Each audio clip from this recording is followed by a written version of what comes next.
monastery at Kostroma had never seen so many nobles.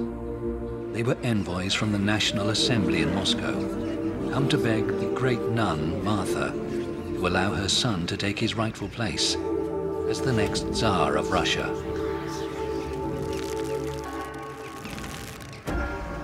Michael Romanov was the only one who hadn't stained his good name during the time of troubles. He was their only hope. If he refused, anarchy would return. Russia, they said, could not endure such grief again.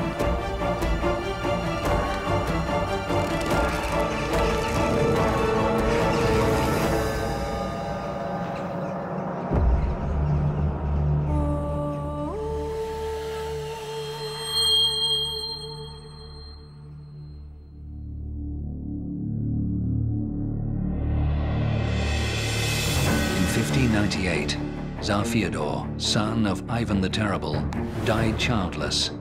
He was the last of the Rurik dynasty, rulers of Russia for more than 700 years.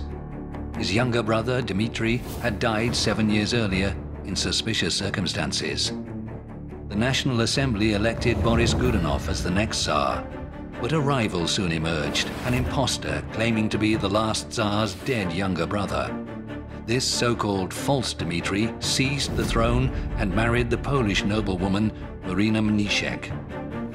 Within a year, the false Dmitry was slain in a palace coup, and Marina fled Moscow. In exile, she recognized a second false Dmitry as her husband and bore him a son, Ivan. Russia was leaderless, and Sweden and Poland took advantage of her weakness, attacking on two fronts. Russia lost Karelia, Novgorod, and Smolensk. Amid the anarchy and devastation, only 10% of Russian lands were still being farmed. Famine and fear stalked the land. Without a strong, legitimate ruler, it seemed the Russian state would soon cease to exist.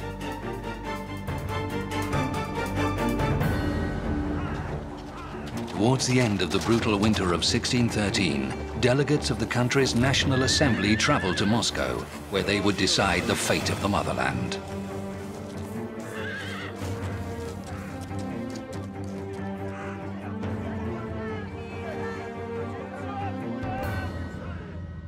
The Zemsky Sobor, or National Assembly, was Russia's parliament of the 16th and 17th centuries, brought together to advise on the most important political issues. In 1613, the Assembly had about 1,000 delegates, drawn from the nobility, clergy, merchants, and free townsmen. The decisive vote was held on March 3rd. After lengthy debate, the 16-year-old Michael Romanov was elected Tsar. Michael's father was Fyodor Nikitich Romanov, cousin of Tsar Fyodor, the son of Ivan the Terrible. This gave him a strong claim to the throne. When Boris Godunov took the throne, he saw Michael's father as a potential threat and forced him to become a monk under the name of Filaret. Michael's mother Xenia became a nun, taking the name Martha.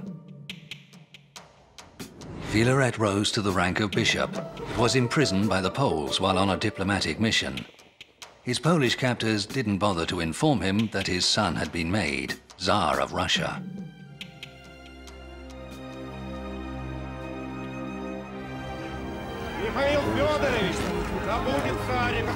The people of Moscow, meanwhile, were informed of the National Assembly's decision through public announcements in Red Square.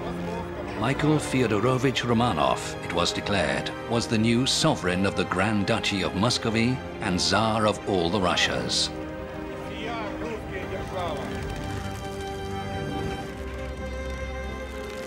Michael had grown up amid the 15-year anarchy known as the Time of Troubles. When he was just 4, he was taken from his parents and sent to the country. Later, his mother came to take Michael back, and together they went to live a quiet life in the Ekaterinburg monastery, 200 miles northeast of Moscow.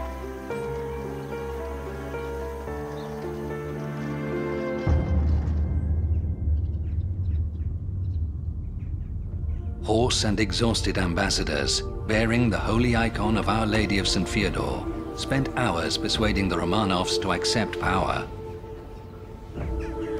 Finally, they consented.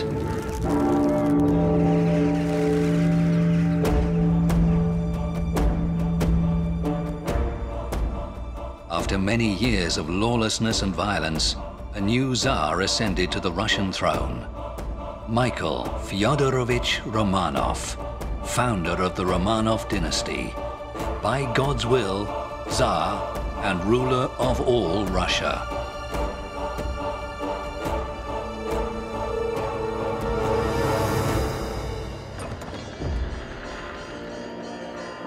The coronation of Tsar Michael I was held on July 22, 1613.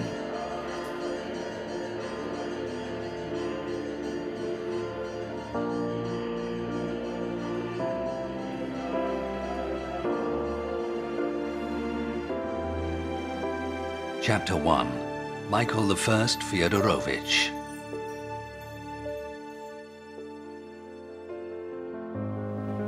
There was no going back for Michael Romanov. He ascended the steps of the Cathedral of the Assumption, the son of a noble, and descended them as Tsar. The state he was to rule was on the verge of collapse, so the young Tsar followed his intuition and ruled not as an autocrat, but in consultation with his advisors. On his initiative, the National Assembly, which had formerly met once every few years, began to meet more regularly to offer him advice. Despite the expectations of many, Michael didn't become a puppet of the noble factions at court. He remained his own man, biding his time. When one Dutch visitor suggested that Michael should take firm measures against his enemies, he answered, "Don't you know that our Russian bears never hunt in the first year of life? They only hunt when they are older."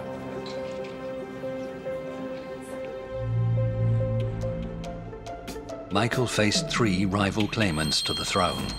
To the north, the Swedish King Carl Philip. To the west, the Polish Prince Władysław. And in the south, the 3-year-old Ivan, son of Marina Moniszek and the second false Dmitri. The boy's claim was upheld by 3,000 Cossacks, led by the adventurer Ivan Zarutsky. But their followers soon deserted their cause, and he and the boy were handed over to the Tsar's soldiers and brought to Moscow to meet their fate.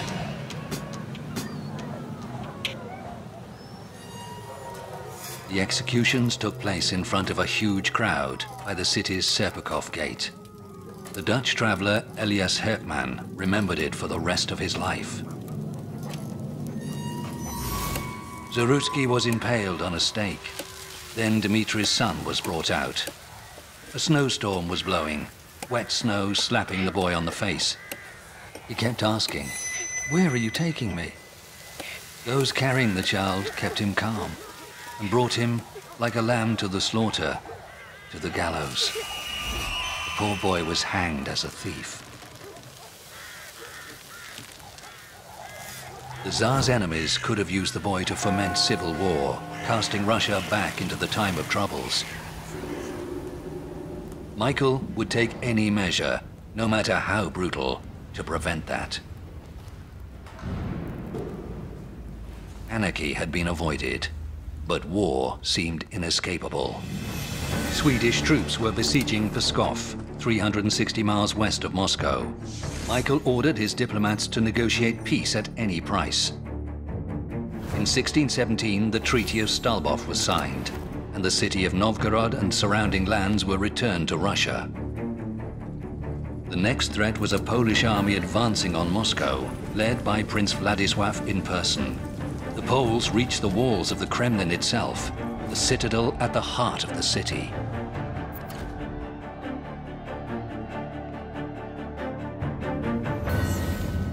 Russian spies learned that the Poles were digging a mine under the Arbat Gate, but the Tsar ignored the pleas of his advisors and refused to abandon the city.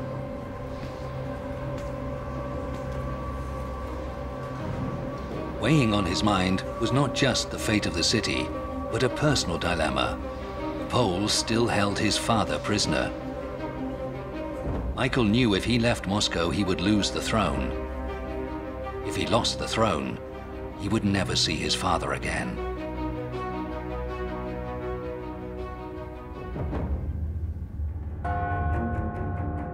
On December 1st, 1618, Poland and Russia signed the Truce of Diulina. The region from Vyazma to Chernigov was returned, but many issues remained unresolved.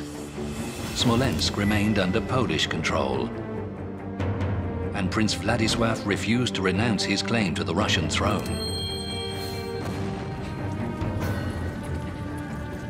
But Russia was exhausted by war. It desperately needed peace, a breathing space, and time to rebuild. However, the treaty was a personal triumph for Michael. Under its terms, all prisoners taken during the time of troubles were to be returned. Amongst them, his father. It was 9 years since their separation. Michael had always looked up to his father and tried to emulate him. Now, he was finally to be reunited with this legendary figure, the Metropolitan Bishop, Filaret.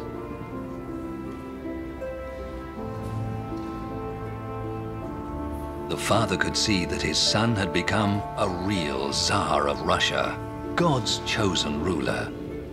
10 days later, the Tsar made his father Patriarch of Moscow, the head of the Russian Orthodox Church. From henceforth, they would rule together as father and son.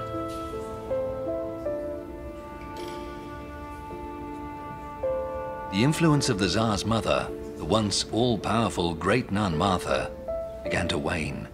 She no longer had any say in affairs of state and had less and less access to her son. The Tsar was now in his 20s, a grown man. Accordingly, it was announced that by God's will, the great ruler Tsar Michael had reached the age of adulthood, and the time had come for him to take a wife. The Tsar's mother had found a bride for her son, but Michael made his own decision. Years ago, during his exile, he had fallen in love with Masha Klopova, the daughter of one of his guardians, and promised to marry only her. The Tsar's decision was announced, and his bride-to-be was found rooms within the palace. The Soltykov brothers, relatives of the Tsar's mother, were put in charge of her safety. But just before the wedding, Masha suddenly fell dangerously ill. The palace was alive with rumor and suspicion. The Soltykovs summoned the best foreign doctors, who announced that a terrible disease was devouring the royal bride from within, and no cure was possible. People were soon whispering that the Tsar's mother was behind it because she was opposed to the marriage. In any event, Masha eventually recovered, only to be exiled to Siberia for apparently concealing an illness from the Tsar's advisors. An investigation later concluded she'd been poisoned by the Soltykovs, who were dismissed from court. But the whole affair put Michael off any thought of marriage for many years. When Tsar Michael turned 28, his relatives began to worry. Without an heir, the future of the dynasty was in doubt. Once more, his mother had a candidate. This time, reluctantly, Michael agreed to the match and was married to Princess Maria Dolgorukova. But 4 months later, Maria fell sick and died, the cause never fully established. After this latest disaster, Michael dismissed his mother from any involvement in his marital affairs and instead arranged for the traditional election of a Russian royal bride. The advice he received was to watch the girls carefully from afar, appraising their age, complexion, eyes, and hair. Look for signs of injury or illness and ensure she's healthy in mind and kind by nature. The tradition of electing a Tsar's bride was essentially a beauty contest, involving thousands of candidates from noble families. First, royal officials sorted applicants on the basis of their height, size of head, and size of feet. Then senior nobles and court doctors inspected the girls in the capital. Finally, 10 to 20 of the most beautiful girls were brought to the court, where they were introduced to the Tsar in person. When Michael announced his decision, his advisors were speechless. He chose Evdokia Streshneva as his queen. She hadn't even been in the contest. She was the maid of one of the candidates and the daughter of a poor nobleman. From bitter experience, the Tsar decided to handle all the arrangements himself. The identity of his bride was kept a closely guarded secret, and she was brought to the palace just 3 days before the wedding. Tsaritsa Evdokia, the Russian Cinderella, proved to be kind, considerate, and loving. She bore Michael 10 children, though only 4 survived infancy, 3 daughters and a son, Alexei. It was enough to ensure the dynasty would live on.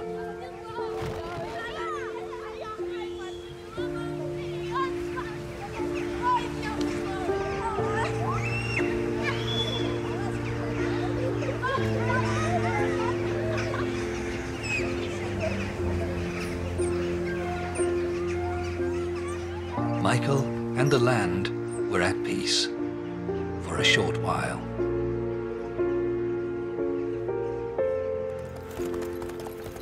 Michael was determined to reclaim Russian lands lost during the time of troubles.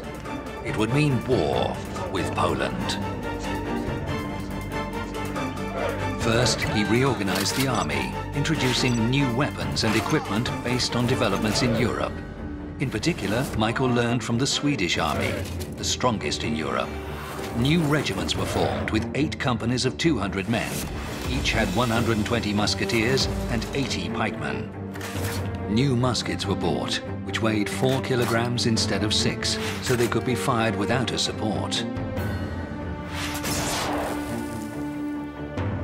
By 1632, 10 new regiments had been formed, with a strength of 17,000 men. It was one thing to create a new army. It was another to teach it how to win on the battlefield. Russian forces were defeated outside Smolensk, and after 2 years of war, both sides sought a settlement. The 1634 Treaty of Polyanovka brought no territorial gains for Russia apart from the town of Sierpiesk, ceded by the Polish-Lithuanian Commonwealth. Russia also paid an indemnity of 20,000 rubles, in exchange for which King Vladislav of Poland renounced his claim to the Russian throne. Russia itself was gradually becoming a more prosperous society. Thanks to Michael's efforts, English and Dutch specialists came to Russia to share their expertise. They lived in the foreign districts of the big cities, such as Moscow's famous German Quarter, and invested capital in local enterprises. Russians referred to the Germans, or often any foreigner, as Niemets, from the Russian word Niemoy, meaning mute, because they couldn't speak Russian. In the 10th year of his reign, Tsar Michael invited English geologists to investigate iron and copper ore deposits in the Ural Mountains. 8 years later, the first state steelmaking plant was opened in the region. 12 years after that, a Dutch entrepreneur built an armory at Tula, 100 miles south of Moscow, that's still in operation today. Russia soon began to export arms to some of the most developed countries in Europe.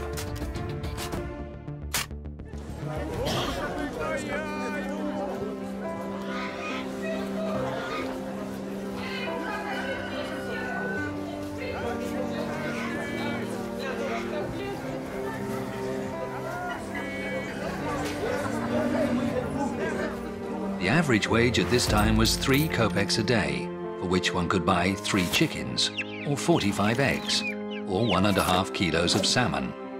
A sheepskin coat cost 50 kopecks, or about 2 weeks' wages. A pair of boots was 10 days' wages, while a cow cost 2 rubles, or about 2 months' wages. Abroad, the Russian state was gaining greater influence. In 1625, Shah Abbas, the ruler of Persia, sought to win favor by sending the Patriarch of Russia the Holy Robe. This sacred relic was believed to be the one worn by Christ before his crucifixion, later taken by one of the Roman soldiers present. Patriarch Filaret, the Tsar's father, ordained a week's fasting to mark its arrival before presenting the Holy Robe to the sick. 67 people were said to have been miraculously cured in the first 6 months alone.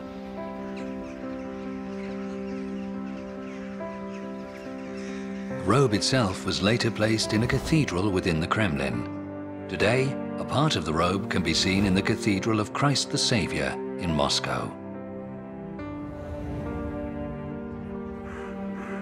After the barbarism of the time of troubles, the Romanovs sought to nurture a cultural revival within Russia.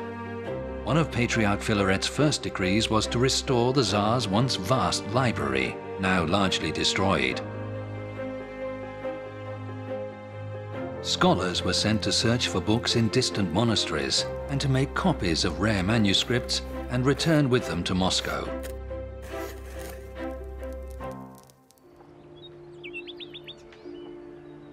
Just 30 years after the time of troubles, Russia was back to the level of prosperity she'd enjoyed before the state had slid into anarchy. Trade and productivity were on the rise. People had enough to eat and felt safe. It was an age of economic and political stability. Tsar Michael had achieved the impossible and brought the Russian state back from the brink.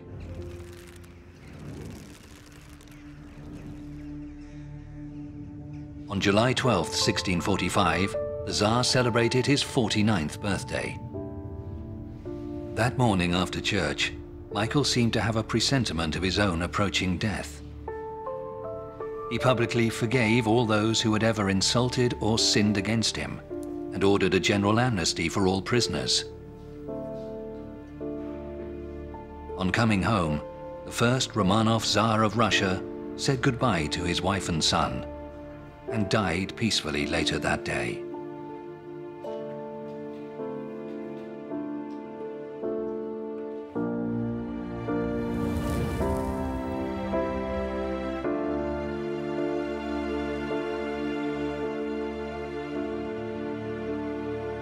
Russia mourned its much-loved ruler for 3 days. Many thousands from all ranks and walks of life came to pay their respects before his coffin. Services were held in his honor in all the churches of the land.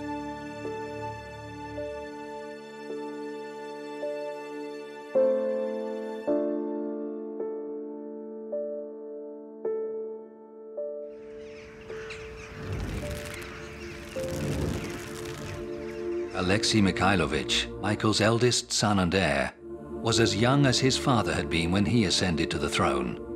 But the country he inherited had been utterly transformed.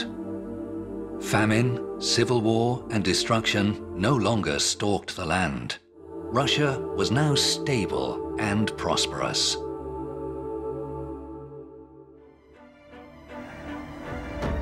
The new ruler of this reinvigorated state, Tsar Alexei, was handsome, intelligent, virile, and devout. Ahead lay great victories and bloody revolts, remarkable achievements and fatal mistakes. Alexei Mikhailovich was destined to become one of Russia's most controversial rulers.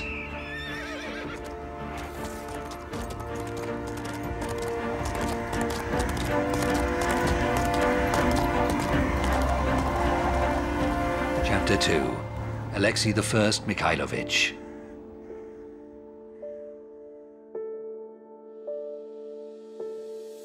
The young Tsar was not overawed by his new responsibility. It was a role he'd prepared for since early childhood.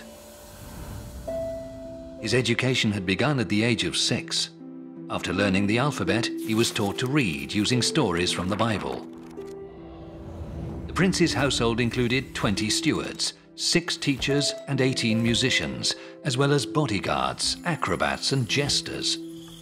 When Alexei was 7, he was given a set of miniature weapons, an arquebus, a bow and arrows, swords, armor made in Germany, and musical instruments, maps, and engravings from Western Europe. Alexei's chief tutor was a nobleman named Boris Morozov.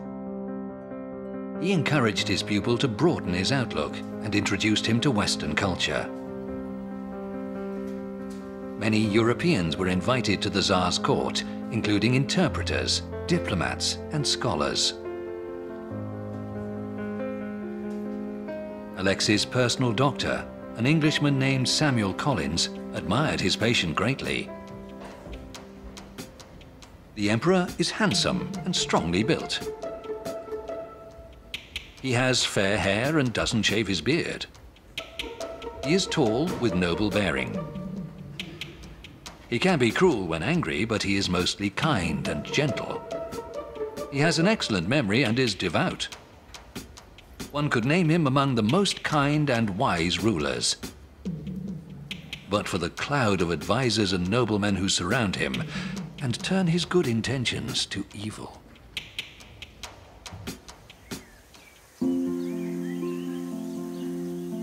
During the first years of his reign, Alexei pursued many passions. Much of his time was spent visiting remote monasteries to perform acts of worship. He also collected rare and exotic birds, kept an elk farm, and experimented with new agricultural techniques. He tried to grow melons, almonds, cotton, and grapes. But without doubt, his greatest love was hunting with his falcons.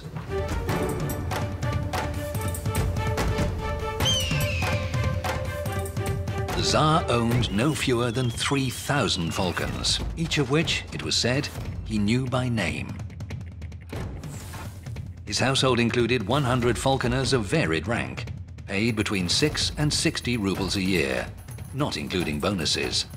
All were members of the Department of Secret Affairs, which handled the Tsar's amusements and private business. The head falconer, Afanasy Machushkin, was Alexei's close friend. The upkeep of the mews and hunting stables cost the treasury 75,000 rubles a year, the equivalent of about $10 million today. On the road, the Tsar's hunting party was more than half a mile long. First came 300 stewards mounted on richly decorated horses, 3 abreast. They were followed by 300 guardsmen in crimson kaftans, 5 abreast. Then 500 armored cavalry, 3 abreast. Next came 40 parade horses in ornately decorated harnesses, followed by the reserve carriage horses, and finally the Tsar himself in his English carriage, accompanied by courtiers and hangers-on, no more than a few dozen. Young Alexei was enjoying himself in a manner worthy of a Tsar. He left affairs of state to his tutor, Boris Morozov. But the nobles, jealous of Morozov's influence, urged the Tsar to marry, since a married man had no need of a tutor. But Morozov was not to be so easily outmaneuvered. When the Tsar expressed his desire to marry, the greatest beauties were brought to him from across Russia. He picked his favorite, but when she was brought to him a second time in court clothes, Morozov instructed the servant to tie her headscarf so tightly that the girl quickly fainted. It was declared that the girl had fainting sickness. To conceal this from the Tsar was a crime. Her father was exiled to Siberia, and her family fell from favor. Morozov, an elderly widower, then asked the Tsar to help him pick his own bride, and introduced him to the Myaslavsky sisters. Alexei fell in love with the eldest sister, Maria, and married her, while Morozov married Anna, young enough to be his granddaughter, so strengthening further his ties to Alexei. Alexei's family life proved a source of great joy to him. Maria was 5 years his senior, but she proved a perfect match, an ideal Tsaritsa. They lived together for 20 years and had 13 children. The Tsar's gentle manners earned him the nickname the Most Quiet. but his reign itself would prove anything but. The clouds of war and revolt were gathering. On June 1st, 1648, Alexei and his court were returning to Moscow from the Trinity St. Sergius monastery. When the procession reached the city gates, they found the way blocked by a huge crowd. The people of the city had come to present a petition to the Tsar, complaining of the excesses of his bureaucrats. But the Tsar refused to speak to them. His guards drove them away and arrested the ringleaders.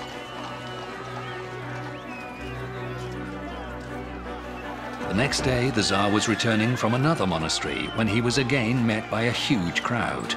They pushed his guards aside, broke through to the Tsar's coach, and seized control of the horses.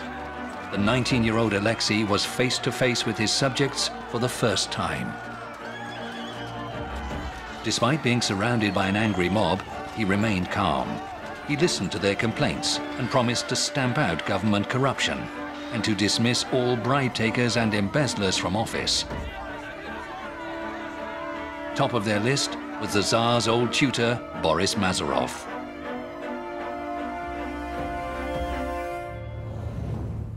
In the course of 2 years, Morozov had amassed a huge personal fortune and made himself the second richest person in Russia. As chief treasurer of the state, he reduced spending by slashing the wages of all bureaucrats, forcing many to accept bribes simply to survive. He appointed friends and allies to offices of state, but only after they paid him an enormous bribe. But Morozov's most dangerous policy had been to raise the tax on salt. Salt was the universal food preservative. When its price rose fourfold, everyone was affected, and the poorest were threatened with starvation. The events that followed were reported in all the courts of Europe. One account was left by a Dutch traveler to Russia, thought to be a spy.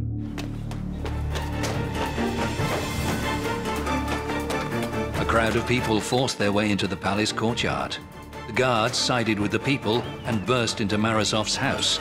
They trampled everything underfoot, threw his belongings from the windows, and ransacked the place, taking all they could. They shouted furiously, "This is our blood!" Morozov himself escaped into one of His Majesty's chambers and hid there. There were revolts across Russia, from Ustyug and Salvychegodsk in the north to Kursk in the south. The Tsar was under siege in his own palace. The pregnant Tsaritsa nearly miscarried. She gave birth 5 months later, but their first child died within the year.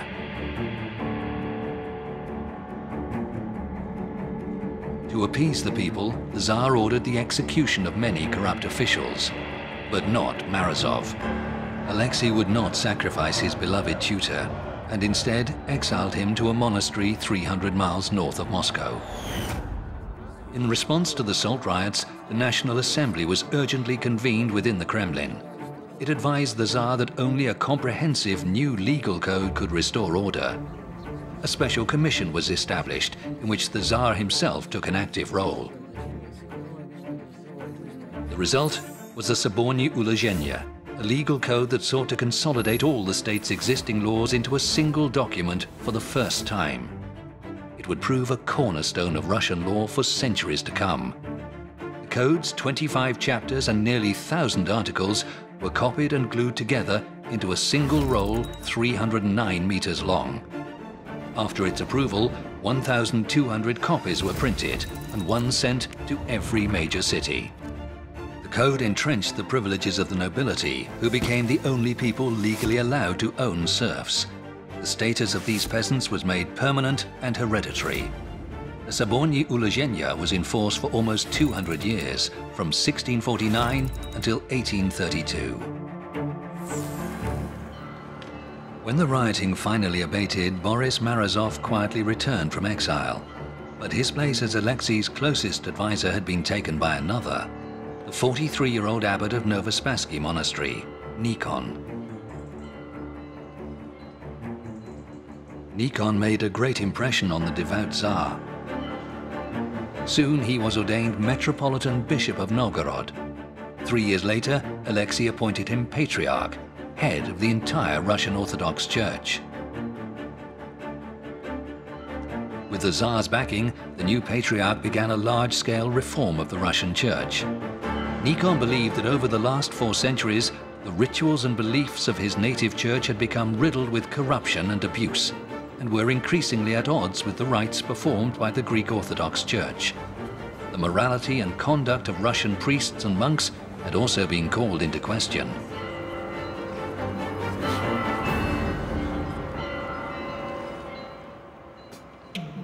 Nikon's reforms were intended to bring the Russian Church back into line with its own early practices and those of the Greek Orthodox Church.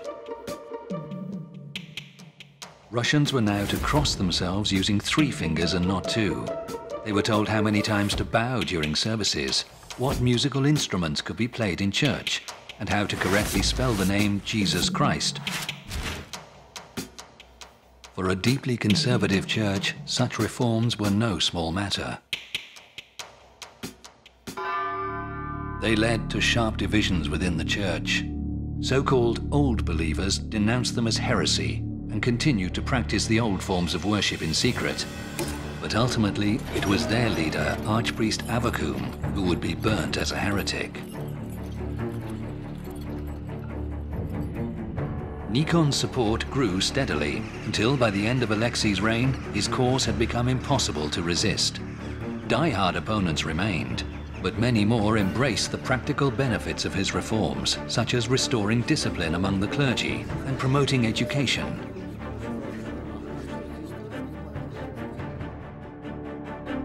Tsar Alexei had supported Nikon's reforms, but the Patriarch began to overreach himself, becoming involved in every aspect of government, from politics to diplomacy and the conduct of military campaigns.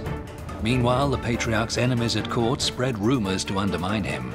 Relations between the head of the church and the head of state reached a new low when Tsar Alexei failed to attend the Patriarch's service at the Cathedral of the Assumption.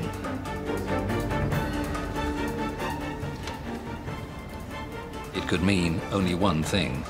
Patriarch Nikon had fallen from favor and could no longer count on the Tsar's support.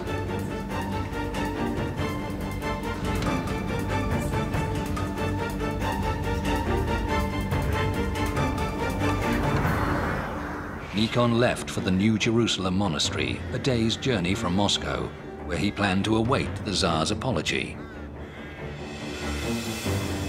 But it never came. Instead, the Tsar appointed a new Patriarch. In 1666, a great synod was held in Moscow, attended by the most senior priests of the Greek and Russian Orthodox Church. The synod dismissed Patriarch Nikon from his post, but at the same time excommunicated his great adversary, Archpriest Avakum, and upheld Nikon's entire program of church reform. Morozov and now Nikon were gone. Tsar Alexei, this passionate youth, lover of falconry, loving husband and father, would now rule alone for the first time. Little did he know he was about to face one of the most turbulent periods in all of Russian history. The first threat would come from the south, and the Cossack renegade Stepan Razin. Razin was a Cossack chief, or ataman, from the Don region. He had a long record of insurrection and banditry along the Volga River and around the Caspian Sea. But in 1670, he aimed at nothing less than the creation of a new, free state for the Cossacks. After he seized the towns of Tsaritsyn and Cherkassk, thousands rallied to his cause. Government troops were eventually able to stamp out the rebellion, and Razin was betrayed to the authorities by his Cossack rivals. He was brought to Moscow and executed. Even while he struggled with church reform and Cossack rebellion, Tsar Alexei faced war against the old enemy, Poland. Since the time of troubles, the Commonwealth of Poland and Lithuania had occupied former Russian lands, including the important city of Smolensk. But while the Tsar was away with the army, the dreaded news arrived that plague had broken out in Moscow. The Tsar's family and court were hurriedly evacuated to the monastery of Trinity Lavra of St. Sergius, and the capital was quarantined. By the 1670s, Moscow was one of the largest cities in Europe. Before the epidemic, its population was around 300,000, which made it about the same size as Paris. Naples had a population of 270,000, London and Amsterdam about 200,000, Venice and Antwerp about 150,000, Rome, Genoa and Prague 100,000. In 5 months, the plague claimed 150,000 lives, about half the population of Moscow. Bodies piled up in the streets. But the army still had to be paid, and the treasury was in plague-ravaged Moscow. If the epidemic spread to the troops, it would be a disaster. So the Tsar came up with the idea of literally laundering the money. He ordered the silver coins to be washed with soap and lye before they were distributed to the troops. Plague never reached the army. The war with Poland lasted 13 years. The Russians managed to win back some territory on their western border, but an empty treasury forced the Tsar to seek an armistice.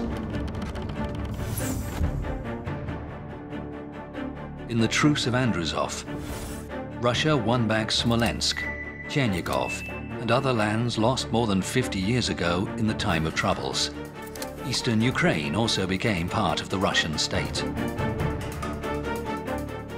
To refill his treasury, Tsar Alexei decided to reform the currency. Because of the country's shortage of gold and silver, he introduced a copper coin with the same value as a silver coin. Wages were now paid out in copper, while taxes were still gathered in silver. The copper coins soon began to lose much of their value, but the Tsar's mints continued to produce them. Within 5 years, in Moscow, a single silver ruble was worth 12 or even 15 copper rubles. At the end of July 1662, when the Tsar was at his palace at Kolomenskoye, a few miles outside Moscow, posters appeared in the city, calling those responsible for minting copper coins thieves and traitors. The people of Moscow traveled to Kolomenskoye to see the Tsar. When he left church, he was surrounded by a huge, angry crowd. But Alexei kept his composure. He promised the people that the issue would be resolved. He even swore an oath to it. The crowd began to disperse. The Tsar's guards led him away. But more protesters kept arriving from Moscow, angrier, and shouting insults at the Tsar. For a while, Alexei listened to their jeers in silence. The troops were already moving into position. When the Tsar saw that they encircled the crowd, he gave the order, and the slaughter began.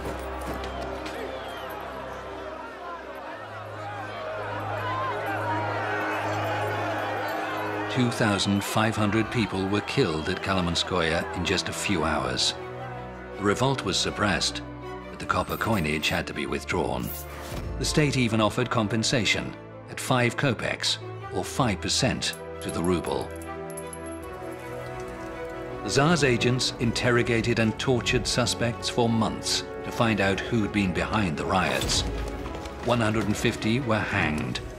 About 1,000 were sent into exile with the letter B branded on their faces, for buntavshik, rebel. The Tsaritsa was pregnant during the copper riot, as she'd been 14 years before during the Salt riot. It was said the shock took its toll on her later, when the Tsaritsa died in childbirth. Their baby girl died just 5 days later.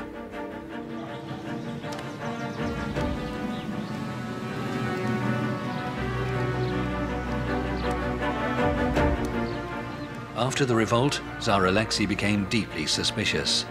He created a special section of the Department of Secret Affairs that combined the functions of counterintelligence, secret police, censorship, and a prison. It oversaw the work of all other state departments and was based not with them in the Kremlin, but at its own headquarters a few streets away at Lubyanka. Torture was used routinely during its interrogations. It also relied on a large network of paid informers, including state bureaucrats, shopkeepers, and innkeepers. The Tsar had his own office within the department, from where he increasingly handled all affairs of state. The Department of Secret Affairs also continued to run the Tsar's household and entertainments, and produced the day reports, the first weather reports in Russian history. By the end of his reign, Alexei had surrounded himself with flatterers and yes-men, who competed with each other to sing the praises of their glorious monarch. His public appearances became increasingly formal and magnificent, with new ceremonies devised in detail by the Tsar himself.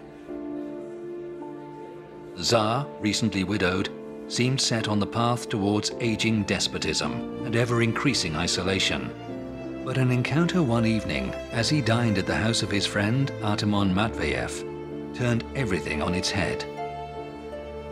As per custom, the Tsar's first cup was presented by the host's young ward, the 19-year-old Natalia Narushkina.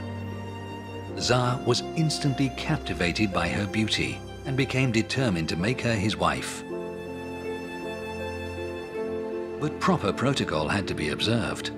The selection of a new royal bride was announced, and 74 women of great beauty were brought to Moscow for the Tsar's appraisal.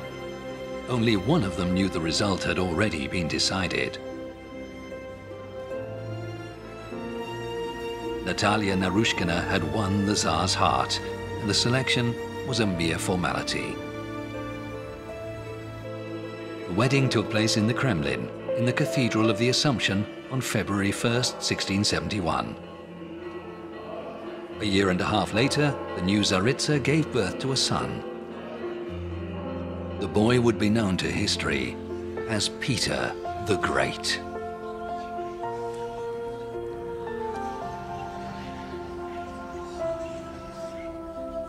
In his newfound joy, Tsar Alexei decided to realize a long-cherished dream, to build Russia's first professional theater. The theater was built in the village of Preobrazhenskaya, on the outskirts of Moscow. Pastor Johann Gregory from the city's German quarter was invited to write its first play, entitled The Comedy of Artaxerxes, based on the story of Esther from the Bible. All parts were played by students from the Lutheran school. The first performance took place on October 30th, 1672.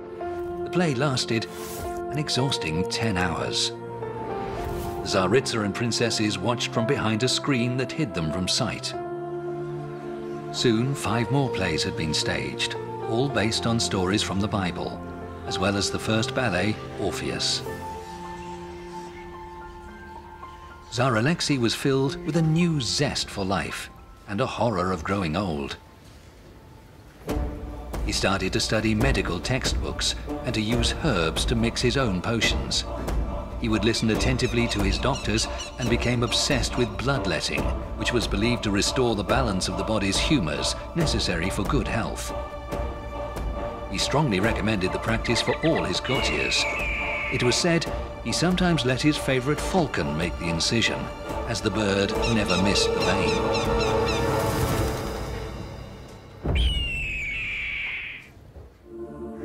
In January 1676, Alexei caught a cold, which he decided to treat himself. But his health deteriorated rapidly, and within a week his condition was without hope. On January 29th, the Tsar received the last rites and blessed his eldest son, Fyodor, as his heir and the next Tsar of Russia. He died the following night, aged 46.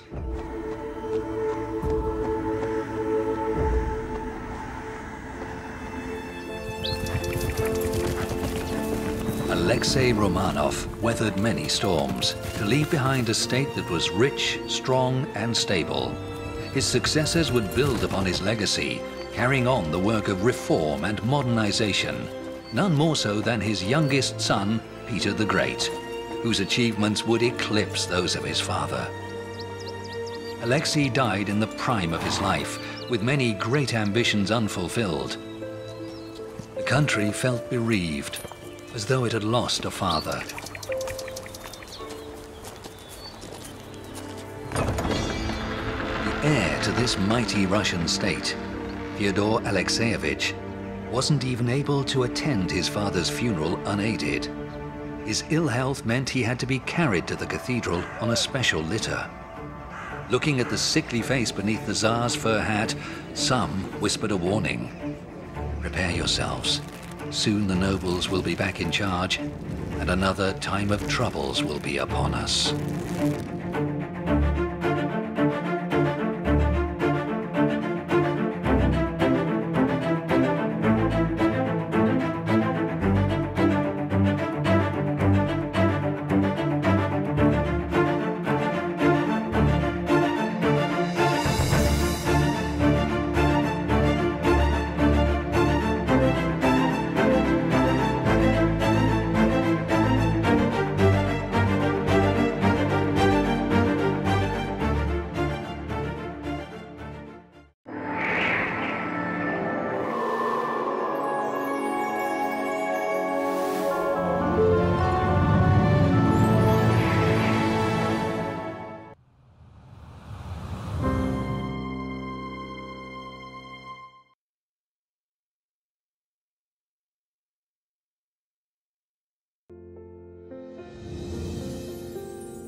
The year was 1674.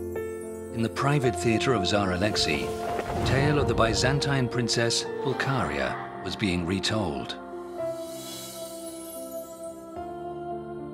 Long ago, she had been the elder sister of a Byzantine emperor, a 7-year-old boy given to daydreaming. So she ruled in place of her little brother and proved to be wise and fair. The tale delighted its royal audience, but one teenage princess, Sophia, was spellbound. This was her own dream, brought to life on stage. She had no idea where and how far that dream would lead her.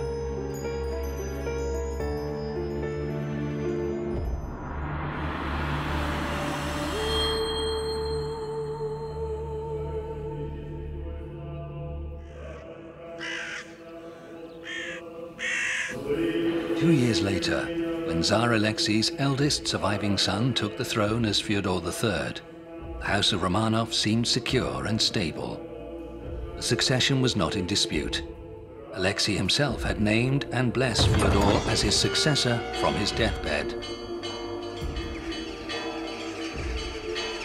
There was one thing, though, that worried the people.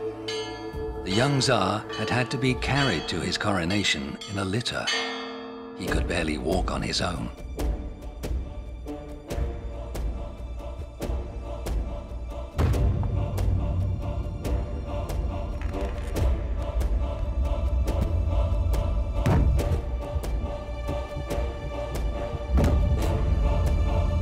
As Fyodor ascended the throne, many at court openly hinted that the young Tsar was not long for this world. Chapter 1. Fyodor III Alexeyevich. Fyodor had suffered from chronic scurvy since childhood. It led to anemia, a blood disorder that left him profoundly weak. It also caused his limbs to swell and led to the abnormal development of his bones and cartilage. Scurvy is caused by an acute deficiency of vitamin C. In the 17th century, it was common during wars or long sea voyages. The first Romanovs, however, seem to have had a rare hereditary form of the disease. Because of his ill health, Fyodor was forced to spend much of his time indoors, unable to take part in games or sport. Instead, he developed an interest in the sciences. His tutor was the philosopher and poet Simeon Polotsky, and Fyodor was extremely well educated for his time. The young Tsar excelled in theology, philosophy, rhetoric, and poetry. He spoke fluent Polish and read Ovid in the original Latin. Fyodor owned a large music library, sang well and was a talented composer. But his greatest passion was for horse breeding.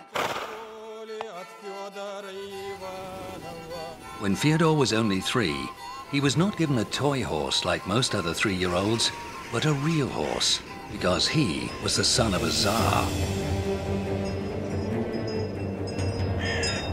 The little boy was in awe. For the rest of his life, he would be obsessed with everything to do with horses. Fyodor's parents hoped that riding would improve the prince's health, but instead, their worst nightmare came true. One of his father's friends, boyar noble Artemon Matveyev, witnessed the accident. When he was 13, Fyodor decided to travel to the countryside by sledge, along with his aunts and sisters. He was given a hot-tempered horse to pull the sledge, which he mounted. But there were so many people in the sledge that the horse couldn't move it. It reared, threw the rider off, and he fell under the sledge. It ran over Fyodor Alexeyevich with all its weight and crushed his chest. Fyodor survived, but to add to his woes, he suffered chest and back pain for the rest of his life. Fyodor was an enthusiastic follower of the latest European trends. He wanted to be a reformer, to sweep away all that was outdated and backward in Russia, and bring in all the latest fashion and innovations from the West. But his illness left him effectively sidelined, a virtual prisoner in his own palace. Control of government fell into the hands of the Tsar's uncle, Ivan Miloslavsky, and his family. His rival, Artemon Matveyev, a brilliant diplomat and sworn enemy of the Miloslavsky clan, was sent into exile. Under the young Tsar, power once more lay with the boyar nobles. Miloslavsky dismissed the Department of Secret Affairs and the Department of Accounting, the former instruments of royal government. He himself took over 2 key government departments, the Great Treasury, which controlled state finance, and the Department of Ambassadors, in charge of foreign policy, as well as other minor departments. Other departments were distributed amongst his friends and relatives, some of whom held up to half a dozen different government posts. In just a few years, the number of government departments increased from 42 to 60. The total number of bureaucrats rose from 882 to 2,762. This new bloated administration was riddled with corrupt and lazy officials, many of whom owed their place to the Miloslavsky family.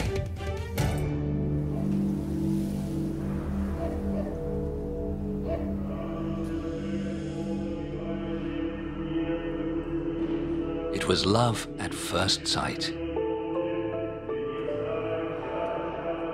On Palm Sunday, during the celebration of Christ's entry into Jerusalem, a solemn procession bearing icons and a crucifix crossed Red Square and entered the Kremlin Cathedral.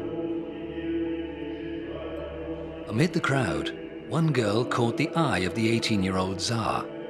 She stood out less for her beauty than for her proud and noble bearing. The Tsar was captivated. The girl was found. Her name was Agafia Grushetskia, the daughter of a petty nobleman who now lived with her uncle in Moscow. Fyodor instructed the uncle to keep his niece safe and not allow her to marry without his permission. But the Tsar's choice of bride did not suit the Miloslavsky family. They wanted him to marry a girl from their own family, not the daughter of some impoverished provincial noble. 50 years later, the historian Vasily Tatishev investigated the facts and reported. Ivan Miloslavsky slandered Agafia in front of the Tsar, claiming that both she and her mother were known to be guilty of several obscene acts. But the girl found out about this unjust accusation, and when questioned by officials, declared that no one should be in any doubt as to her honor, and swore to it on her life.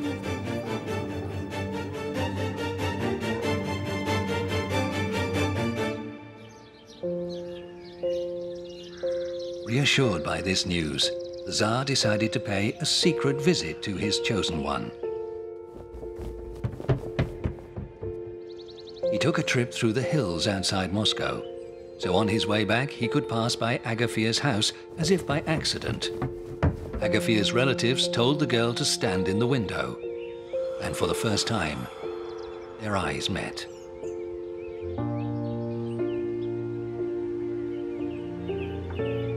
Fyodor took the first independent decision of his life. The scheming and deceitful Ivan Miloslavsky was dismissed from court. He was no longer welcome in the Tsar's presence.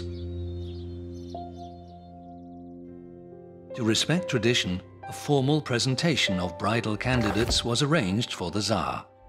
But everyone knew the name of the winner before the contest even began. The Tsar, the candidates, and the organizers. But it was unthinkable to overlook the ancient custom. Fyodor, now 19 and married, was at last recognized as having reached his majority and assumed the full authority of the Tsar.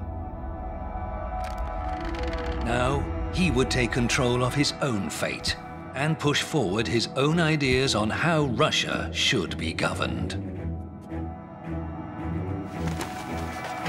His first act was to summon all the nobles of the realm, the most senior nobles, the boyars, his advisors, the okolnichi, and the members of the council.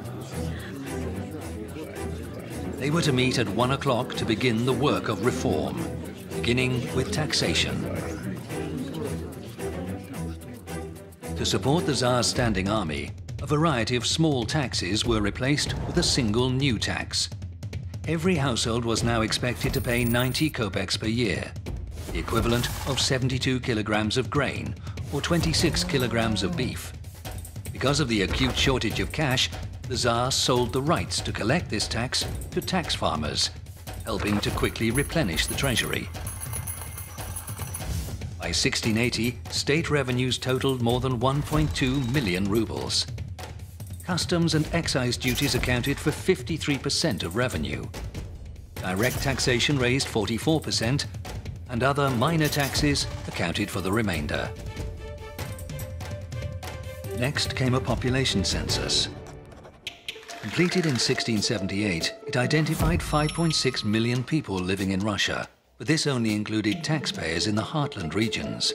If non-taxpayers were added, plus those in new settlements on the fringes of Russia and across Siberia, as well as the Cossacks, the total population was approximately 12 million. This made Russia one of the world's most populated countries, and largest in terms of territory. By the end of the Romanov dynasty in 1917, this population had grown eightfold to 103 million. Next was boundary reform. Existing boundaries were checked and new ones established, settling disputes over land ownership and fixing the boundaries of private estates, royal estates and church lands. Next, army reform. The most settled parts of Russia were divided into 9 new military districts. From now on, every regiment was tied to one of these districts, was stationed there and did its recruiting there. 20 years later, this system would be the basis for even more sweeping reforms by Fyodor's younger brother, Peter the Great. To help fight injustice, the Court of Petitions was reopened. A person of any rank or position could file a complaint to the Chamber of Judgment and to the Tsar personally. When Fyodor heard that some petitions compared the Tsar to God, he was indignant. He said that it was indecent to write such words, and that if anybody dared to write again in that style, he would not regard their petition with favor. Tsar Fyodor also reformed the penal code and abolished a range of barbaric punishments, including the cutting off of hands, feet, and fingers. Prisoners who would have received these punishments were now sent to Siberia instead, where they helped to settle and develop the vast empty lands that lay beyond the Ural Mountains.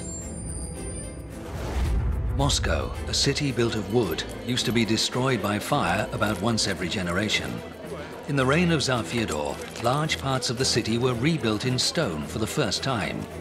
The state treasury offered 10-year interest-free loans to pay for the work. The Tsar would personally visit the site of fires to see the loans issued. Most of these medieval mortgages were never repaid, but they helped to build 10,000 new houses, creating a new city of stone. Finally, the system of precedence, by which the boyar nobles could inherit government posts by virtue of rank alone, was abolished. From now on, appointments would be based on merit and the Tsar's judgment. Those, as it was put, whom the great sovereign indicates. The Tsar solemnly burned the great books of rank, which catalogued the pedigree and precedence of all Russia's noble families, in a great bonfire in the courtyard of his palace. The Tsar had ushered in a new age, in which good government took precedence over the boyar's ancient privileges. Tsar Fyodor was a man in a hurry. He introduced Polish fashion at court. Some courtiers even began to shave their beards. He encouraged the founding of Russia's first university based on European lines. He built a fortress at Izium to guard the southern border against Tatar raids, and opened the first state almshouses in Russian history. He began work on reforming the courts. Sometimes it seemed his illness had deserted him, but it never entirely left him. Fyodor knew it was a race against time, and there was much work to be done. War in the south against the Ottoman Turks and Crimean Tatars proved costly. It was a conflict that might have been avoided with the help of Artemon Matveyev, the Tsar's most experienced diplomat, but for now, he remained in exile. In 1677, a 100,000-strong Crimean Turkish army invaded Ukraine. It was met by a Russian-Ukrainian army with a strength of 57,000 men. Despite being outnumbered almost 2 to 1, they managed to repel the Turkish invader. The following year, a Turkish army 200,000 strong was defeated by a Russian army of 120,000. But Russian generals were unable to capitalize on these victories. In 1681, the Treaty of Bakhchisarai was signed between Russia, the Ottoman Empire, and Crimean Khanate. Eastern Ukraine and the city of Kiev remained in Russian hands. The Dnieper River became the new border with the Ottomans, while a buffer zone was created between the Dnieper and Bug River. The war had exhausted the Tsar, but with peace, his health began to improve. What's more, his beloved queen, his Tsaritsa, was pregnant with their first child. The baby was expected that summer. But their happiness was not to last. There were complications with the birth. Agafia died 3 days later, on July 14, 1681. Their infant son outlived his mother by just 6 days. Fyodor was thrown into despair. His always frail health now began to deteriorate with alarming speed. Fyodor knew he needed an heir to ensure a peaceful succession when the time came, and 7 months later, he married again. This time his bride was a 14-year-old girl named Marfa Apraxina. Fyodor did not even have the strength to stand during the wedding ceremony. Just 10 weeks later, he was dead at the age of 20. His final decline was so rapid, he didn't have time to leave instructions about his succession.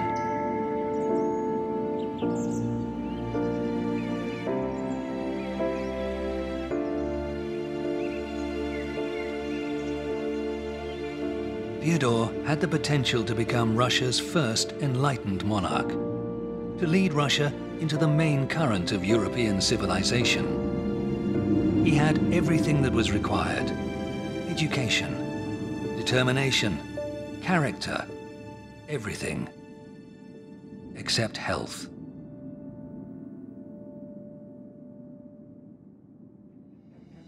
Tsar Fyodor III ruled Russia for just 5 years, but in that time he created the basis for one of the strongest armies in the world, introduced a system of social welfare, reduced taxation, expanded the borders of his realm, transformed Moscow from a city of wood into a city of stone, and laid the foundations of a secular system of education.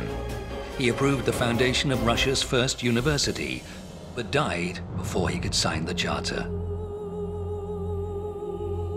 Fyodor's death paved the way for a power struggle between two boyar families.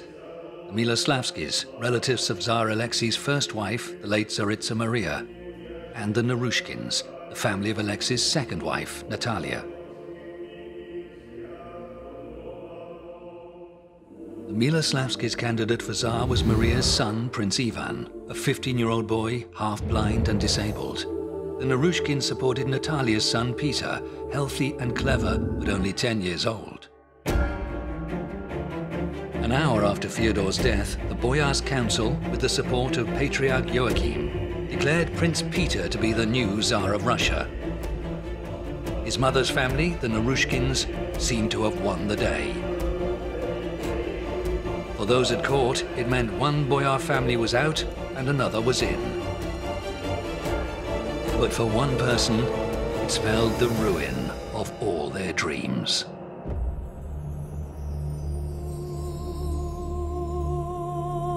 Chapter 2. Sofia Alexeyevna. Sofia Alexeyevna aspired to what most young women aspire to: freedom, happiness, love. But her fate was not that of any ordinary woman. She was a Russian princess, daughter of Tsar Alexei, sister of the late Fyodor. In 1682, 9 princesses lived in the Tsar's palace. They were Anna, Tatiana, Yevdokia, Martha, Sophia, Ekaterina, Maria, Feodosia, and Natalia. None were permitted to marry. No Russian man was of sufficient rank, and foreigners did not share their Orthodox faith. The princesses spent their lives in their chambers, in strict isolation from outsiders. They only left the palace for church or other important ceremonies. In their carriages, they sat behind closed curtains, and if they went anywhere on foot, they were shielded from public gaze by drapes held up by their attendants. Their only amusements were the swings of the palace park in summer, sledging in winter, and performances by the court musicians. Their lives were devoted to family, worship, and decorum. Princesses finished their education at the age of 10. They were taught to read and write, arithmetic, and theology. But Sophia begged her father to let her continue to study alongside her brother Fyodor. Their teacher, Simeon Palotsky, remembered her as curious and clever, and that she studied philosophy, theology, rhetoric, Polish, and Latin. She read widely, and even wrote her own plays. Sophia's heroine was Pulcheria, a 5th century Byzantine princess who'd ruled as regent for her younger brother. It was what Sophia dreamed for herself. Her brother, Tsar Fyodor, had occasionally listened to her advice, but no more. His death gave Sophia a long-awaited chance. Sophia was counting on her disabled brother Ivan becoming Tsar. Then she could become the Russian Pulcheria and rule for him as regent. But the Narushkins were about to thwart this plan by placing Peter, not Ivan, on the throne. So Sophia decided to intervene. Her plan centered on the Streltsy, the musketeer units that were the core of the Russian standing army. There were 26 regiments, 22,500 men stationed in Moscow. Their privileges included not having to pay taxes and being allowed to carry out private business when not on active service. A private soldier was paid between 3 and 5 rubles a month, equivalent to between $600 and $1,000 today. An officer was paid 4 times as much, between 15 to 20 rubles a month, while a colonel made between 30 and 60 rubles. Some unscrupulous colonels dipped into their soldiers' wages to augment their own pay. Streltsy wages were paid irregularly and late. Officers not only skimmed off some of their soldiers' pay, they sometimes made them work like serfs on their own estates. The Streltsy had been pushed to breaking point, a situation Princess Sophia planned to use to her advantage. Meanwhile, the Narushkins' most able supporter, Artemon Matveyev, had just returned to Moscow from exile. This news persuaded Sophia to act without delay. Her supporters told the Streltsy that the Narushkins had poisoned Tsar Fyodor and strangled his son, Prince Ivan. At the insistence of Patriarch Joachim, Princes Ivan and Peter, both perfectly well, were shown to the public. But the Streltsy were out for blood. They broke into the palace, looking for the Narushkins and their supporters. Prince Ivan hid in a corner, while Prince Peter clung to Artemon Matveyev. The Streltsy pushed the young prince aside and dragged Matveyev away. A servant of the Patriarch witnessed the revolt and later described the scene. Artemon Matveyev was hacked to pieces. Boyar Yuri Dolgorukov was dragged behind the gates and stabbed to death. The next day, his body was also cut into pieces. The Streltsy ransacked the treasury and entered the Tsar's chambers with weapons, looking for boyar nobles to kill. They smashed down a door to the Patriarch's chambers and threw his steward from the window, where he hanged from the end of a rope.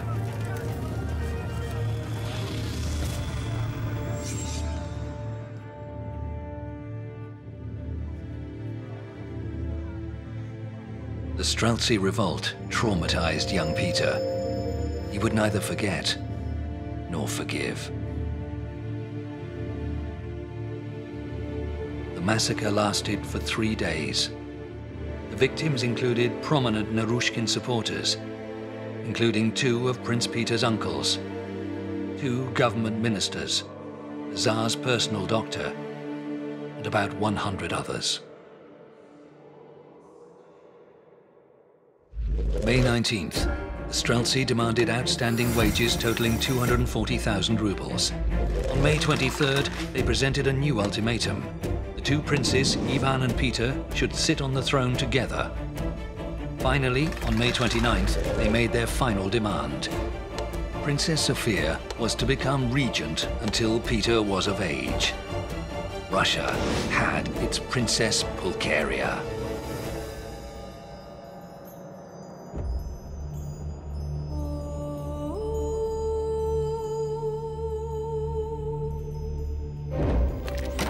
Sophia was playing with fire. Just 6 weeks before, Peter had been proclaimed Tsar, and the Streltsy had sworn allegiance to him. Now they had butchered his close relatives and handed power to her. The princess had used armed men to clear her path to power. She wasn't the last to do so in Russia, but she went down in history as the first. The new princess regent realized her position was extremely precarious and moved quickly to shore up her support. First, she ordered the payment of all outstanding debts to the Streltsy, even melting down some of the Tsar's silverware to meet the cost. Then Sophia gave all the key posts to her allies. The ambassador's department, which handled foreign affairs, was given to her favorite Count Vasily Golitsyn. Streltsy, Reiter Cavalry and Great Treasury departments, effectively control of the army as well as state finances, were given to Count Ivan Khovansky, nicknamed the Windbag. Khovansky, a veteran general and favorite of the Streltsy, soon realized that his new position gave him almost unlimited power, a temptation he could not resist. So began the Khovanshchina, the bloody summer of 1682, when power in Moscow resided with Khovansky and his Streltsy troops. The Russian capital had been occupied by its own army. Princess Sophia had unleashed a dangerous power struggle that threatened to topple Russia into anarchy. Thankfully, the Streltsy were not the only military force in Russia. Now, she would turn to the nobles.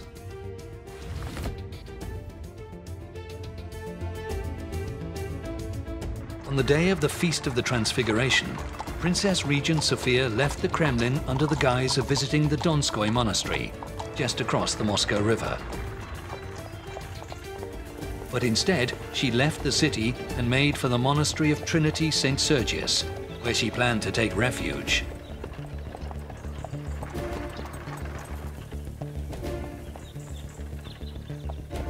From the safety of the monastery, Sophia sent letters across the land, condemning this new Streltsy revolt and summoning all loyal nobles to her aid. By the end of the 17th century, the nobleman's army or militia totaled 14,500 men. This amounted to 10% of the army. These men had received their lands in exchange for military service. Each year they were expected to turn out for review mounted on their own horse, equipped with their own arms and accompanied by several armed serfs. They were obligated to join the army on campaign whenever required. The main part of the army, 77,000 men or 50%, were the so-called regiments of the New Order. These were Reiter, Dragoon and Hussar cavalry units, made up mostly of foreign mercenaries. The troops now in revolt, the Streltsy Musketeers, made up 35% of the army.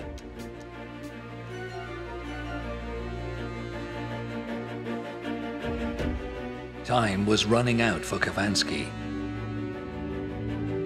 His arrogant behavior had made him many powerful enemies.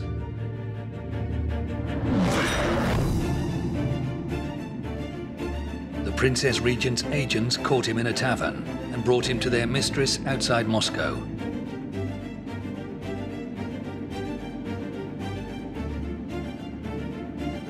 He was pushed to his knees before the Princess Regent, read his crimes of treason and mutiny, and beheaded. His position as head of the Streltsy department would go to Fyodor Shaklovity, Sophia's new favorite.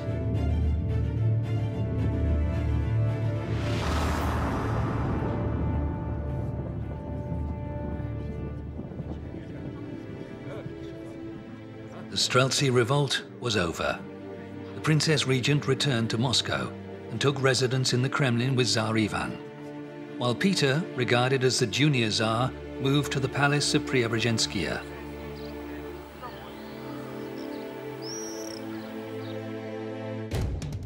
The village of Preobrazhenskaya covered an area of 22 desyatinas, or 24 hectares.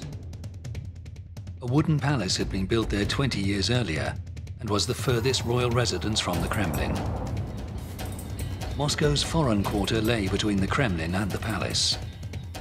At Preobrazhenskaya, the young Tsar Peter devoted himself to war games, forming the local boys into so-called toy regiments. They would one day grow up to become the famous Preobrazhensky Guards Regiment. A fragile balance was achieved, with Tsar Peter and his mother living at their country palace, and Sophia and Tsar Ivan living in the Kremlin. A double throne was made for the joint rulers with a small window at the back. During audiences with foreign ambassadors, advisors whispered to the young Tsars through the window, telling them what to say. Peter was clever but still young, while it was much harder for his half-brother Ivan. Like many of the children from Tsar Alexei's first marriage, Ivan suffered from poor health, possibly linked to scurvy, leaving him weak and lethargic. He also had some form of intellectual disability and was almost blind. These severe health issues left him with little enthusiasm or interest in governing the state.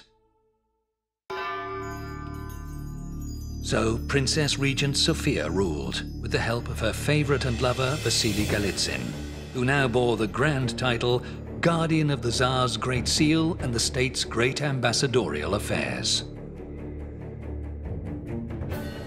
With Sophia's backing, Golitsyn worked out a breathtaking program of reform that was 150 years ahead of its time.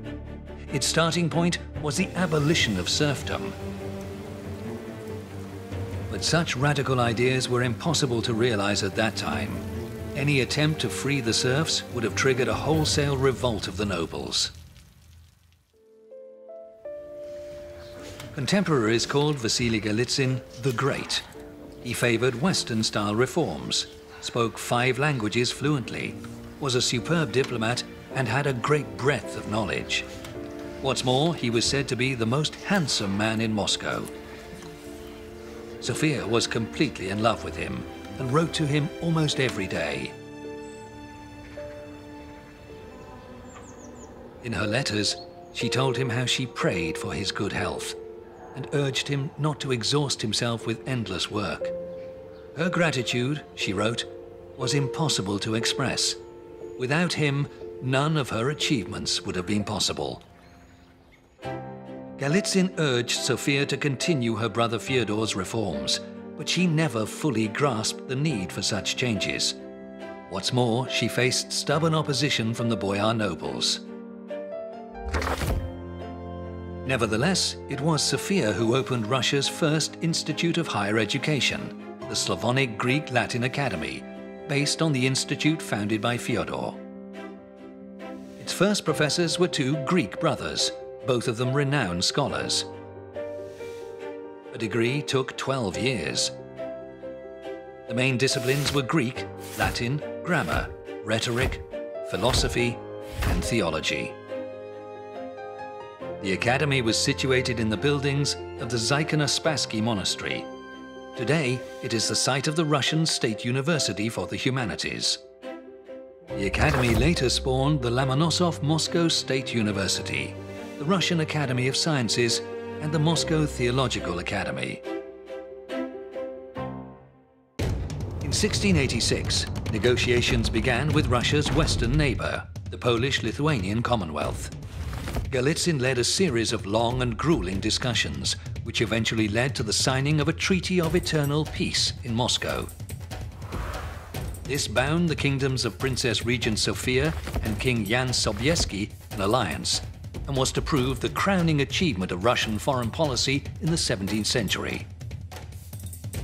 Russia's gains included the regions around Smolensk and Chernigov, as well as parts of eastern Ukraine and the cities of Zaporozhye and Kiev. The Treaty of Eternal Peace contained one additional clause. Russia was to join the Holy League, a military alliance against the Turkish Ottoman Empire. This obliged Russia to go to war against the Crimean Khanate, an Ottoman ally. But Golitsyn was not in favor of war and wanted to delay as long as possible. Despite his misgivings, Sophia placed Golitsyn in charge of the army for the forthcoming campaign. She dreamed of great victories that would unite Russia behind her and cover her beloved Golitsyn in glory. No sooner had he left for the front than Sophia began to write to him. In her letters, she called Golitsyn by his pet name, Vashenka, and worried endlessly about his safety. It was only when she embraced him with her own arms, she wrote, that she would know peace again. In May 1687, a 100,000-strong Russian army joined forces with Don and Zaporozhye Cossacks and advanced towards the Isthmus of Perekop. They found the fields had all been burnt, leaving no food for the horses. Some said it was the Cossacks, not the enemy, who burnt the land, in fear of Russia's growing power. The campaign was cut short. The next year, an even bigger Russian army advanced south. The war's only battle was fought on May 15th, after which the Tatars retreated and the Russians advanced to Perekop. When the news reached Sophia in Moscow, she was ecstatic. Her letters back to Golitsyn overflowed with love and adulation, and longing for the day they would be reunited. Golitsyn, however, could advance no further. In fact, he was already on his way back to Moscow. The scorched earth tactics of his enemy had starved his army of food and water, leading to the loss of half his men, even though there had been no major battles. The campaign was, in fact, a complete disaster.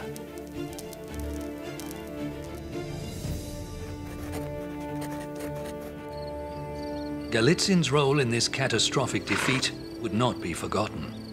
Later, when he was sent into exile, one of the main charges against him would be his ruinous handling of the Crimean campaign.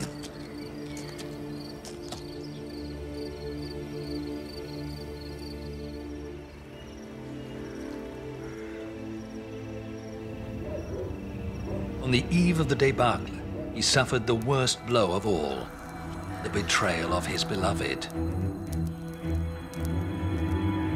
While Golitsyn was away fighting, Sofia had fallen for another man, the cynical and scheming Fyodor Shaklovity. To flatter Sofia, he had brought the famous Ukrainian artist Alexander Tarasevich to Moscow to paint her portrait. He depicted the princess wearing a regal crown, scepter in hand, and behind her a double-headed eagle.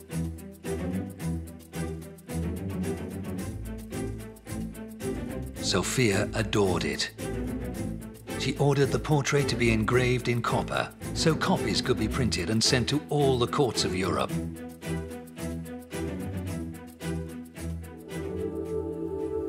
By now, Sofia was styling herself by the grace of God, the great sovereign lady, the pious Tsarevna, the great Princess Sofia Alexeyevna, autocrat of the Great, the Little, and the White Russias. At state ceremonies and ambassadorial receptions, she no longer felt the need to stand at a respectful distance behind the Tsar's throne. It was said her inspiration was the English Queen, Elizabeth I.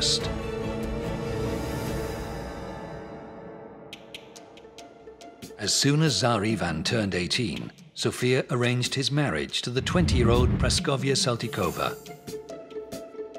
Sofia was counting on the birth of a male heir to cement the Miloslavsky branch of the Romanov dynasty in power. The rival Narushkin branch had, of course, had the same idea. Peter was not quite 17 when his mother, the Dowager Tsaritsa Natalia, married him off to the 19-year-old Yevdokia Lapukina. She was neither clever nor educated, but healthy. The outcome of these marriages would shape the future of the Romanov dynasty for generations to come. Ivan and Praskovya had 5 daughters, but only 3 survived infancy: Ekaterina, Anna, and Praskovya. Anna later became Empress of Russia. Ekaterina's daughter Anna Leopoldovna became regent for the young Ivan VI, but he was the last male of the Romanov-Miloslavsky line. Peter and Yevdokia had 3 sons, but only the eldest, Alexei, lived. His son became Emperor Peter II, but he was the last male of the Romanov-Narushkin line. On May 30th, 1689, Tsar Peter came of age. Sofia was now supposed to step down as regent, but she had no intention of giving up power. Instead, Shaklovity began spreading false rumors amongst the Streltsy regiments, claiming that the Narushkins planned to assassinate Sofia and Tsar Ivan and send the Streltsy away to garrison remote fortresses. The Streltsy were unhappy, but would not risk open revolt. Then Shaklovity let it be known that those who joined his conspiracy would be paid. 2 rubles for each private, 10 for each officer, 100 for each colonel, plus the right to plunder the houses of their victims. Moscow was on a knife edge. On the night of August 7th, loyal Streltsy officers arrived at Peter's palace. They told him that Shaklovity was planning to use the Streltsy to murder Peter and his family. Peter reacted with horror and outrage. Before fleeing to safety, he wrote a letter to Ivan, his brother and joint ruler. Our sister, Princess Sofia, runs our country as she wills. Bandits like Shaklovity and his friends plan to murder us and our mothers. Now, Brother Tsar, we shall rule our country on our own, since we are both men. Our sister has nothing more to do with it. It is shameful, Tsar, to be men and to have someone else rule in our place.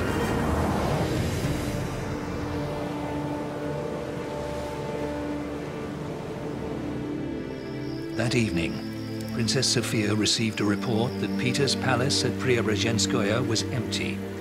Tsar Peter, his mother, pregnant wife, and entire court had left for the monastery of Trinity St. Sergius. His so-called toy regiments, now composed of young men, followed him there, together with one loyal Streltsy regiment. Rumors began to fly around Moscow. Everyone was on edge. But quickly, the mood began to turn against Sofia.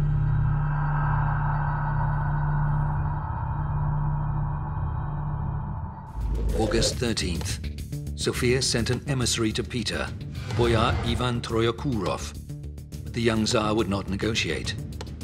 August 16th, Boyar Peter Prazorovsky visited the monastery with the same result.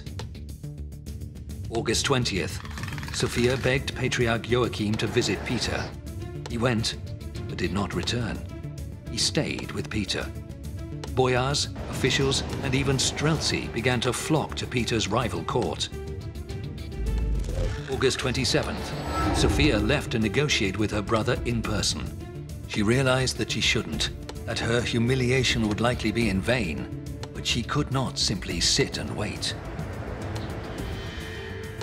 6 miles from the monastery, near the spot where she had the Streltsy leader Khovansky executed 7 years before, she was met by Troyekurovich, her own emissary from just 2 weeks ago. He handed her Peter's order to turn back. August 31st, Sofia returned to the Kremlin, where she gathered the Streltsy in the square. She told them that Peter's advisors sought to divide them by inventing plots against Peter's life, but that she was confident of their loyalty to her. But her speech made little impact. Only loyal Shaklovity remained by her side. September 4th, the foreign regiments under General Gordon went over to Peter's side. September 6th, the Streltsy arrested Fyodor Shaklovity and took him to Peter for sentencing.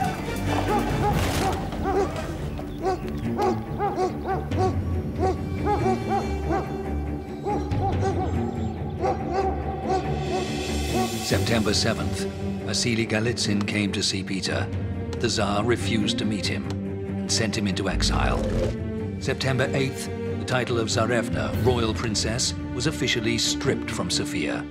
September 9th, Troyekurovich informed Sofia of the Tsar's will. She was to enter the monastery of Novodevichy and remain there for the rest of her life.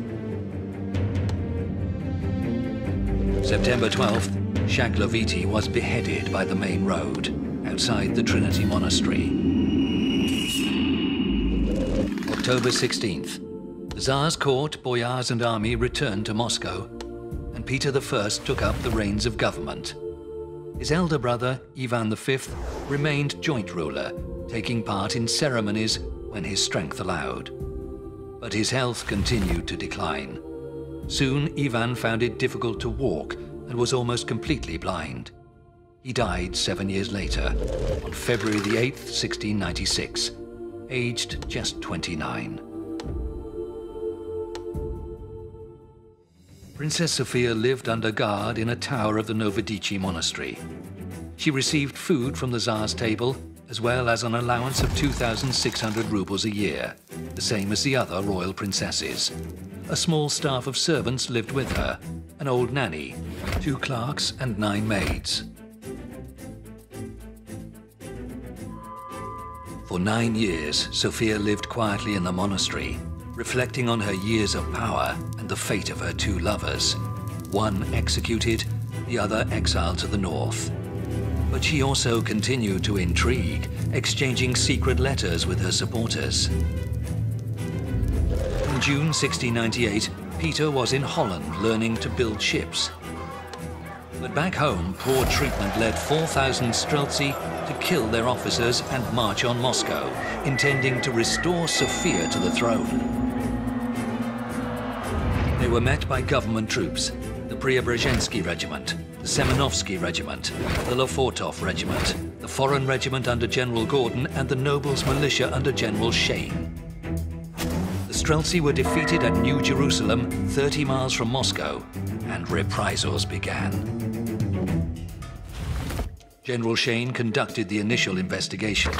He had 130 Streltsy hanged, 140 whipped and sent into exile, and 1,960 banished to remote regions. But in August, Peter returned to Moscow and renewed the investigation. He had another 2,000 Streltsy executed and 600 more flogged and branded. Streltsy corpses were hung from the walls of the Kremlin and Sofia's residence, the Novodevichy monastery. Streltsy property was plundered, and even the 16 regiments that didn't take part in the revolt were disbanded.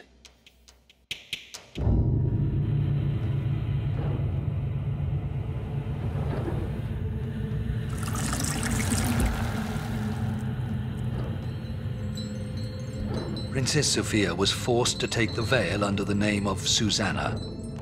Boyars close to her were interrogated and then banished to distant monasteries.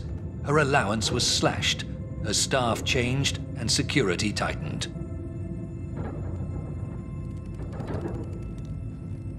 The bodies of 3 Streltsy hung by the window of her cell for 5 months.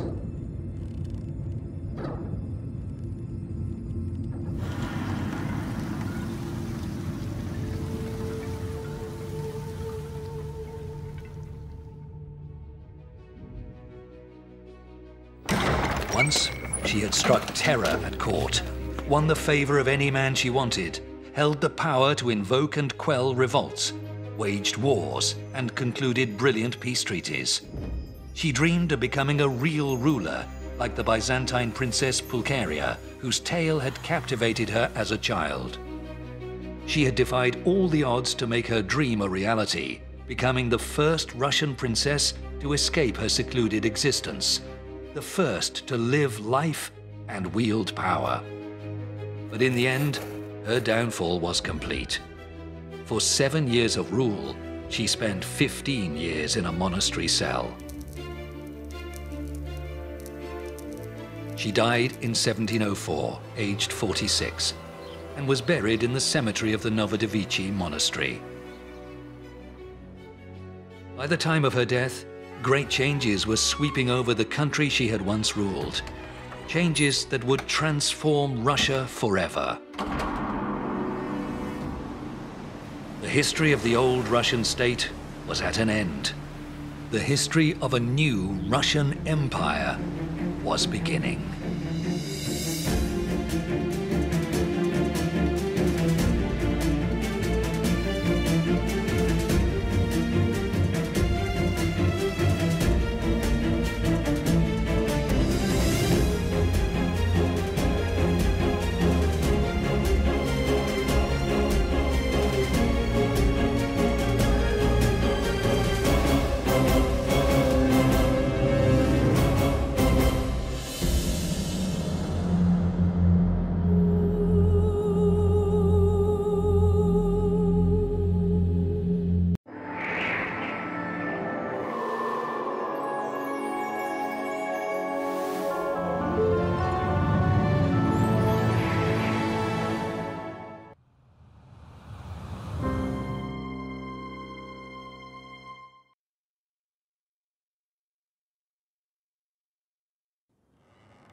Peter, Tsar of Russia, was exploring the boat sheds when he discovered a type of boat he'd never seen before.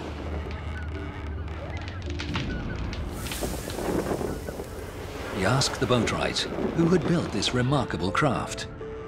He was told it was an English boat.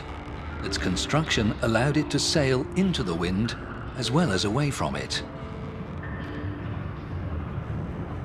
Peter was amazed.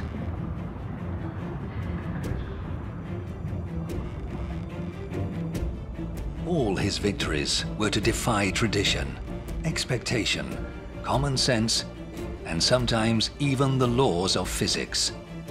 The spirit of his reign was summed up with the words inscribed on his medals: "Even the impossible is possible."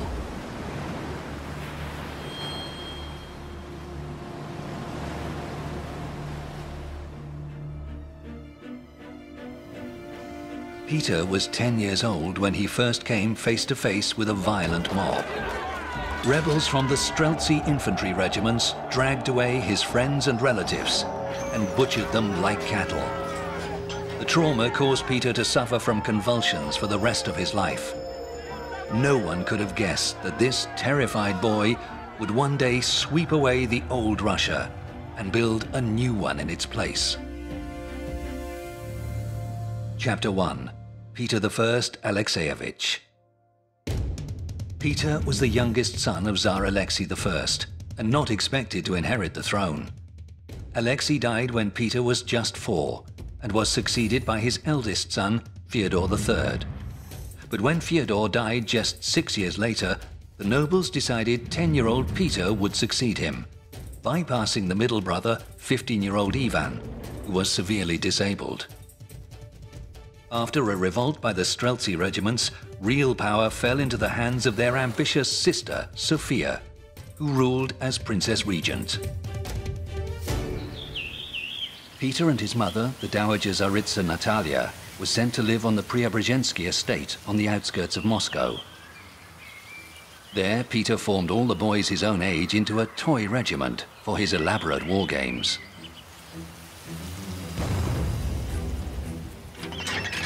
The young Tsar was obsessed with war, not just with armies, but navies too. He took his toy regiment to Lake Pleshievo, 80 miles north of Moscow, where they learned to build and sail boats and experiment with naval tactics.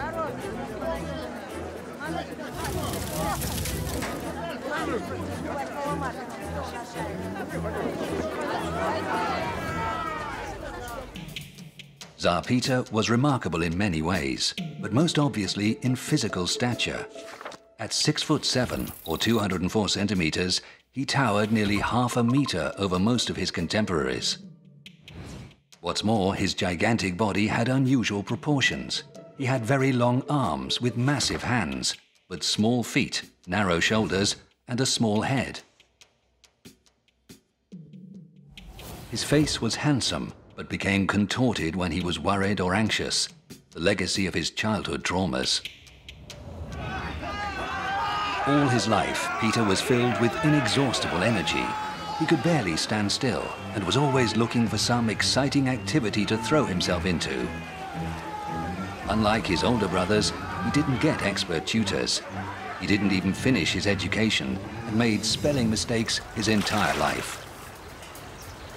When his mother, Tsaritsa Natalia, received her restless son's letters from Lake Pleshievo, they made her both laugh and cry. This is a letter for my dearest mother, Tsaritsa and Great Duchess Natalia Kirillovna, from her boy Petrushka, who is working constantly. Thanks to your prayers, we're all well. The lake is no longer covered with ice and all the boats are being repaired. We need rope, though. I beg you to send me 700 fathoms of rope. Then we'll be able to proceed. With that, I ask for your blessing.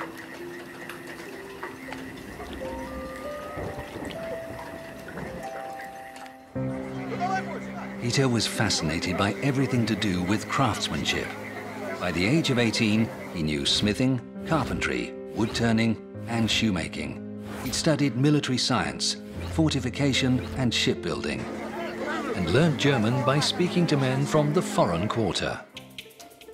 This was an area of Moscow set aside for foreigners, established in 1652 when Peter's father, Tsar Alexei, ordered all non-Orthodox Christians to move to a new settlement outside the city. The new foreign quarter was built just outside the walls along the Yauza River. It was self-governed and home to Europeans of all nationalities. Most were military men, doctors or craftsmen, all seeking professional opportunities in Russia.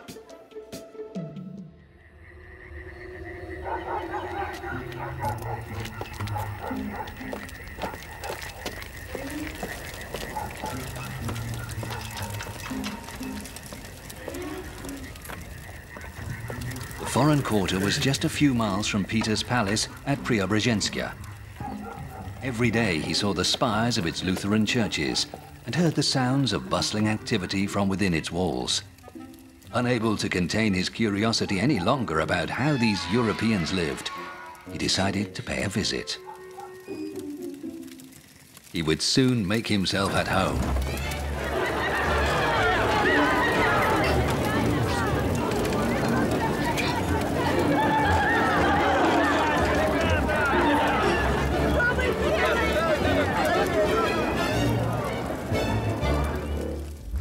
The Swiss soldier, Franz Lefort, was an experienced officer, handsome, capable, and well-connected. He was also a society host of some note, and Tsar Peter became a regular guest at his house. Franz Lefort soon joined the Tsar's inner circle, becoming one of Peter's most trusted friends and advisors. He also introduced Peter to his servant, Alexander Menshikov, destined to become another of the Tsar's closest confidants. And then there was Anna Mons, the daughter of a Dutch wine merchant, who soon became Peter's lover. Peter became a regular visitor to the foreign quarter, learning to speak German and Dutch, dancing with girls, drinking wine and smoking his pipe. Naturally, when his mother found out, she was horrified. In the hope of encouraging him to settle down, she decided Peter should get married. His bride was the 19-year-old Yevdokia Lupakina. She seemed an ideal match, tall, beautiful, sensible, and extremely pious. But just 2 months after the wedding, the new husband left for Lake Pleshevo.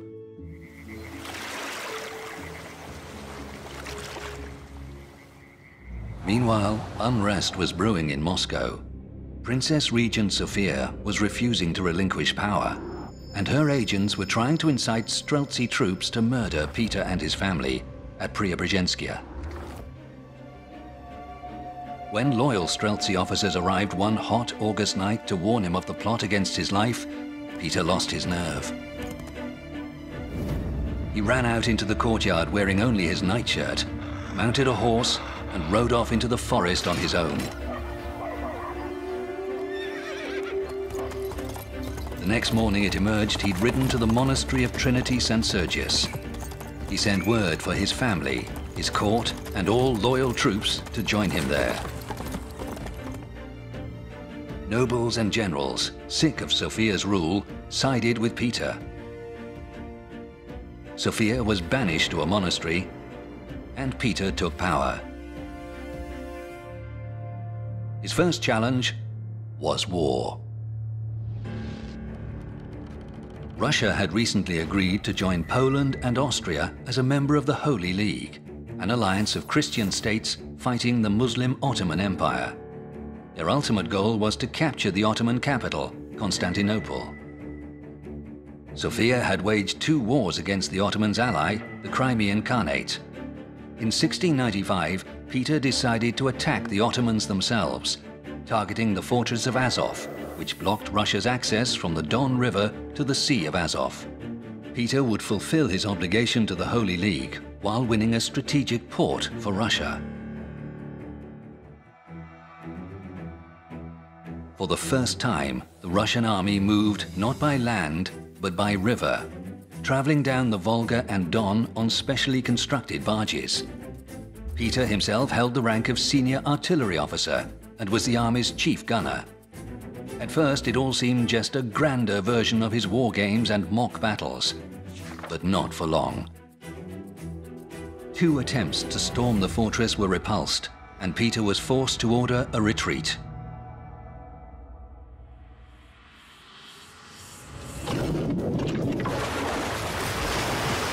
All winter, new vessels were built and launched from Voronezh in the Don's upper reaches.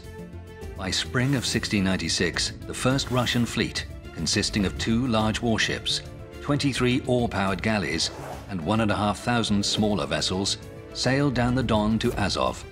The fortress was now besieged not just from land, but from sea as well. Within a month, this combined assault forced the Turks to surrender the fortress. The Russians also won their first naval victory, defeating an Ottoman fleet that attempted to break the siege. Peter returned to Moscow in triumph, but he needed allies to continue his war against the Ottoman Empire. He formed a grand embassy to travel to Europe, which he would accompany himself, traveling incognito under the name Peter Mikhailov. Peter appointed his head steward, Fyodor Ramodanovsky, to take over his duties in Moscow, conferring on him, jokingly, the title Prince Caesar. He was entrusted with the care of the Tsar's family, Tsaritsa Yevdokia, and their 6-year-old son, Prince Alexei. Peter's actions were without precedent.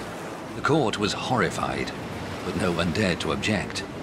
Many years later, the engineer Andrei Nartov described the reaction in his memoirs. Who ever heard or read of a ruler who, having taken the throne, left behind his crown and scepter, entrusted rule to one of his nobles, and left to wander through strange lands? It was completely unheard of. But this is what happened in Russia.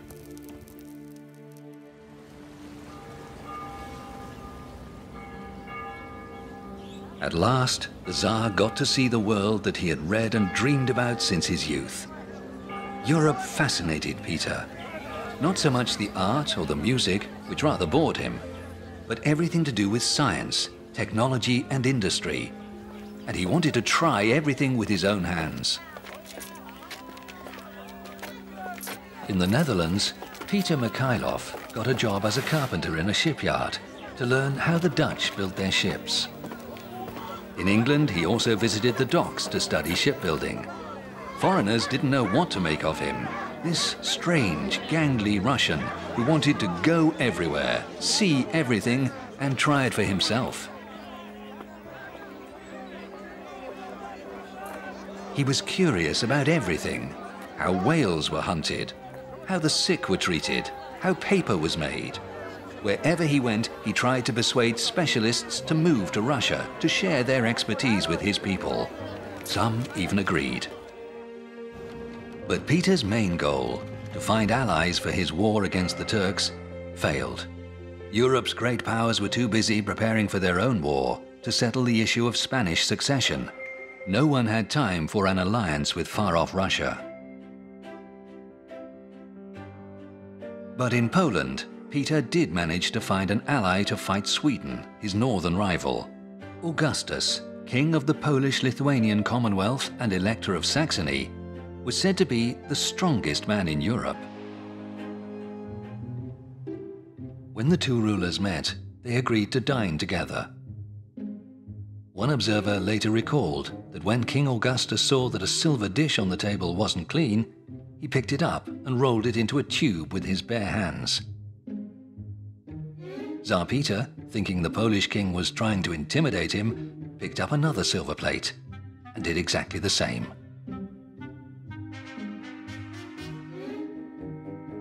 The two rulers began picking up and bending all the dishes within reach. As they sat down laughing, Tsar Peter joked, "Brother Augustus, we bend silver fairly, but it will be much harder work to bend Swedish iron." Peter hoped that a victorious war against Sweden would allow Russia to reclaim former territories in the Baltic, particularly the eastern shore of the Gulf of Finland.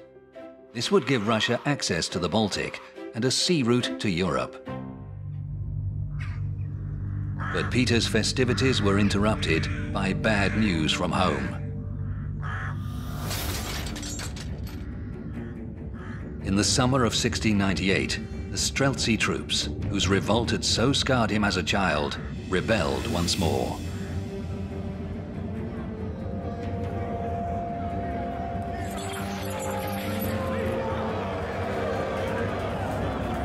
Rebel regiments were now marching on the capital. "To Moscow," they declared. "We'll destroy the foreign quarter and beat the foreigners who reject our Orthodox faith. To Moscow, come hell or high water, for we have a higher purpose. We will keep the Tsar out of Moscow and kill him for his faith in these foreigners." Peter traveled 300 miles in 4 weeks to reach Moscow. But by the time he arrived, his deputy, Fyodor Ramodanovsky, had defeated the rebels and begun dealing with the ringleaders. 130 Streltsy were executed, 150 more flogged and exiled to Siberia. But it was not enough for Peter. He ordered new interrogations and more torture, some of which he attended personally. A public mass execution was arranged in Moscow. 800 Streltsy were beheaded in Red Square. Hundreds more were hanged from the walls of the Kremlin. Peter beheaded 5 rebels himself. Noblemen and foreign diplomats witnessed the bloodbath. Around 2,000 Streltsy were executed in total, 800 flogged and sent to Siberia. Streltsy was now a word that Peter equated only with anarchy and revolt. After the executions, he decided to make some changes, both in his own life and his kingdom. He forced his unloved wife, Yevdokia, to become a nun and entrusted the care of their 8-year-old son Alexei to his sister Natalia. Peter began to live openly with his Dutch lover, Anna Mons. The conservative Russian nobility was shocked, but Peter didn't care.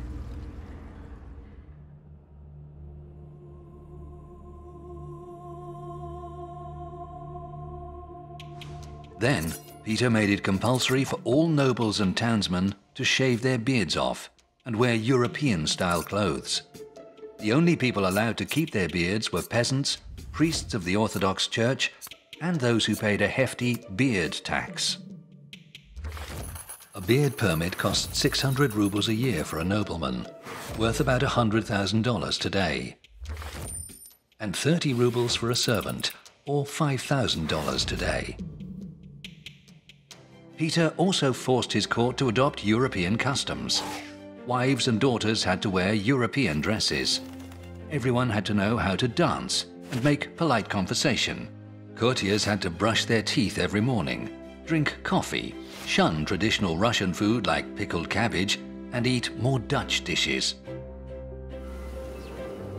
Peter reformed the calendar so that years were no longer counted from the date of creation, but from the birth of Christ, like the rest of Europe. Overnight, the year 7208 became 1700. And New Year was moved from September the 1st to January the 1st.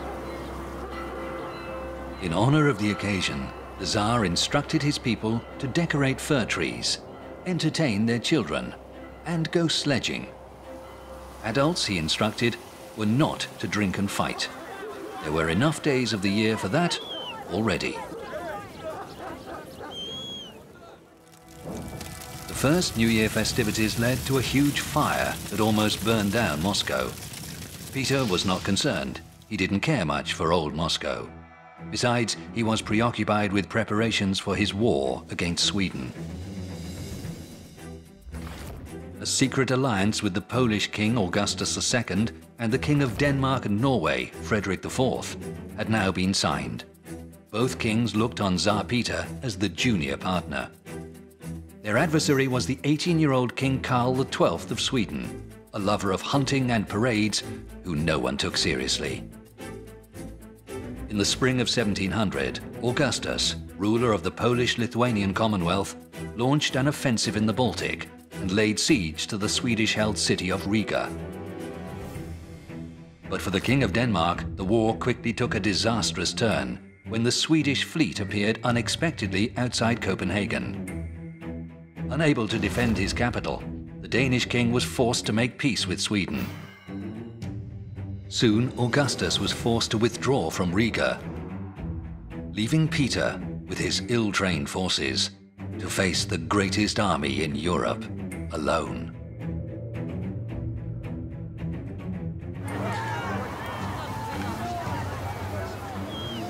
Russian troops were besieging Narva on the Baltic coast, but they didn't have enough artillery to break down its walls. After 2 weeks, the main Swedish army began to close in. As it approached, Peter appointed the Duc de Croix as commander-in-chief and left for Novgorod. He was not there to see the outnumbered Swedish infantry attack through the blizzard and inflict a crushing defeat on the Russian army. He didn't see the surrender of his hired foreign officers, or the moment his men cast their banners at the feet of the Swedish king. Peter had lost one army. Now, he had to forge a new one. His military reforms would create Russia's first regular army, a professional force made up of full-time conscript soldiers. Military service was required from all nobles, and peasants were expected to send one man from every 20 households who served for life. Troops were rigorously trained in drill, while Peter's toy regiment formed the basis for two new elite units, the Preobrazhensky Guards and Semenovsky Guards. Soldiers also received new weapons, rapiers and flintlock muskets instead of the old arquebuses. In 10 years, the Russian army was expanded to a strength of 200,000 men, supported by a force of 100,000 Cossack cavalry. Peter had created the largest and most modern army in Russian history. After the catastrophe at Narva, Peter needed to replenish the treasury quickly. He reduced the amount of silver in the coins, providing more cash in the short term, but devaluing the currency, driving prices up. He was pushing the country to the edge of another rebellion. He was making people dress up like heretics, forcing them to cut off their beards, and now forcing them to pay for his disastrous war. There were rumors that the Tsar who'd returned from abroad was a different man. The real Tsar, it was said, was in prison far across the sea. Others openly called him the Antichrist. Peter didn't care. Instead, he ordered church bells to be taken down and melted into cannon. Peter's draconian taxes were bleeding Russia dry and triggering riots and revolts across the land.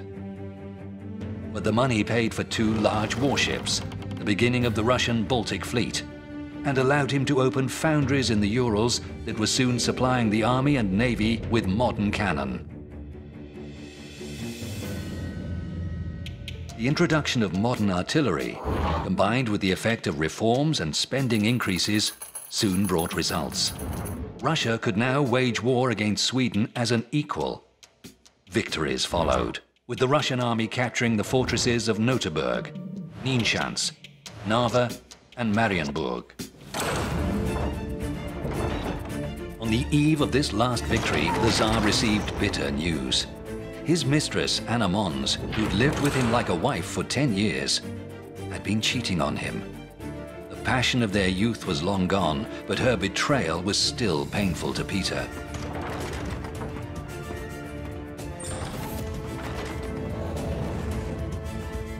His loyal friend and associate Prince Menshikov helped the Tsar to overcome his heartbreak by finding him a new mistress, the beautiful and charming Marta Skavronskaya, recently liberated by Russian forces from the fortress city of Marienburg. Marta turned out to be the woman that Peter needed in his life. 2 years later, he brought her to Preobrazhenskaya as his bride, where she converted to Orthodoxy and took the name Catherine Alexeyevna. This kind and gentle woman, who had once served as a housemaid and remained illiterate all her life, would bear Peter 11 children, and in time be crowned Empress of Russia. For now, the Great Northern War ground on. On Hare Island, where the river Neva flows into the Gulf of Finland, the Russians began to build a fort with 6 bastions. Named the Peter and Paul Fortress, it guarded the first Russian port on the Baltic Sea.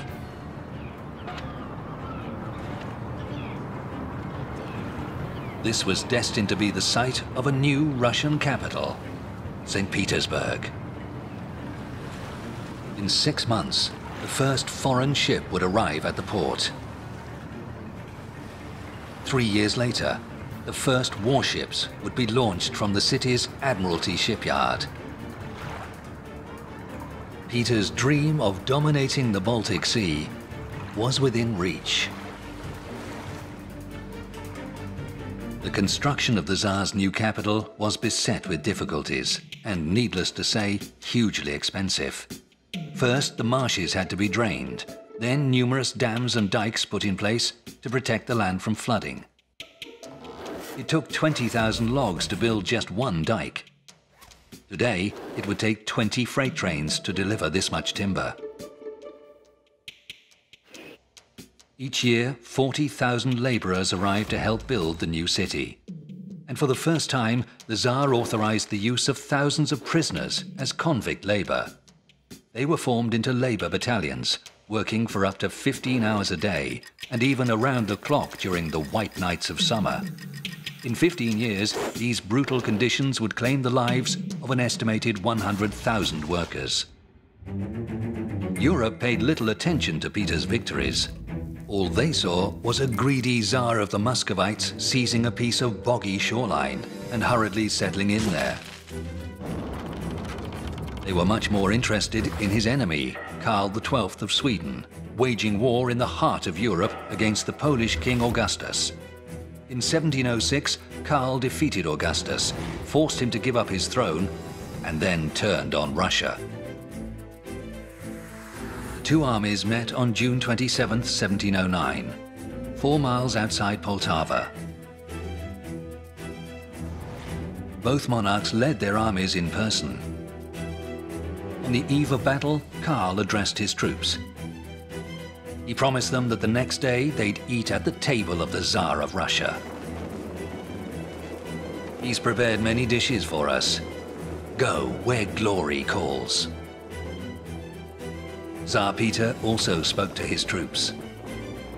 Soldiers, a time has come that will decide the fate of our motherland. Do not think you are fighting for Peter. You are fighting for the state he is entrusted with, for your families, your motherland, for our Orthodox Church. The Swedish army at Poltava had a strength of 8,000 infantry, 8,000 cavalry, and just 4 cannon. The Russian army consisted of 25,000 infantry, 9,000 cavalry, and 73 cannon. The battle raged for 10 hours and ended in a brilliant victory for the Russian army. Russian losses were 1,300 men killed and 3,300 wounded. The Swedes suffered 8,000 casualties, almost twice as many as the Russians, while 4,000 were taken prisoner and 17,000 more lost during the retreat. The Battle of Poltava ended 100 years of Swedish military dominance in Europe, though Karl remained a threat as long as he still commanded a powerful navy. The rest of Europe, however, was forced to recognize that Russia, long regarded as wild and backward, was now a force to be reckoned with.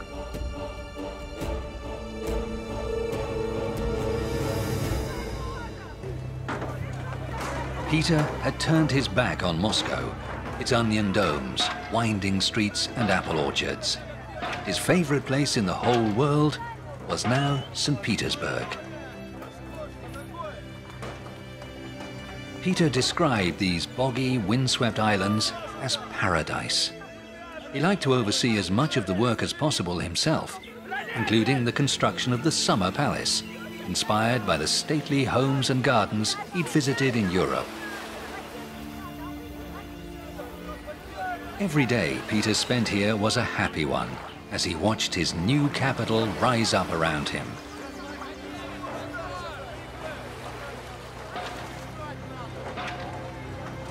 He ordered that every cart entering the city had to bring 3 large stones with it, weighing not less than 5 pounds. These were used to turn streets of mud into the city's first paved roads. Peter could already see the great palaces, wide boulevards, parks, and promenades that would one day make this city the Venice of the North. But Peter's quest to modernize Russia was far from complete. Everything had to change. Finances, bureaucracy, laws. There was no master plan.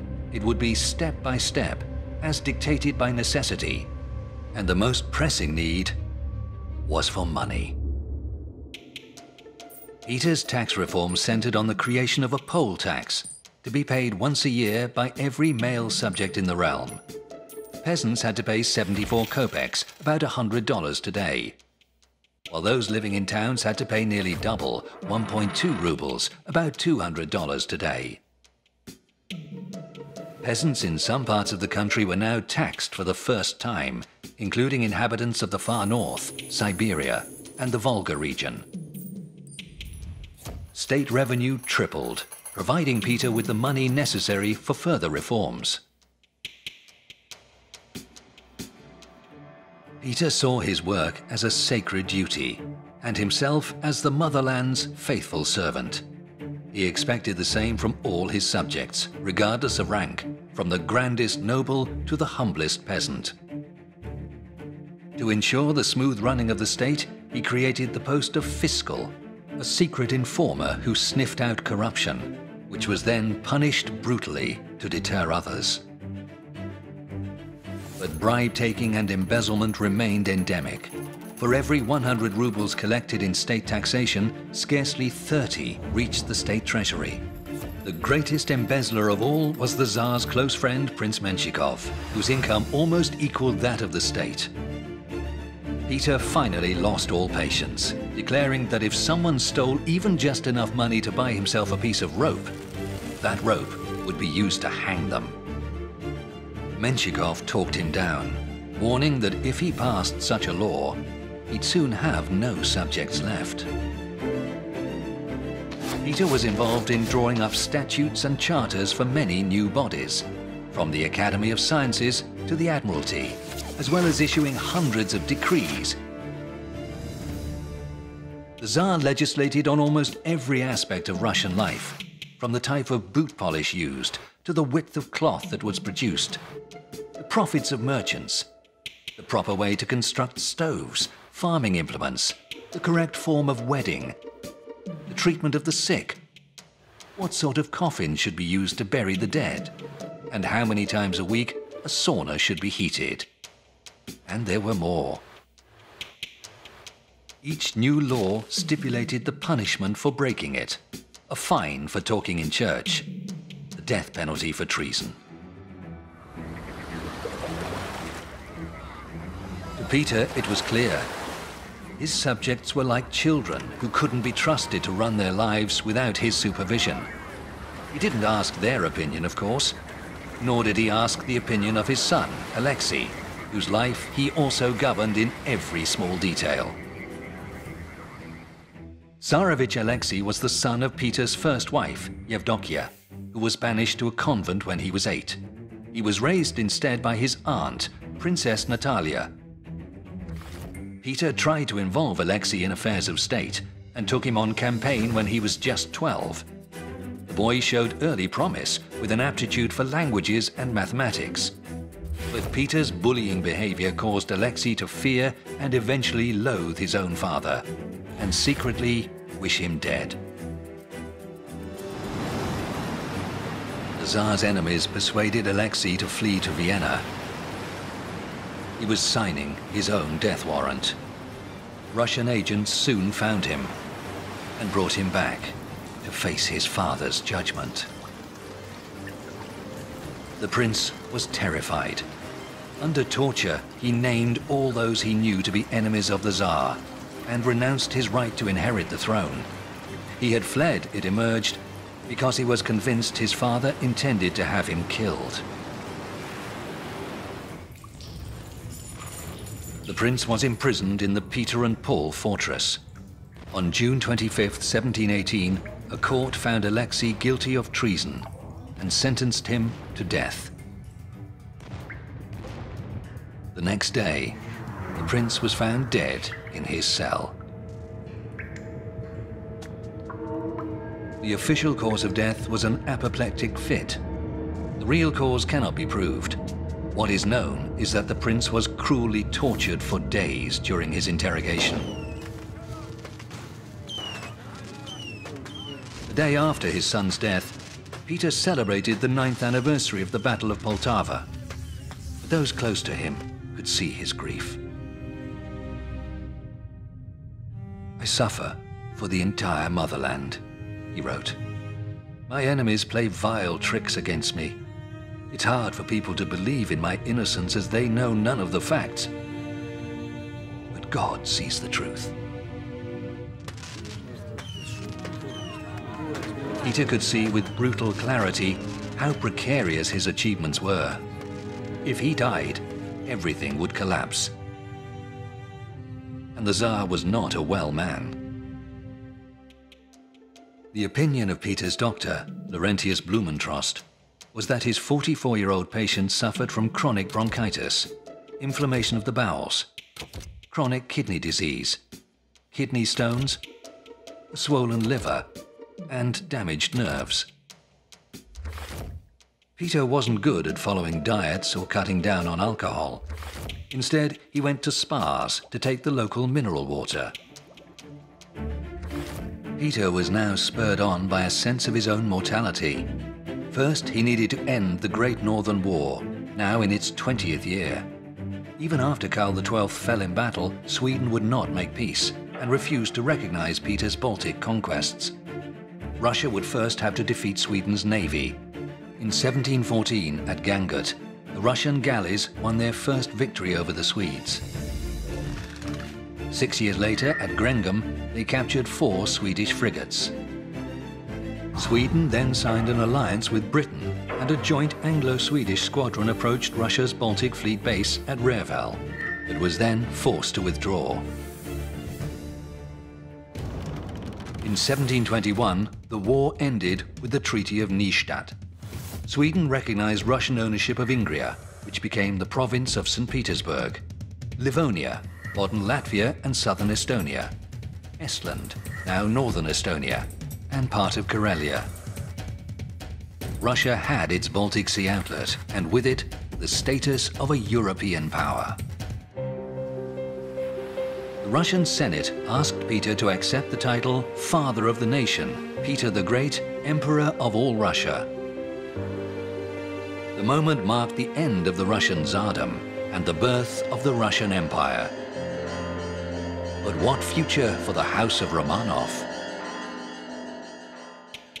Few of Peter's children had survived infancy. His heir, Peter, died at the age of 3. He had 2 adult daughters, Anna and Elizabeth, and a grandson, little Peter, the son of the late Tsarevich Alexei. But Peter didn't want the boy to succeed him yet, fearing he would become the puppet of his enemies, who would try to undo all his reforms. Peter decided to change the ancient customs of succession. He issued a decree allowing a ruler to choose their successor. "Let the ruler be always free," it said, "to choose to whom they will give their inheritance." In the spring of 1724, at the Cathedral of the Assumption in the Kremlin, Peter solemnly crowned his wife, Catherine, as Empress. Did it mean he intended to leave the throne to her? The Tsar made no mention of the matter.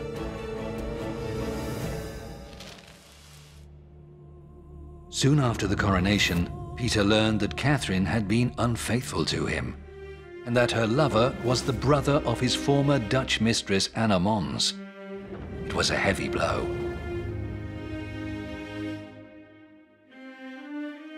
Catherine was Peter's greatest love and closest companion.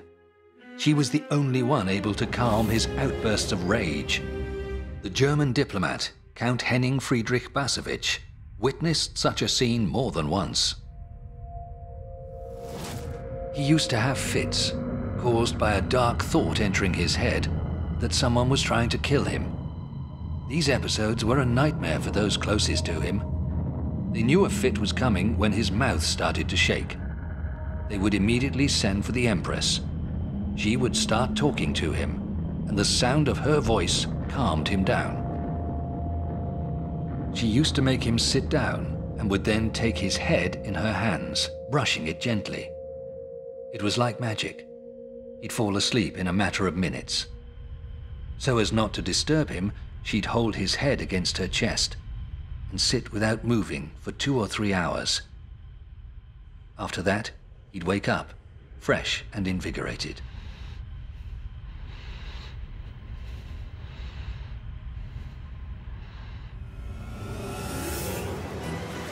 Peter had never been a faithful husband. On campaign, he would bed the servants and the soldiers' wives, and even established a set fee for their services, 1 ducat per night. Nor did the ladies of court escape the Tsar's attention. In his father's day, women were kept out of sight. Now, instead of being treated like slaves, it was said, they were worshipped like goddesses. The many sudden changes to Russian customs, social norms and dress were soon being blamed for a collapse in morality. The Tsar himself set a terrible example. His lovers included Mary Hamilton, a lady-in-waiting, Countess Avdotia Chernyshova, Countess Maria Rumyantsova, the Romanian Countess Maria Cantemir, and Elizaveta Sinyavskaya, all of whom slept with Peter with the full knowledge of their fathers or husbands. Catherine had tolerated all of the Tsar's affairs and never reproached him for them, but that was expected. Peter had Catherine's lover arrested and charged with accepting bribes to avoid public disgrace. The investigation was swift. He was found guilty in 5 days and dead in 8. Peter had his severed head preserved in alcohol and placed in a jar. Then, it was rumored, he delivered this gruesome gift to Catherine's chambers in person.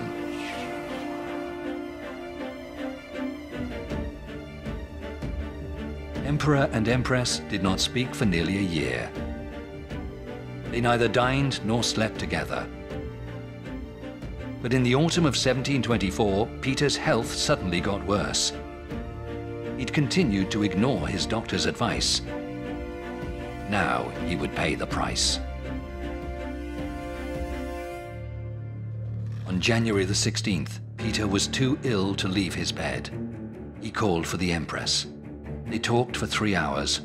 All that time, Catherine knelt beside him. At last, they made peace and forgave each other. The next day, Peter was in excruciating pain, but the doctors could provide no relief. His screams echoed through the palace. Catherine did not leave his bedside. On January 22nd, in between fits, Peter confessed his sins. 5 days later, he asked for a desk to write his will. He didn't know that in the next room, generals and senators were discussing the succession. For many of them, it was a matter of life and death. One half, Dukes Dolgoruki, Galitsyn and Repnin, were for the 10-year-old Peter, the late Prince Alexei's son. The other half, new men like Menshikov and Tolstoy, who'd led the investigation against Prince Alexei, feared his son would seek to avenge his father. They wanted the Empress to take the throne. Peter wrote just 2 words, "Give everything," and fainted. At 4 a.m., the Senate decided the throne must go to Catherine. She was still at the Tsar's bedside. At 5:10, he died in her arms.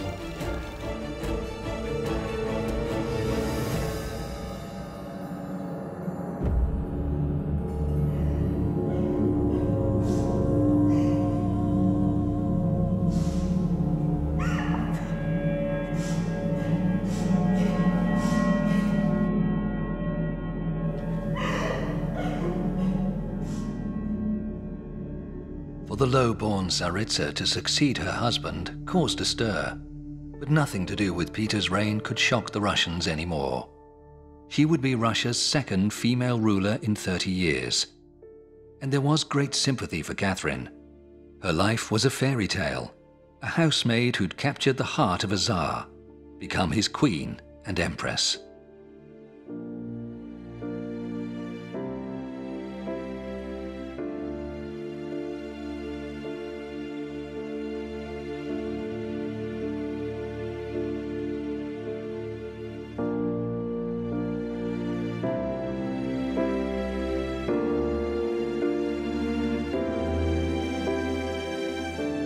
Chapter 2. Catherine I Alexeyevna.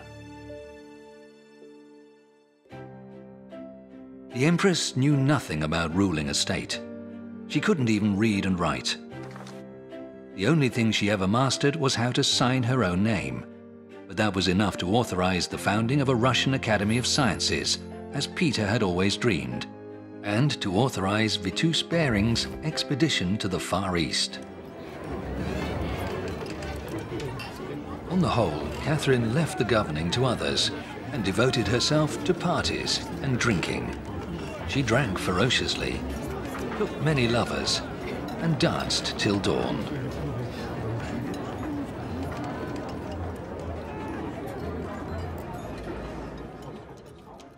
A typical day for the Empress began when she rose from bed at 4 o'clock in the afternoon. She dined at 8, then took a walk in the summer garden. She usually went to bed around 10 o'clock the next morning. Her court was dominated by the serene Count Alexander Danilovich Menshikov. It was he who had first introduced Catherine to Peter. Then he had put her on the throne. Now he held the reins of power. He ruled through a new body, the Supreme Privy Council. Formally, its role was to advise the Empress, but in reality, it ran the country.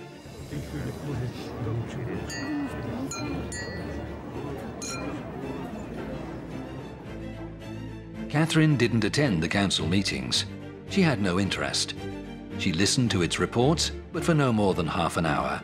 Any longer gave her a headache. The Empress's dissolute lifestyle soon led to serious health problems. She put on weight and suffered from kidney disease and a heightened pulse.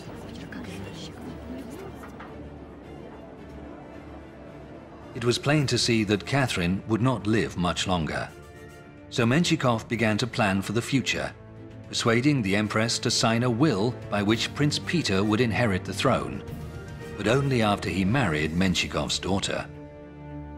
On May 6, 1727, Catherine I died.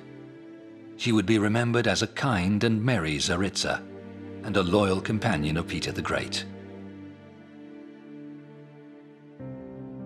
Many had believed that without Peter the Great's iron will, Russia would revert to being a second-rate power on the margins of Europe. But Peter's reforms had created an unstoppable momentum of their own. In St. Petersburg, palaces were rising along the shores of the Baltic. Gardens were planted and wide boulevards paved. They were the first in Russia to be lit by oil lamps. Cannon-armed Russian warships stood out at sea, while Russia got its first printed newspaper, DYNASTY, with a circulation of between 200 and 4,000. Merchants' goods traveled from St. Petersburg to Moscow along newly dug canals. Advanced schools of artillery, medicine and navigation were opened, and the Academy of Sciences established.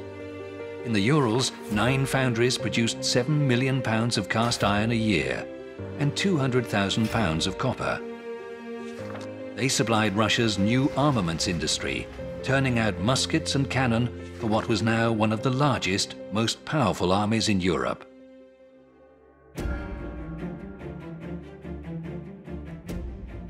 Peter had dragged Russia from the Middle Ages into the modern world. But his new state would now have to prove its resilience and weather the storm of dynastic crisis and intrigue. It would be 40 years before there was another Russian ruler to match Peter the Great.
The court of 18th century Imperial Russia was a place of etiquette and excess, stunning balls and carnivals, jesters and fireworks.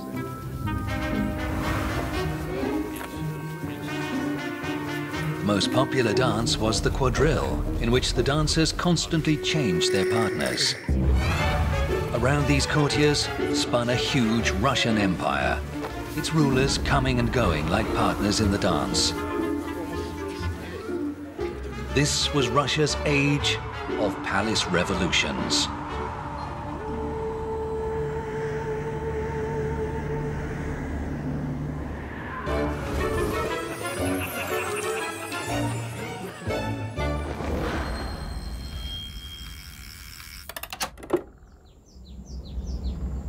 The year 1727, 2 years after the death of Peter the Great. Peter had forged an empire through iron will and firm rule. Without him, it seemed to have lost its purpose. State revenue was collapsing. Ships stood unfinished in the shipyards. The army lacked vital equipment. Government bureaucracy was riddled with corruption. Supreme Privy Council ruled the state. It consisted of a handful of nobles who chiefly looked after their own interests. And on the throne, a 12-year-old boy. Chapter 1. Peter II Alexeyevich. Peter II was the son of Prince Alexei and the German Princess Sophie Charlotte of Brunswick-Lüneburg, making him the grandson of Peter the Great. His mother died soon after childbirth, his father when he was just 2. His older sister Natalia was his only close family. Peter seemed unlikely to inherit the throne, as Peter the Great had 2 other sons, Peter and Paul. But they both died in infancy, making Peter the last male of the Romanov dynastic line.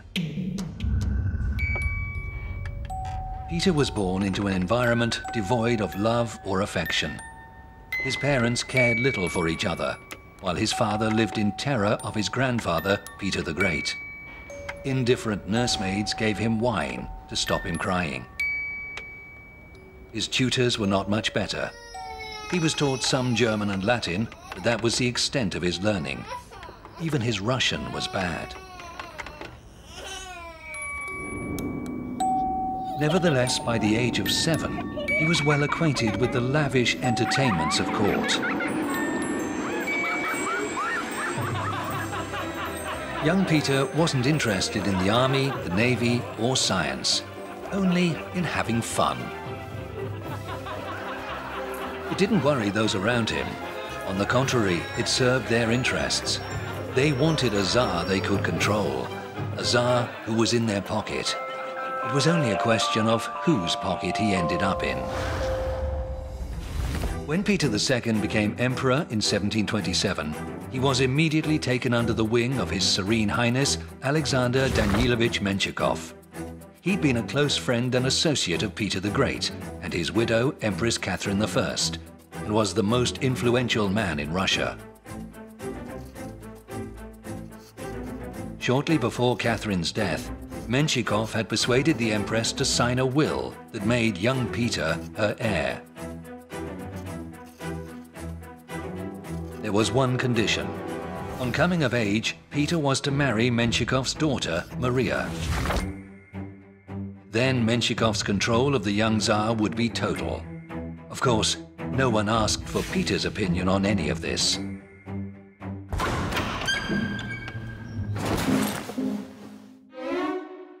Soon after his coronation, the 12-year-old Peter found himself engaged to the 16-year-old Maria Menshikova. The Emperor's bride received the title Imperial Highness and an annual allowance of 34,000 rubles.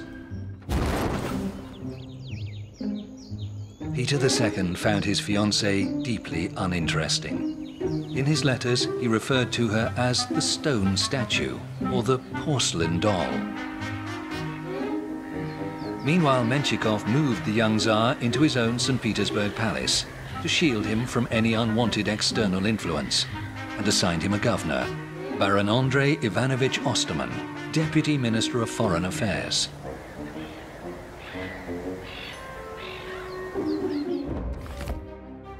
But the emperor's studies didn't last long. Menshikov suddenly fell seriously ill, and in his absence, Peter fell in with a young rake, Ivan Dolgorukov, who encouraged him to flee Menshikov's stifling supervision. The Tsar quickly fell under the influence of Dolgorukov and his powerful family, who were bitter rivals of Menshikov. With their encouragement, he and his governor, Baron Osterman, moved out of Menshikov's palace and into the Peterhof Palace. He also broke off his engagement to Maria Menshikova. Soon, a special commission found Menshikov guilty of embezzling state funds. He was stripped of all his titles, honors, estates, and property, and sent, with his family, into internal exile in Siberia. The Dolgorukovs, with the wily Baron Osterman, now held the reins of power. The sovereign, Tsar Peter, was free to indulge in his new favorite sport, hunting.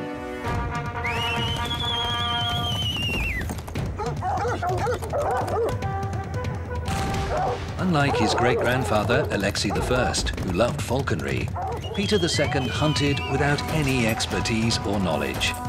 It didn't matter to him how or what he hunted. What mattered was riding fast and making a lot of noise.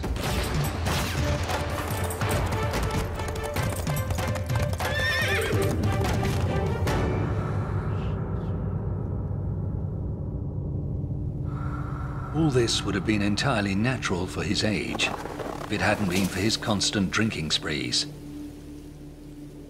Nobody cared about his health except his sister Natalia. She was the only person who truly loved the boy emperor and tried to stop him drinking. But, aged just 14, she died of tuberculosis. With no one to stop him, Peter began regularly binge drinking with his guards. He was tall and well developed for his age, and women were also made available to him. Peter then fell in love with his aunt, Elizabeth, daughter of Peter the Great.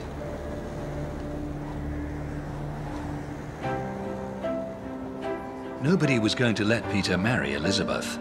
First of all, the church prohibited marriages between such close relatives. Second, Ivan Dolgorukov had already chosen a bride for him, his sister Catherine. To sway the emperor's decision, Ivan provided proof that his aunt Elizabeth was already in love with an officer of the guards. The hot-headed teenager felt that Elizabeth had betrayed him and made a point of turning his attention to Catherine Dolgorukova. Once more, the Tsar found himself the pawn in other people's games.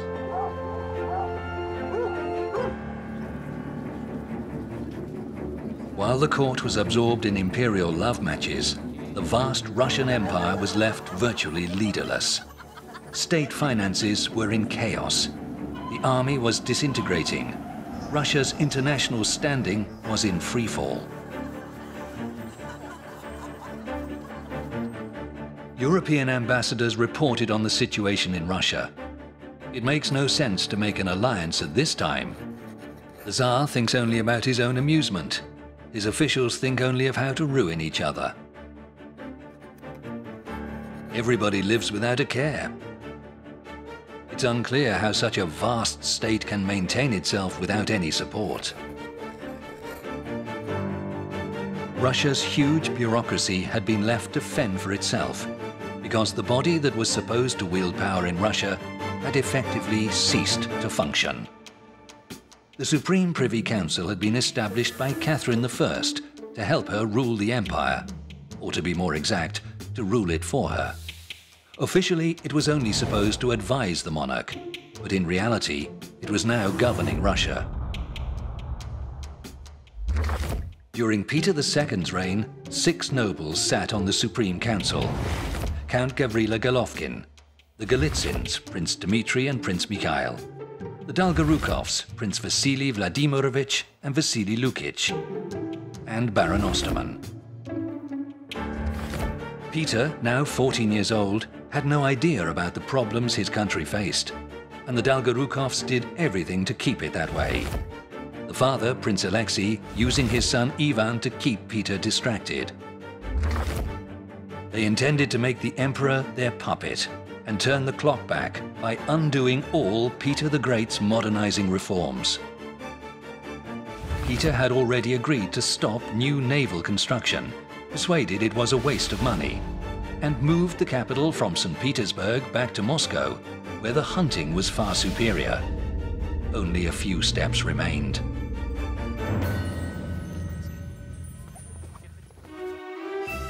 In November 1728, the emperor's engagement to Ivan's sister, Princess Catherine Dolgorukova, was announced.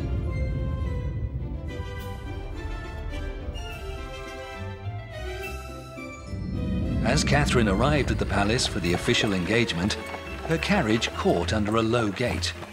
In front of guards and onlookers, the gilded crown on the carriage roof was torn off and fell into the gutter. In the weeks leading up to the wedding, the Dolgorukov princes kept the emperor constantly entertained, lest he have time to reconsider his decision.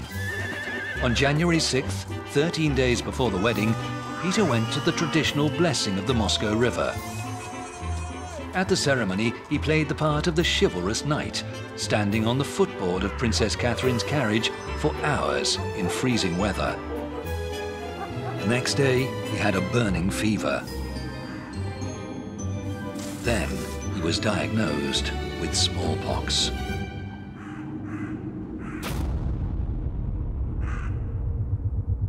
Smallpox, also known by its Latin name variola vera, had been present in Europe at a low level for 1,000 years.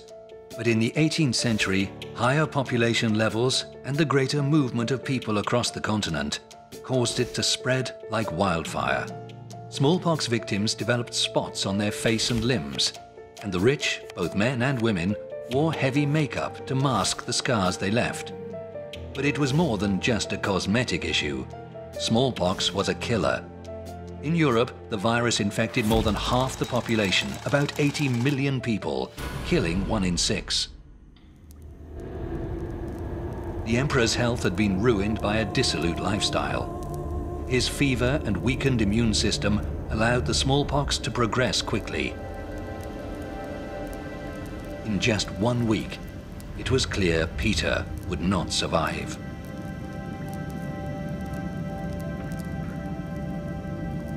The Dolgorukovs were in despair.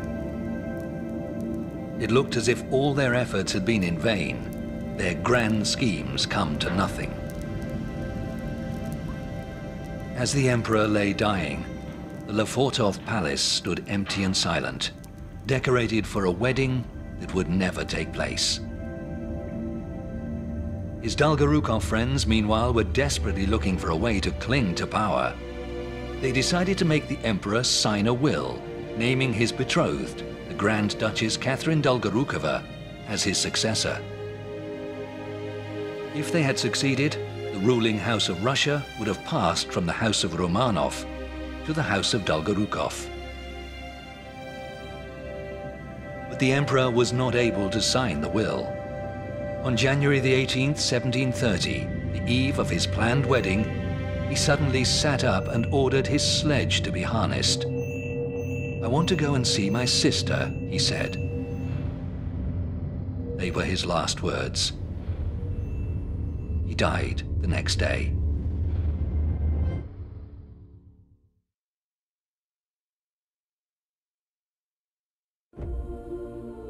The Supreme Privy Council reacted with indignation to the idea of handing the throne to the Dolgorukovs. The Romanovs were the ruling dynasty of Russia. If the male line was broken, they would turn to the female line. The female line of the Romanovs lived on through the 2 daughters of Peter the Great, Anna and Elizabeth. There were also 3 daughters of Ivan V, Peter's half-brother and joint ruler, who died young. They were Catherine, Anna, and Praskovia. Anna had married the Duke of Holstein. In 1728, she bore him a son, Karl Peter Ulrich. but she died soon after childbirth.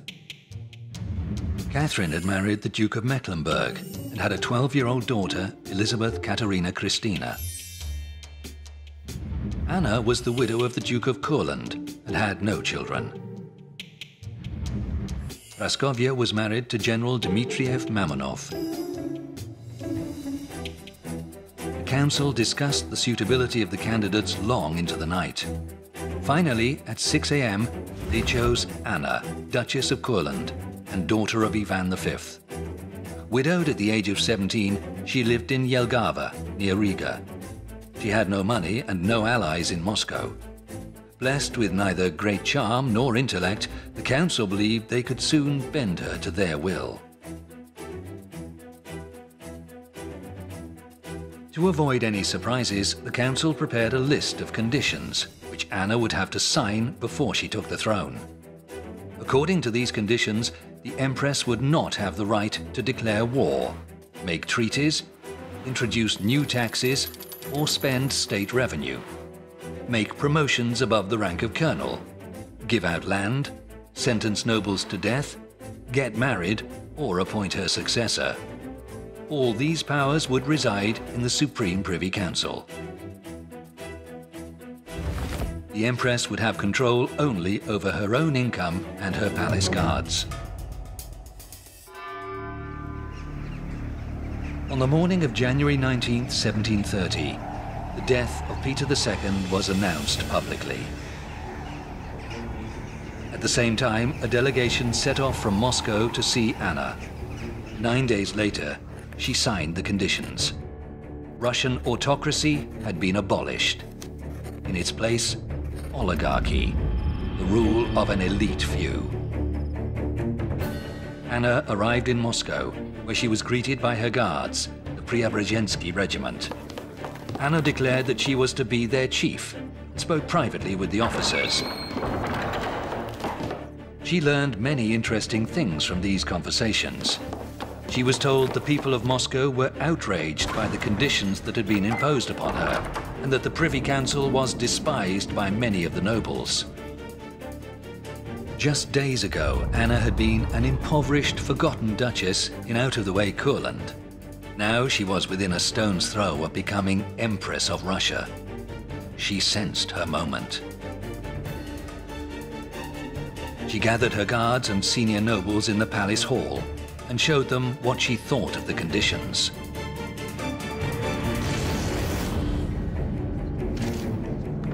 Chapter 2. Anna Ivanovna.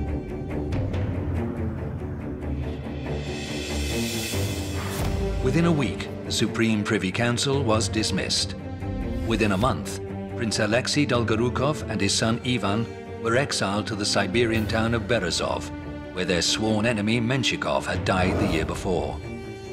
The day after becoming Empress, Anna demanded to see all the items confiscated from the famously wealthy Menshikov. She picked out jewelry for herself worth 23,000 rubles, 138 million today, about $4 million US. She appointed a Russian architect of Italian parentage, Bartolomeo Rastrelli, to build 2 new palaces for her, a wooden winter palace in the Kremlin and a stone summer palace on the Yauza River, to help her settle in. Anna's German chamberlain, Ernst Biron, followed his mistress to Moscow. He was Anna's favorite and her lover. The fact that he was married with 3 children didn't concern her. Anna herself was the secret mother of his youngest son, Karl Ernst, which is why the boy was brought to Moscow.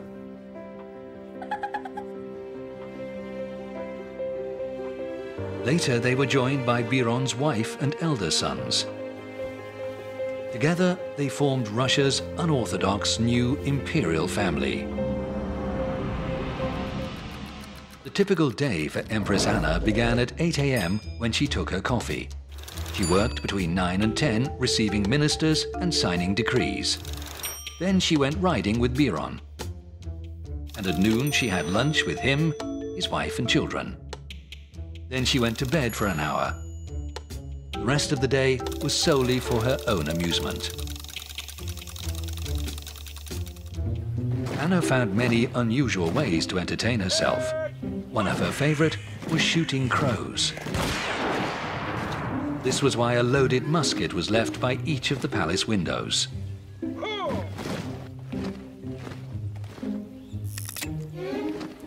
The Empress didn't just shoot birds, she also hunted bears with a spear. But there were also more sophisticated entertainments at court, Italian operas and theatre. In Anna's reign, the first Russian dance school was founded.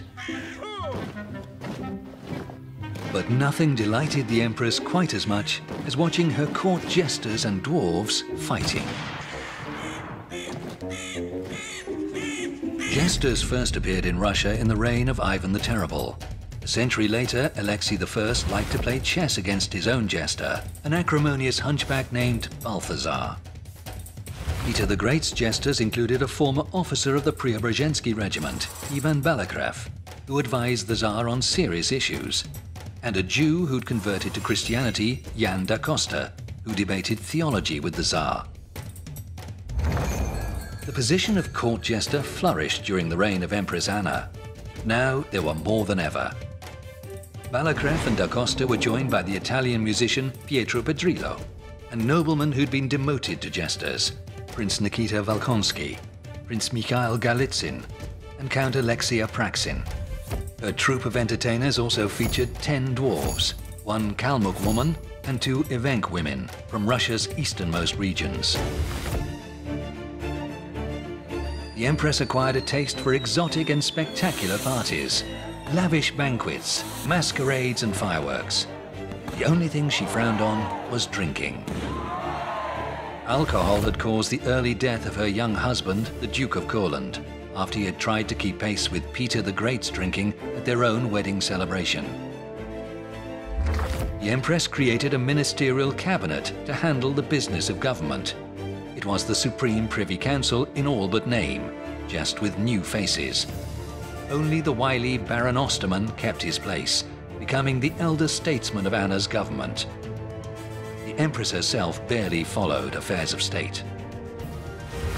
But Biron, who now held the title Duke of Courland, took an active role in cabinet business. One cabinet minister, Artemy Volinsky, wrote, "The Empress is a fool. It's impossible to get any decision from her. Duke Biron does as he pleases." For opposing Biron, Volinsky was charged with treason and executed. The very thought of a palace revolution terrified Anna. She had Peter the Great's daughter Elizabeth watched to look for any hint of conspiracy. And she re-established the secret Chancellery of Investigations, founded by Peter but abolished by his successor. Its role was to sniff out any trace of political dissent. Its agents were everywhere and were rightly feared. Any careless word, particularly about the Empress, could lead to arrest and inevitably torture.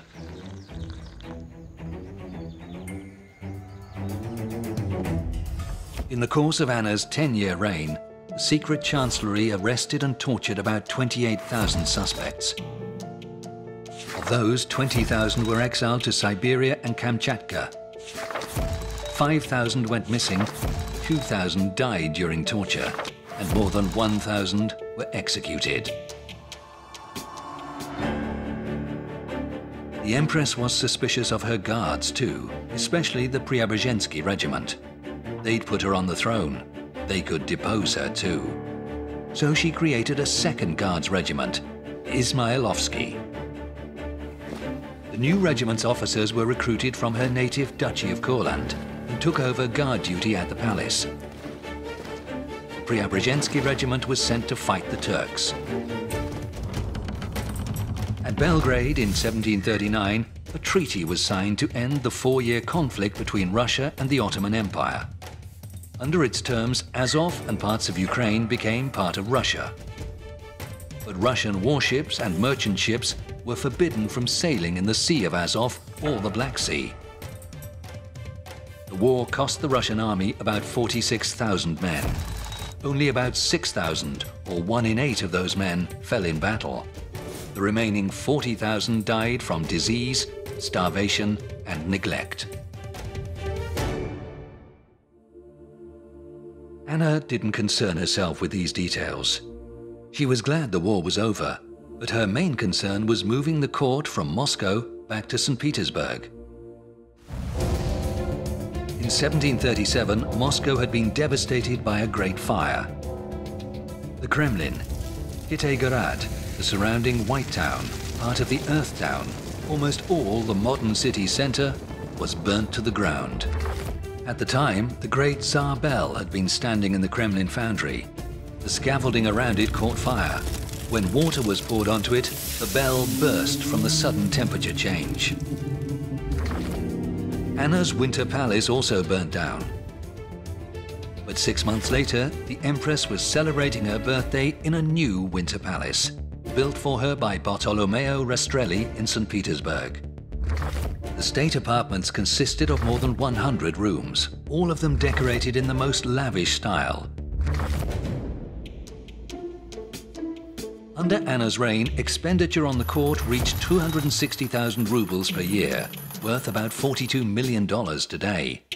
The running costs of Duke Biron's stables were 100,000 rubles, about $17 million, while small-scale expenditures by the Empress totaled 42,500 rubles, or $7 million. Incredibly, the Empress spent as much on jewelry as it cost to maintain the Academy of Sciences, about 47,000 rubles, or $8 million. Just a tenth of that sum was spent on public education, a measly 4,500 rubles.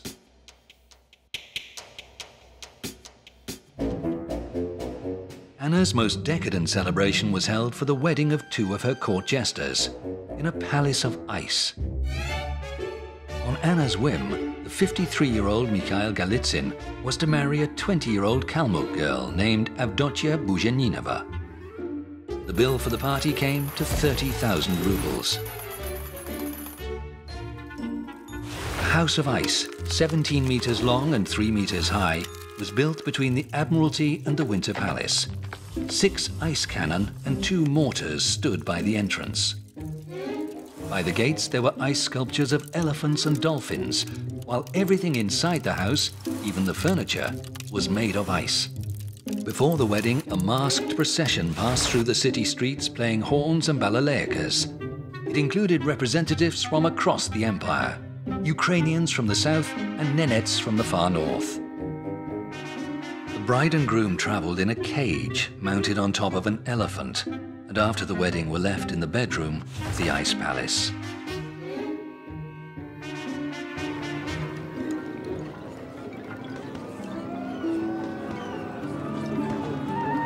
The French ambassador, Marquis de la Chetardie, was one of the guests. Only in this country is there such fun to be had. The bride and groom were taken to an ice house. It was kept warm with straw. The light that shone in through the ice from all sides was extraordinary. All who saw it were amazed.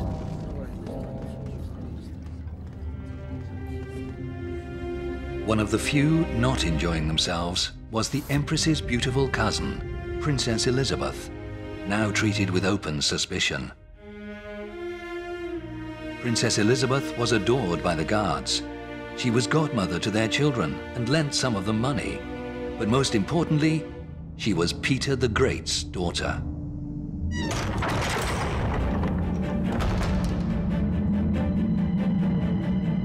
Her popularity had become a threat to Anna's plans for the succession.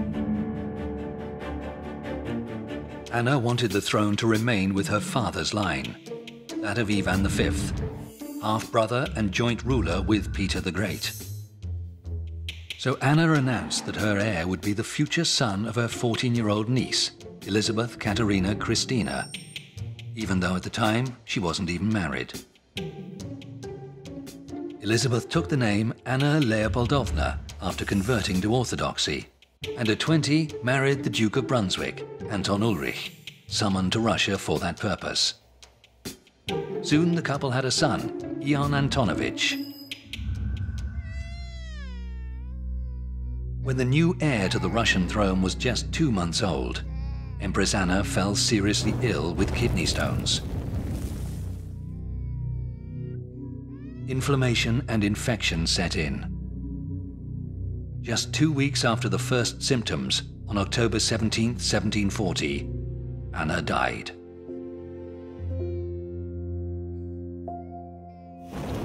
One of her last acts was to sign a decree appointing a regent for the infant emperor, the Duke of Courland, Ernst Biron.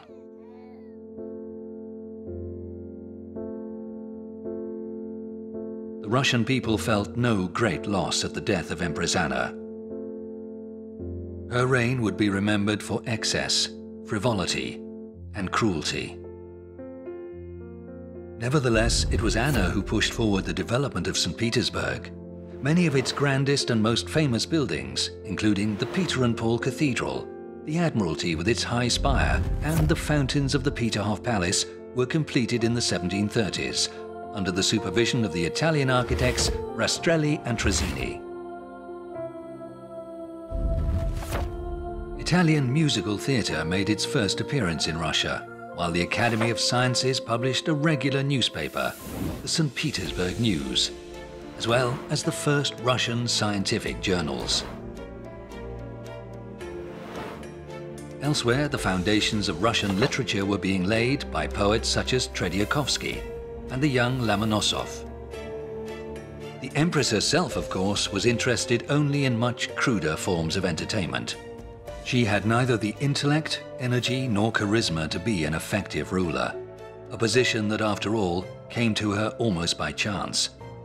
And within 2 weeks of her death, all the plans she had laid for her succession had collapsed like a house of cards.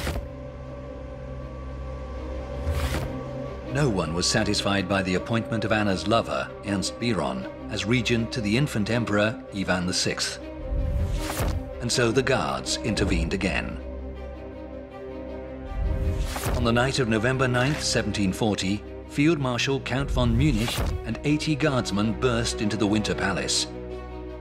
He sealed the exits and sent his adjutant to find Biron.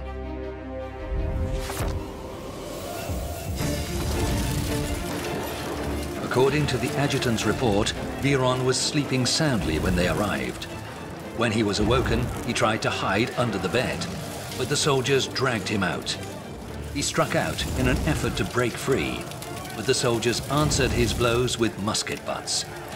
He was then stripped naked, tied up, and carried to the guardhouse, where he was loaded into the field marshal's waiting carriage. He was carried out past the very rooms in which Anna's coffin was still lying. By 6 a.m., the palace coup was over. Russia had a new regent, the infant emperor's mother, the 21-year-old Anna Leopoldovna, rumored to be even less intelligent than her aunt, the late empress. Anna was madly in love with a Saxon diplomat named Count Lynar. Russian nobles feared they had another Biron on their hands when Lynar was given the post of Grand Chamberlain. He then briefly returned to Saxony to settle his affairs at home. But before he could return, the Russian throne changed hands once more. Peter the Great's daughter, Elizabeth, had finally made her move. Many people knew about the plot to put Elizabeth on the throne. Courtiers warned Anna about it every day. She paid little attention, until finally she decided to speak with Elizabeth herself. Elizabeth was her half-cousin once removed, and 10 years her senior.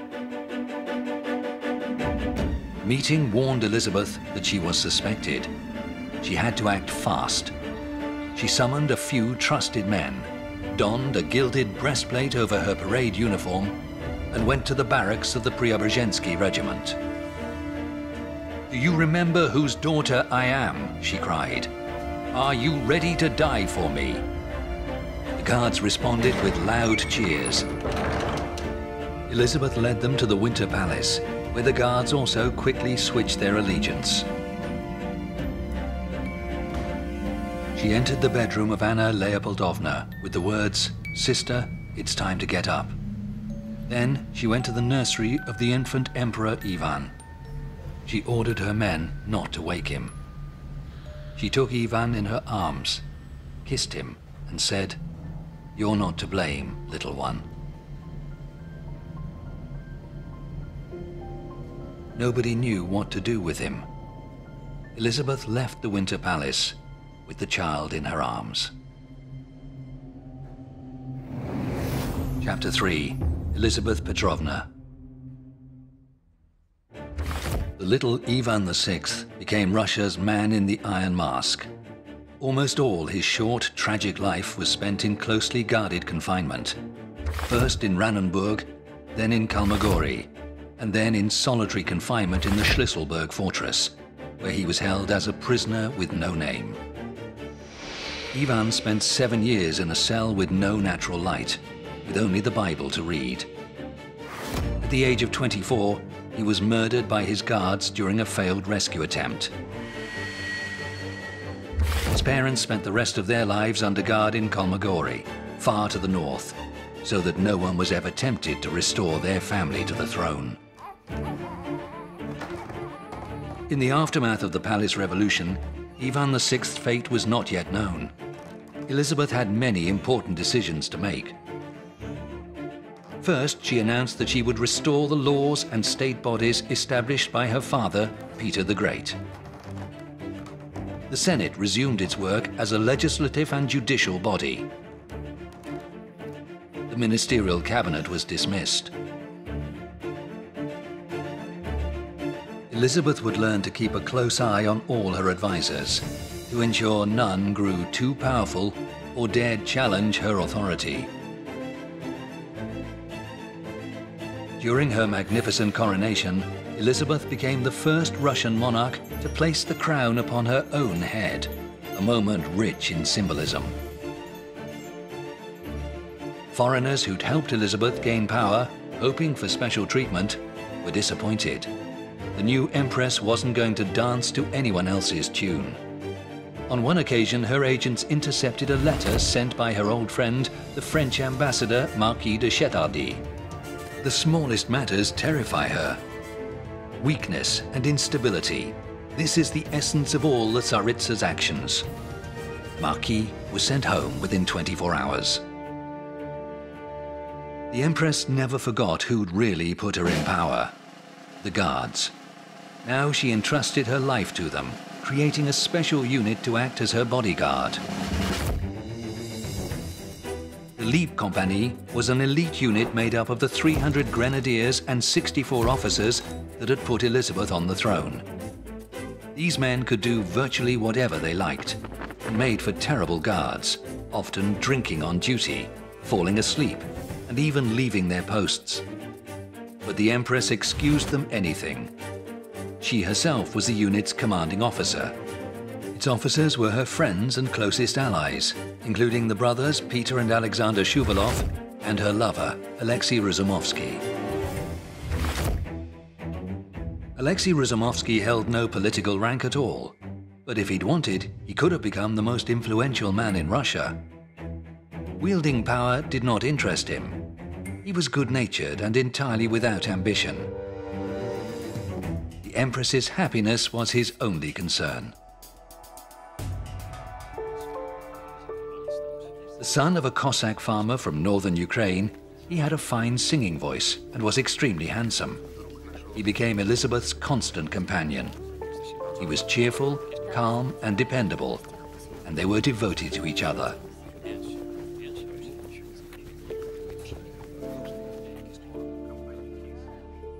Razumovsky gave Elizabeth a taste for Ukrainian cuisine, and her cooks prepared borscht with garlic and dumplings for her almost every day.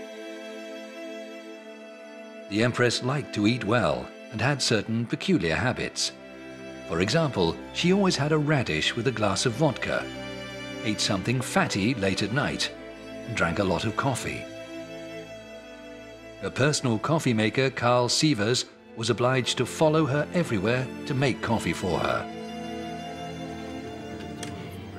The Empress adored sweet things too. Confectioners were hired from France and Italy to create fantastic sculptures from sugar and sponge.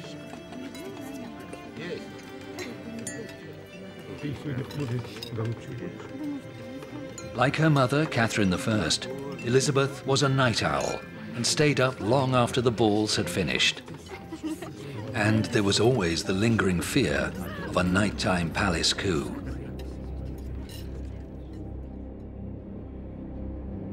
Elizabeth never slept in the same room twice, and her apartments were constantly being altered. New doors and windows were cut through the walls, staircases were moved, all measures to create new escape routes and to confuse any potential conspirators.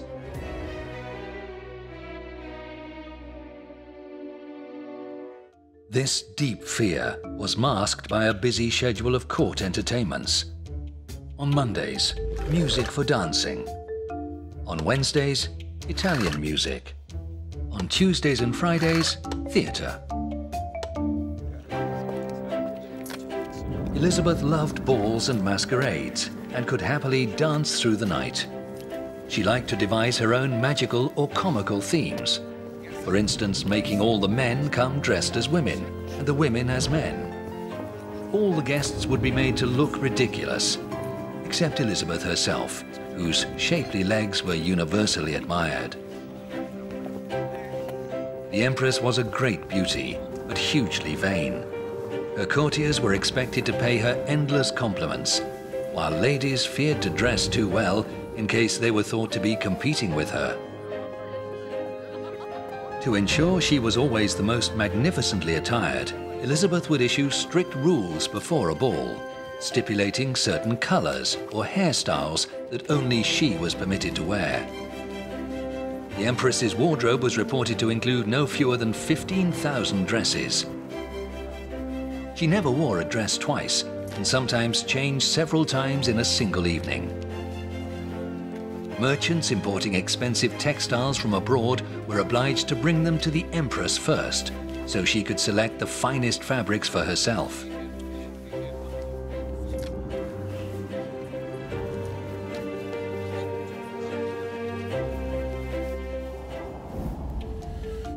The Rococo style was the latest fashion in Europe, which meant frilly shirts for the men and for the women whalebone corsets to create tiny waists and huge skirts supported by cane hoop petticoats.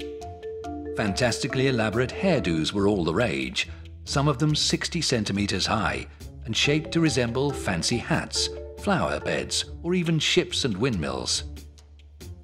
Small flasks of water holding live flowers were sometimes tied into the hair. At night, it was recommended to cover such constructions with a nightcap to prevent lice from crawling in. Empress Elizabeth also demanded palaces to equal anything in Austria or France. This is where the genius of Bartolomeo Rastrelli came in. The son of a famous Italian sculptor, Rastrelli moved to St. Petersburg as a teenager, and his work soon found favor with the Empress Anna. As senior court architect, he was kept on by Elizabeth, and his projects became yet more daring and grand. His designs included the new Winter Palace, Smolny Cathedral, Grand Peterhof Palace, and the Zaskie Selo Palace. The cost was astronomical. The palace at Zaskie Selo alone cost 1.6 million rubles, the equivalent of about $270 million today. This at a time when the Russian economy was crippled by corruption and a currency crisis. Russians, uncertain of the future, had begun to hoard more and more currency. Every year the state increased coin production, but they simply vanished into the economy. There were approximately 54 million coins in circulation, but none of them were circulating. Many industries, such as the extremely lucrative salt trade, were state-sanctioned monopolies run by influential officials and friends of the Empress, like Peter Shuvalov. Corruption had reached extraordinary levels. Almost all of Elizabeth's ministers also received wages from foreign countries. Those taking payments from foreign governments included the Chancellor, Alexei Bestuzhev-Ryumin, and the Vice-Chancellor, Mikhail Vorontsov. It was once said of Vorontsov that he was on sale to the first bidder. The Empress needed foreign money too. Word spread that she was willing to sign conventions for subsidies. In these unequal agreements, Russia agreed to enter a war on one side or another in exchange for cash payments. Russia had become, in effect, a state for hire. One thing Elizabeth refused to sign was any death warrant. When she came to power, she'd sworn that she'd have no one executed, and was true to her word. An entire generation of noblemen grew up without fear of the scaffold. Slowly but surely, the Russian economy began to modernize. The first banks opened, offering loans at 6% per annum. Industry was expanding rapidly. Russia was producing 2 million poods, or 33,000 tons, of cast iron a year, half of which was sold overseas. The Russian population was rising, 5 million in a quarter of a century.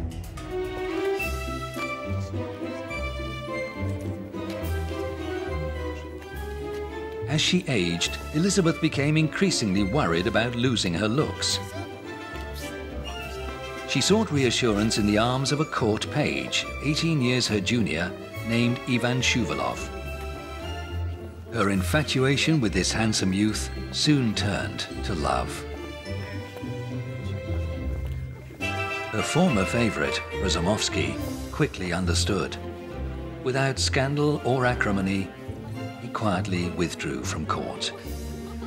The new favorite was much like the old, calm, gentle, and good-natured, and absolutely loyal to the Empress.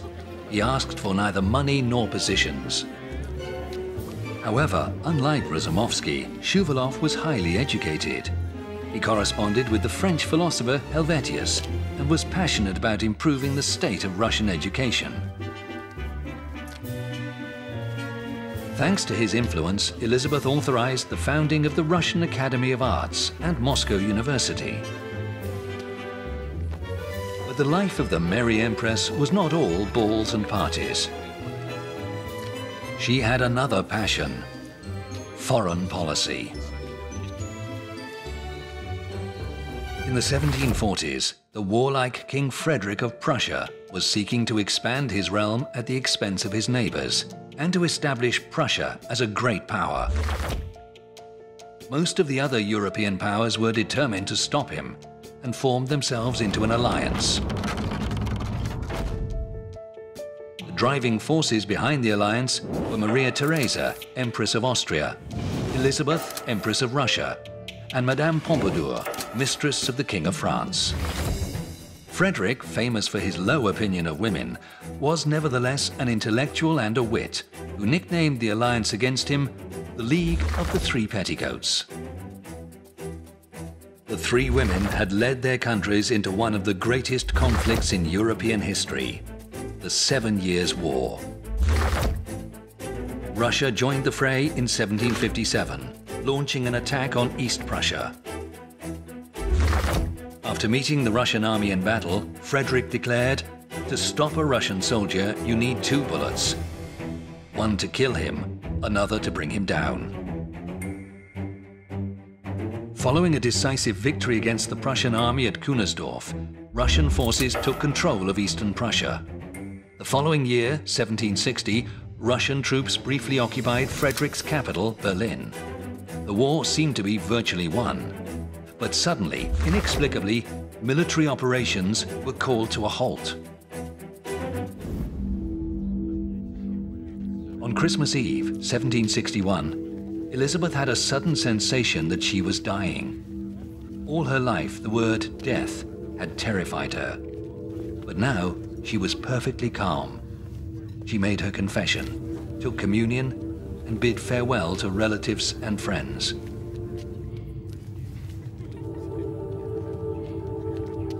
She gave her last advice to her heir, Peter Fyodorovich, and his wife Catherine: be friends. On Christmas Day, she died. Elizabeth was laid in her coffin wearing a silver dress with lace sleeves, a golden crown on her head, beautiful and serene, as she had been in her youth. But those at the funeral were fixated instead on the strange behavior of the new emperor, Peter III. He either walked too slowly or ran, laughed or grimaced. It was whispered that he'd already ordered Russian troops out of Prussia and offered his idol, King Frederick, peace with no demands. It didn't seem to matter to him that thousands of Russian soldiers would have died in vain. There were soon doubts about the new emperor's sanity and what he might do. One thing seemed certain: the endless parties, the glamour and frivolity of Elizabeth's court were a thing of the past.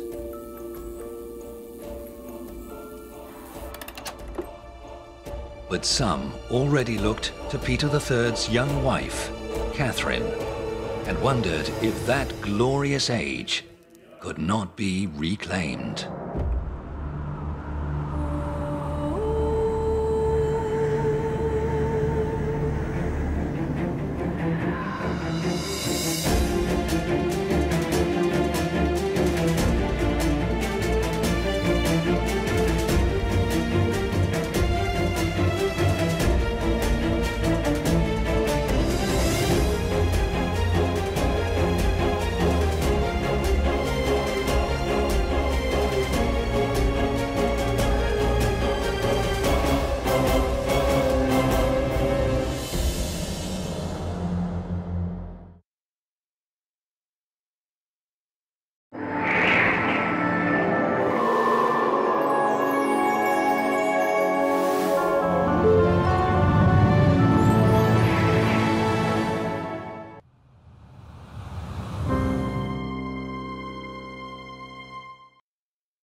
January 1744. A carriage hurried through the Russian winter, carrying a 14-year-old German princess to St. Petersburg.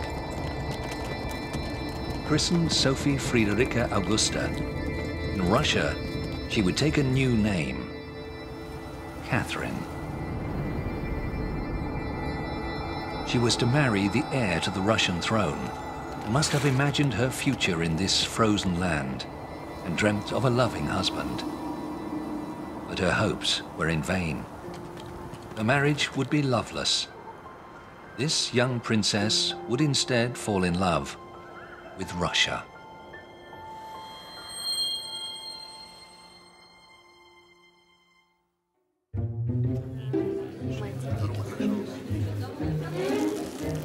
"18 years later, the year 1762. At the Russian court, the age of elaborate wigs and lavish balls was coming to an end. They held no interest for Empress Elizabeth's successor, the 34-year-old Peter Fyodorovich.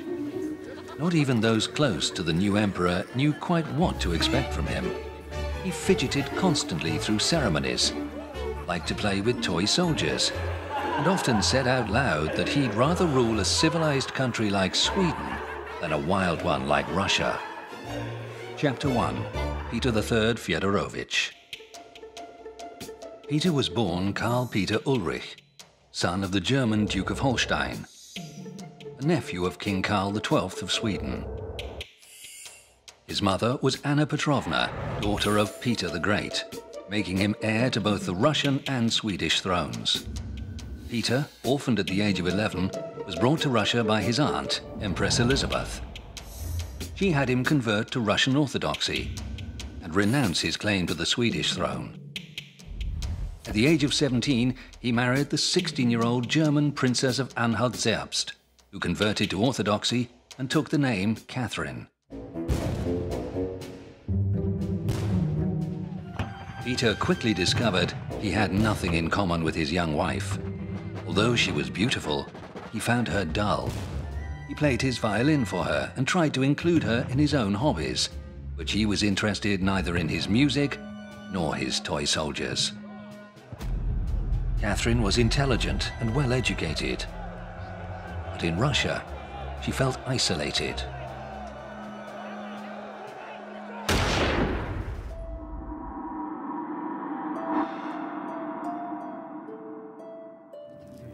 Catherine confided her innermost feelings to her diary.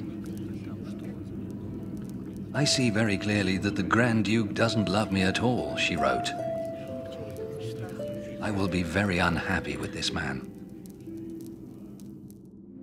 Peter's antics, meanwhile, exasperated those around him. His courtiers painted an unflattering portrait, suggesting he'd inherited Peter the Great's love of drinking, as well as his wild, unpredictable behavior, which baffled and infuriated his advisors.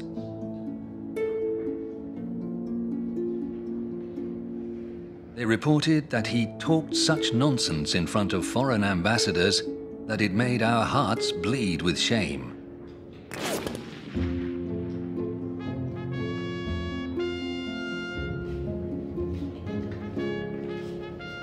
Peter behaved erratically throughout his adult life.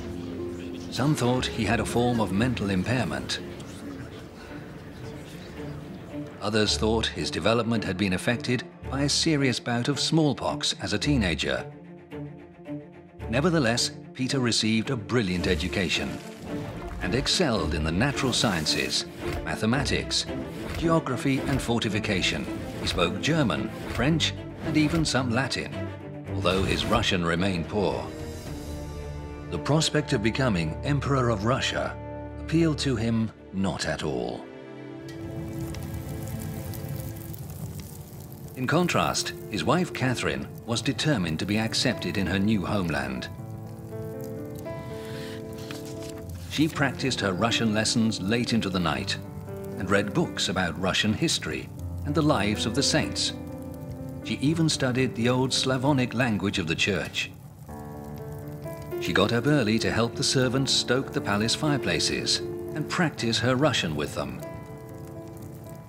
Soon, she spoke the language fluently, though she never completely lost her German accent.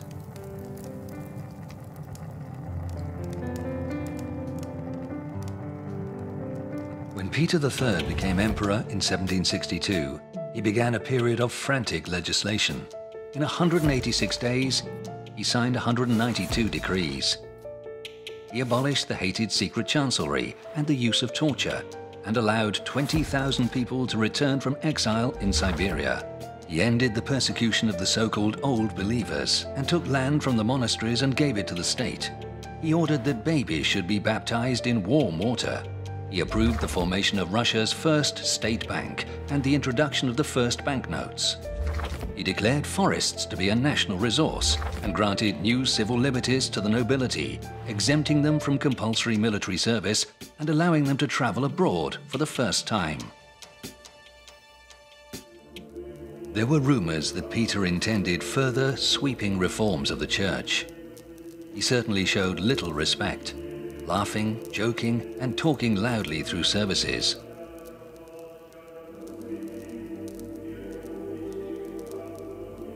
In contrast, his wife Catherine remained standing through long services, observed all the fasts, confessed her sins, and received communion regularly.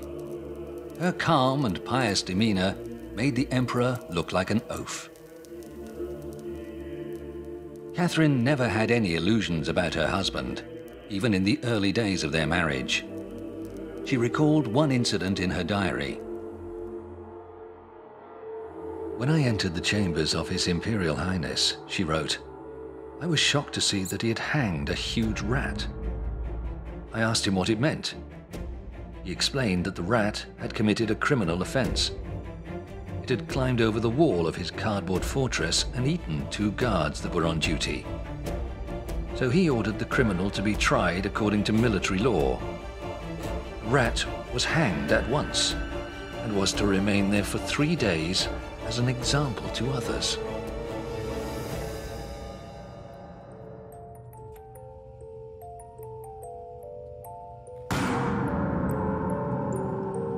Catherine and Peter were completely unalike. They shared no interests and had nothing to say to each other. And there was another problem. Everyone at court knew that Peter and Catherine did not sleep together. After a few years, it was less an item of court gossip than a looming dynastic crisis. Russia and the Romanovs needed an heir.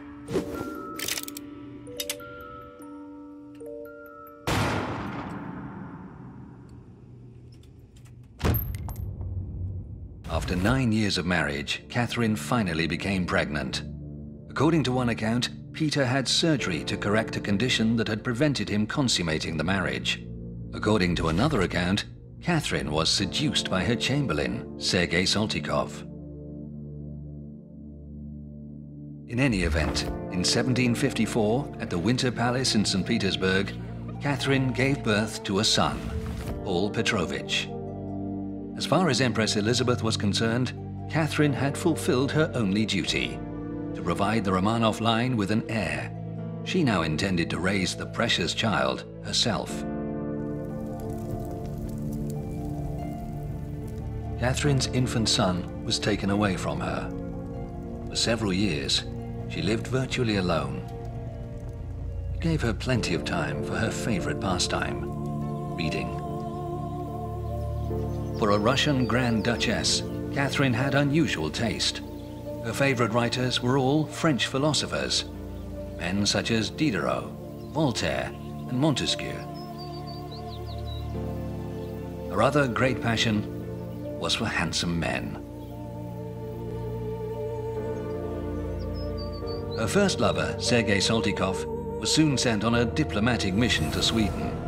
But Catherine soon found a new favorite, Stanisław August Poniatowski, a young Polish noble attached to the British embassy.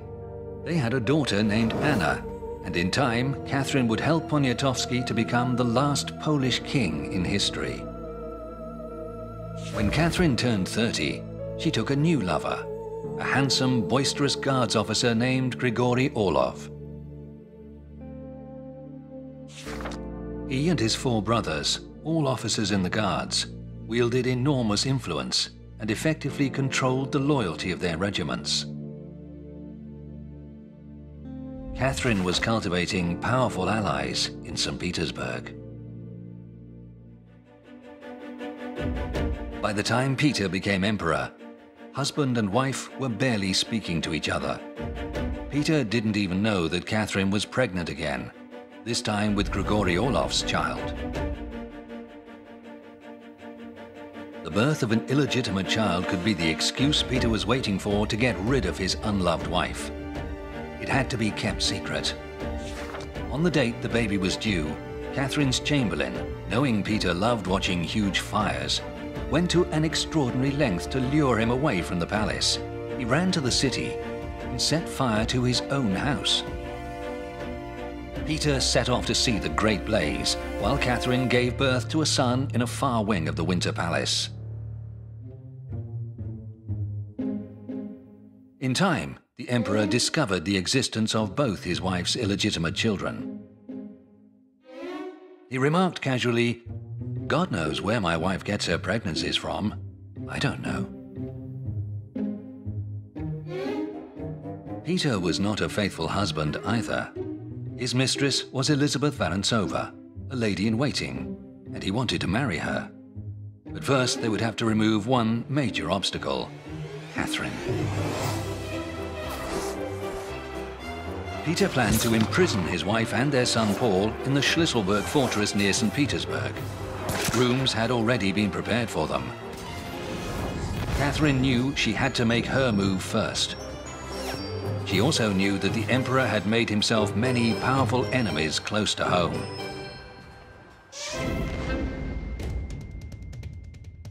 The King of Prussia, Frederick the Great, was Peter III's idol. It didn't matter to Peter that Russia and Prussia had been at war for several years. When Peter became emperor, he immediately made peace with Prussia, giving away Russian conquests. Then he made his own guard regiments adopt Prussian uniform and brought in strict new codes of discipline, also based on the Prussian system. The guard regiments, pampered for years, were outraged. The guards were the elite troops of the Russian army. Based on the toy regiments created by Peter the Great for his war games, the Preobrazhensky, Semenovsky, and Izmailovsky regiments retained a close relationship with the sovereign. The Lieb Guards guarded the imperial palace and were a political force to be reckoned with. In a span of 37 years, the Guards were involved in no fewer than 6 palace revolutions. June 28, 1762. The Montplaisir Palace, 6 a.m. Catherine was woken by Alexei Orlov, Grigory's brother. "It's time to get up," he told her. "Everything is ready for your proclamation." She dressed quickly and got into a carriage. A few miles outside St. Petersburg, they met Grigory Orlov and went on to the barracks of the Guard regiments, where they were welcomed with cheers. Catherine had been preparing the ground for this move for months. 10 a.m. Peter was still asleep at Oranienbaum, 20 miles outside the city. At noon, a huge crowd followed Catherine's carriage as it drew up outside the Winter Palace. It was met by a welcoming committee of senior state officials.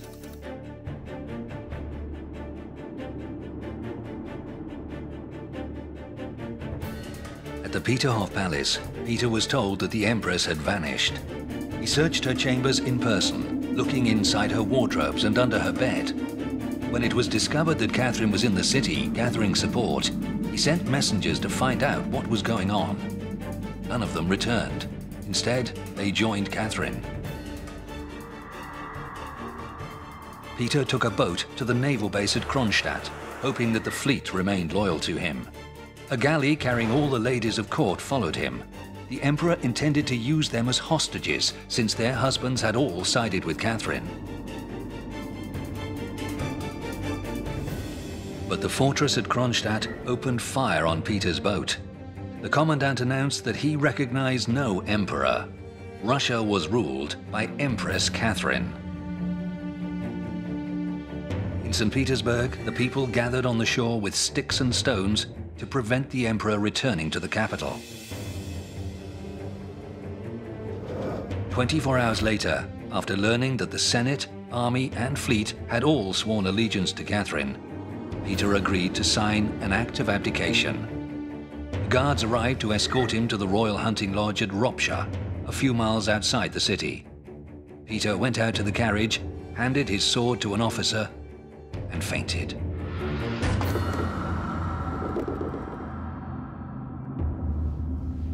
Catherine had no legitimate claim to the throne. By precedent, she could claim no more than to be acting as regent on behalf of her infant son, Paul. Catherine, however, chose to present her palace revolution as a fulfillment of the people's will. Her ascension to the throne was, she declared, by the will of all our subjects. The immediate question was what to do with her husband, Peter. He'd written to her in French, addressing her as Her Majesty, and swearing not to conspire against her or her government. He'd added a postscript in bad Russian. "I also beg you, honoring your will in everything, to be allowed to go to faraway lands." It was too risky to let Peter go abroad. Perhaps she should send him to the Schlisselburg fortress, where he could join another former emperor, deposed more than 20 years before by the Empress Elizabeth, Ivan VI. But 2 legitimate ex-emperors posed too great a threat to an illegitimate German-born empress. A week after the coup, Catherine received a letter from Alexei Orlov, who was keeping Peter under house arrest at Ropsha. It contained the news that Peter was dead. The circumstances of his death remain unclear. The official cause was hemorrhoidal colic, but he was almost certainly murdered. 2 years later, the second problem also resolved itself. During a rescue attempt at the Schlisselburg fortress, Ivan VI was killed by his guards. In September 1762, 2 months after the coup, Empress Catherine was crowned in Moscow. Chapter 2. Catherine II Alexeyevna.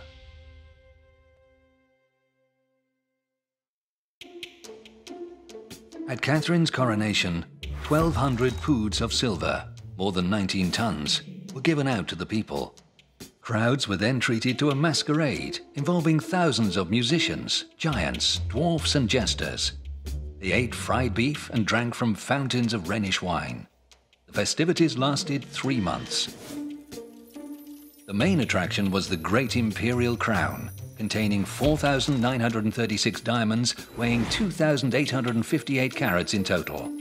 On top, a red spinel weighing 398 carats and 72 Indian pearls. Its value, 2 million rubles, about $200 million today.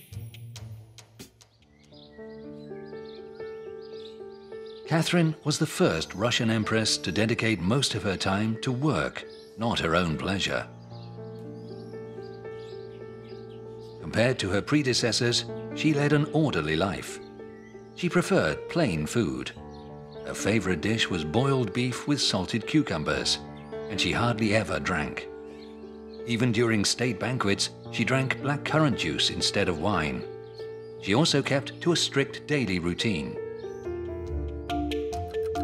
Catherine rose at 6 a.m., read until 8:30, then worked on papers with her secretaries from 9 to 11. From 11 to 1, she met with courtiers, and from 1 to 2, she had lunch. Courtiers read aloud to her between 2 and 4. Then she received visitors until 6 p.m. Then she might play cards for a few hours before dining at 9 and going to bed no later than 10.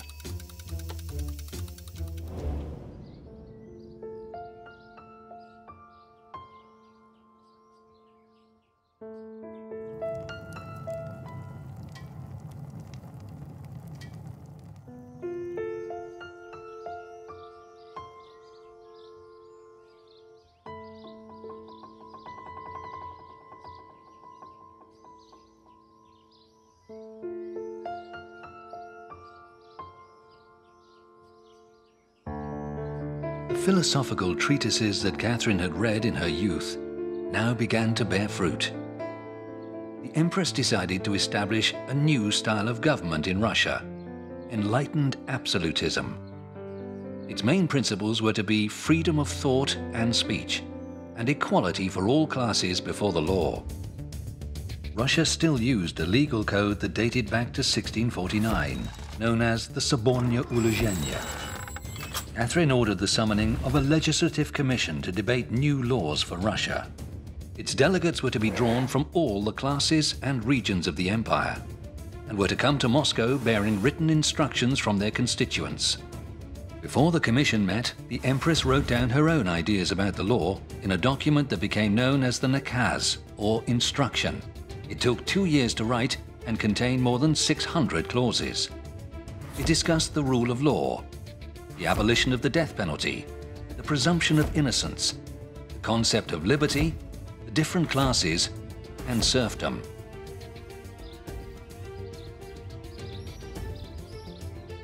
The nakaz provoked extreme responses in Russia and abroad. In France, the birthplace of the Enlightenment, it was banned as dangerously liberal. Now, as her legislative commission was convened, the eyes of Europe were on Catherine and her daring experiment in legal reform. The legislative commission that was to draft the new legal code was made up of all classes except the serfs and clergy. 564 deputies were selected, 30% were nobles, 39% were townsmen, 14% were peasants, 5% bureaucrats, and 12% were representatives of other estates, such as Cossacks and frontier tribesmen. They met in no fewer than 203 sessions. The commission met inside the Kremlin. Catherine secretly watched proceedings from a hidden gallery, used 100 years before by the Tsaritsa and royal princesses in an age when women weren't allowed to join men at banquets.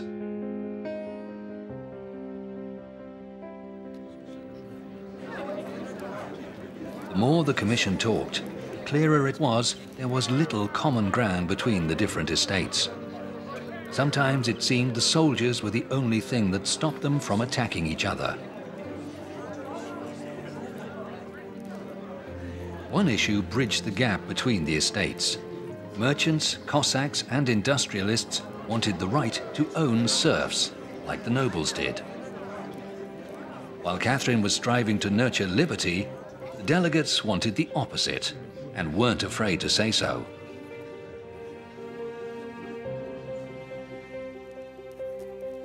The only thing on which the deputies were unanimous was their desire to present Catherine with the titles the Great, the Wise, and the Mother of the Nation. Catherine wasn't impressed. She wrote irritably, "I told them to work on the laws, and they do an anatomy of my qualities. Only God is wise. Great? History will judge." But she welcomed one title, Mother of the Nation. With the commission deadlocked, Catherine took matters into her own hands. She ruled by decree, prohibiting the export of grain, imposing price controls on salt, and creating new laws against corruption. But trouble was brewing for Russia abroad. The growing might of the Russian Empire was a source of growing unease for France. When Catherine put her former lover Stanisław Poniatowski on the Polish throne, she antagonized France yet further. She had also broken a promise to Turkey not to interfere in Polish affairs. In October 1768, under pressure from French agents, the Turkish Sultan declared war on Russia. Catherine sent her best troops and generals against the enemy. The Empress had a flair for recognizing talent and promoting those with ability. One beneficiary was Count Peter Rumyantsev, former favorite of Peter III. He'd expected to be dismissed after Peter's overthrow, but instead, Catherine gave him command of an army. Count Alexei Orlov was considered by many to be debauched and dishonest, yet Catherine gave him command of a naval squadron.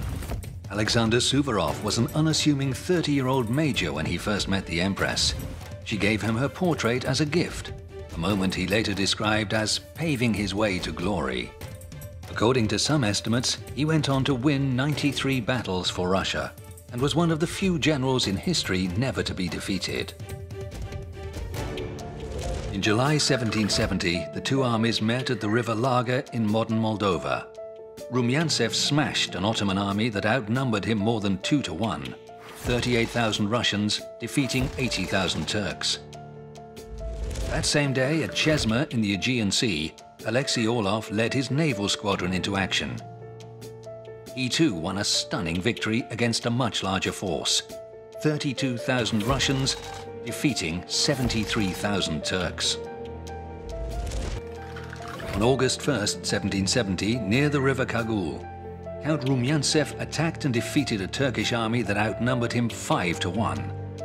His 32,000 men routing 150,000 Turks.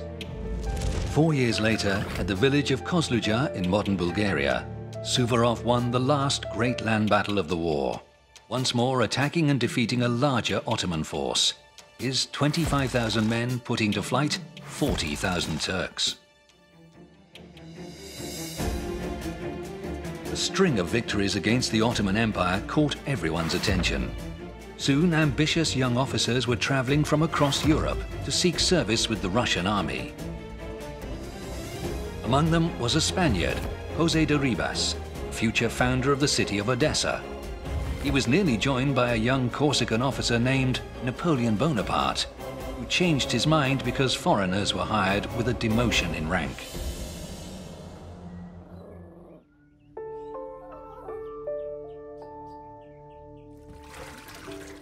Meanwhile, at home, Catherine was waging another war with her lover, Grigory Orlov.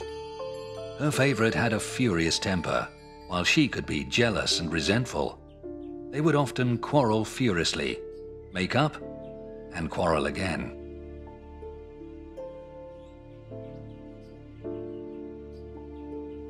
They had had a son together, and lived like husband and wife. Grigory wanted their relationship to be recognized as such and made official through marriage.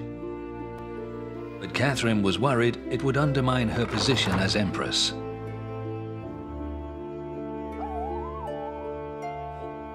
She asked her closest advisor, Count Panin, for guidance. He told her, "The Russian empress can do anything she wants, but Mrs. Orlova can't be the Empress of Russia." Where Panin leant against the wall, his powdered wig left a mark. From that moment, it became a ritual for courtiers to press their foreheads against the mark, hoping for Panin's courage when they had to give bad news to the Empress.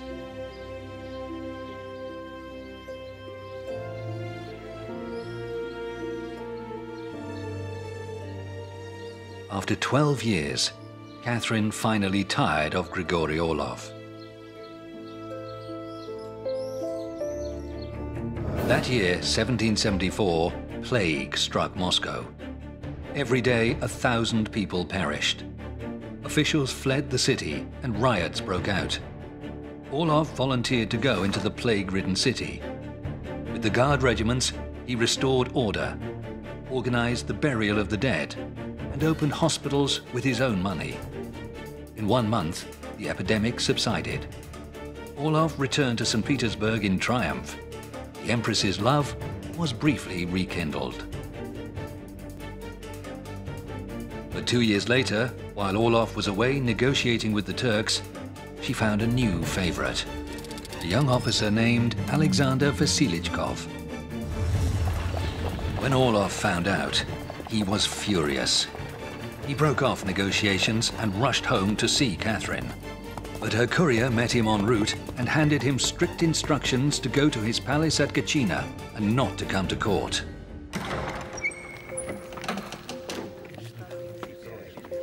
Grigory eventually calmed down, and a few months later was allowed to return to court.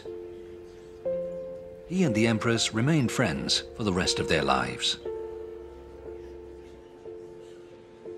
Catherine and Peter's son, Paul, was now nearly grown up. Many expected Catherine to hand over power to him soon, or make him her co-ruler. It was a time when Catherine needed people around her whose loyalty was beyond question. So the Empress turned to a 35-year-old Major General, a devoted and trusted friend, Grigory Alexandrovich Potemkin.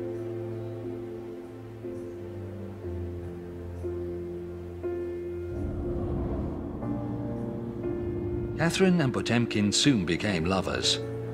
She later wrote of her need to him. "My heart cannot be content even for an hour without love. If you want me to be yours forever, show me friendship as well as affection, but love me and always speak truthfully."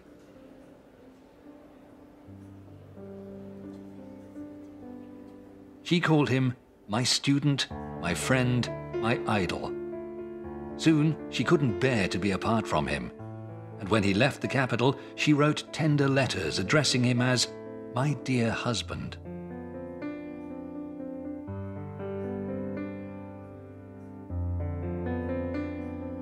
Their affair began in the spring of 1774. It's widely suspected, though it has never been proven, that they were secretly married just a few months later in the Cathedral of St. Samson in St. Petersburg. It was also rumored Catherine later bore him a daughter, Elizabeth, who took the surname Temkina.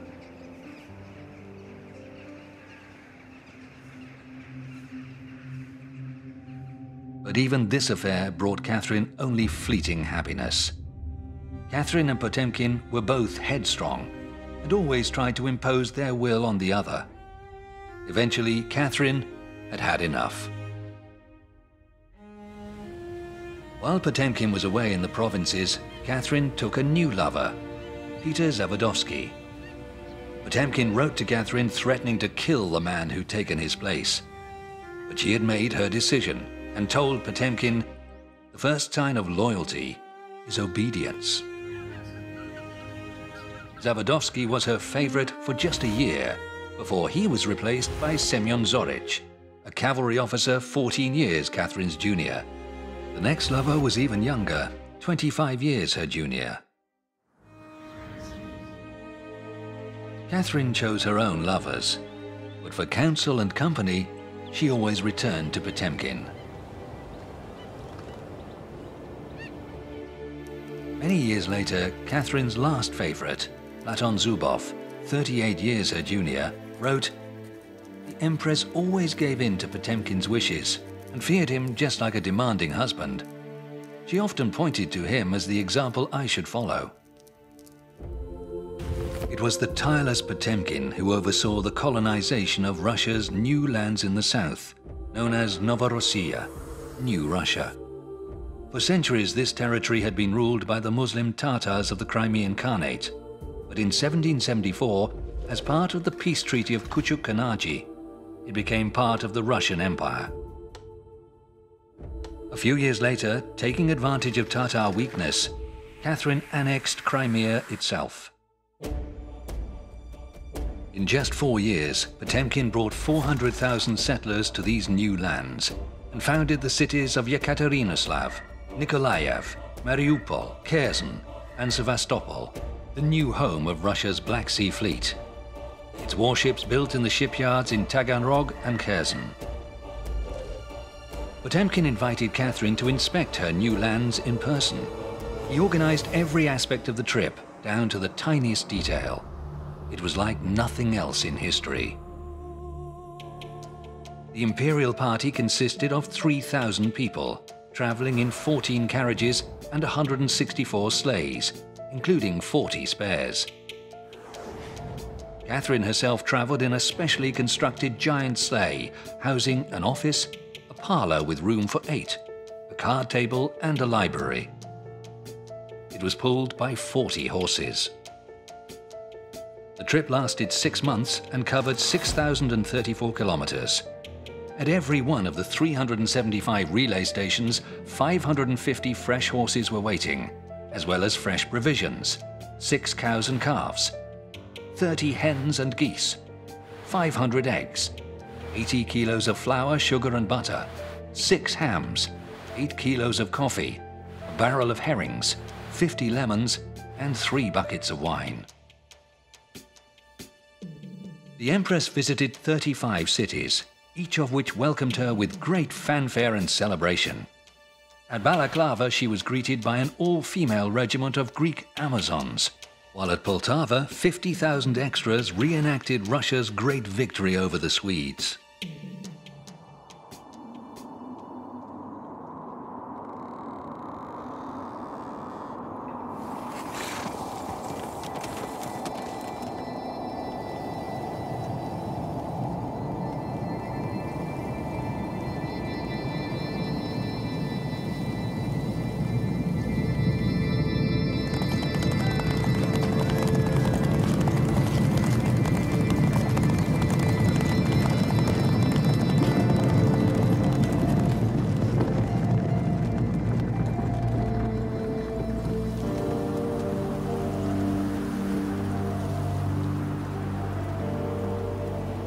Catherine's great tour of the South became legendary and gave rise to myths of its own. Amongst them was the story that Potemkin tried to trick Catherine about the number of new settlements by lining their route with fake villages built from plywood, with actors playing the role of peasants. The story gave birth to the phrase Potemkin village, a fake construction or facade that creates the illusion of prosperity. But the towns and villages of New Russia were real.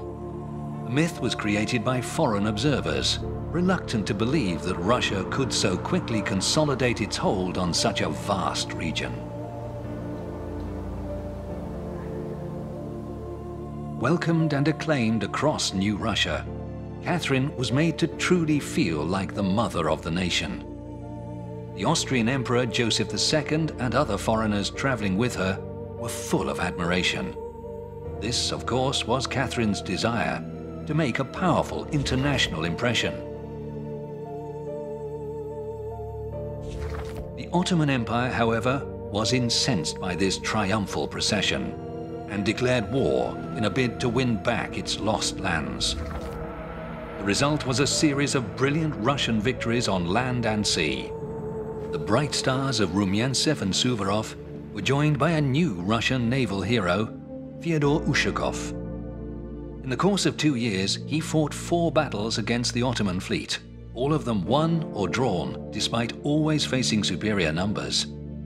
His bold tactics rewrote Russian textbooks on naval warfare and would be studied by Russian naval officers for generations to come. When peace was made, the Russian frontier advanced to the river Dnistra, taking in the fortresses of Achakov and Kazhibi, the future city of Odessa. Russia's status as a great European power was now assured. No European state now dared to act without first considering the reaction of Empress Catherine.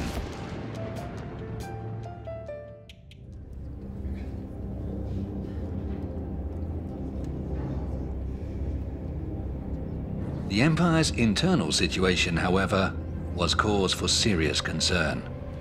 The most influential woman of her age faced constant challenges to her rule. During the first 10 years of her reign, 7 pretenders to the throne emerged, all claiming to be Tsar Peter III, having miraculously escaped death. In the 11th year of her reign, an 8th pretender emerged and declared war on the Empress. His name was Yemelyan Pugachev. Until recently, he'd been a common Cossack from the Don region, a veteran of the 7 Years' War. Returning home, he helped some friends desert, and as a consequence, became a fugitive himself. He rode to the Urals and told the Cossacks that he was the true Emperor Peter III, back from the dead. Then he stirred up a peasants' revolt. Pugachev's manifesto promised all things to all men. Land for the peasants, freedom for the Cossacks, justice for the Tatars, Kazakhs, Bashkirs and Kalmuks. He promised to protect the people from corrupt government officials. Live free like the beasts of the steppe, he told them.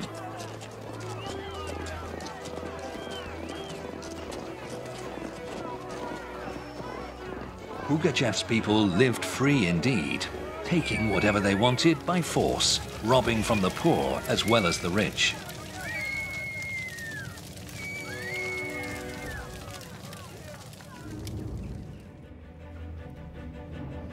A month after Pugachev's manifesto, the Empress responded with one of her own.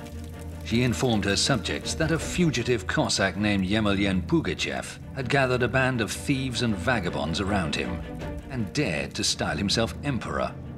She called on his followers to give up their ways or face severe penalties, including death. But it was too late.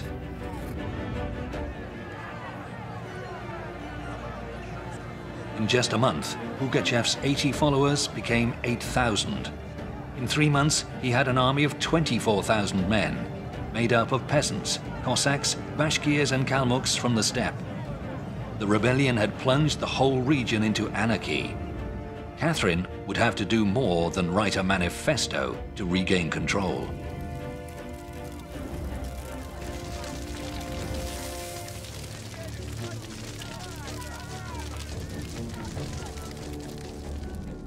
Of the Ural region's 89 factories, 23 were completely destroyed, and 33 more were looted. The violence cost the factory owners around 1 million rubles, worth about 5 billion rubles today, or 140 million US dollars. The losses to factory workers and peasants, whose houses were looted or burnt down, and whose cattle and property was stolen, amounted to about another 1 million rubles. Many people were killed or went missing amid the violence. The official death toll was 2,716. Catherine sent government troops to crush the rebels, but they stumbled into disaster after disaster. 3 provinces, Kazan, Nizhegorod and Voronezh, were soon in flames. Because of the war against the Turks to the south, Catherine had no more troops to send.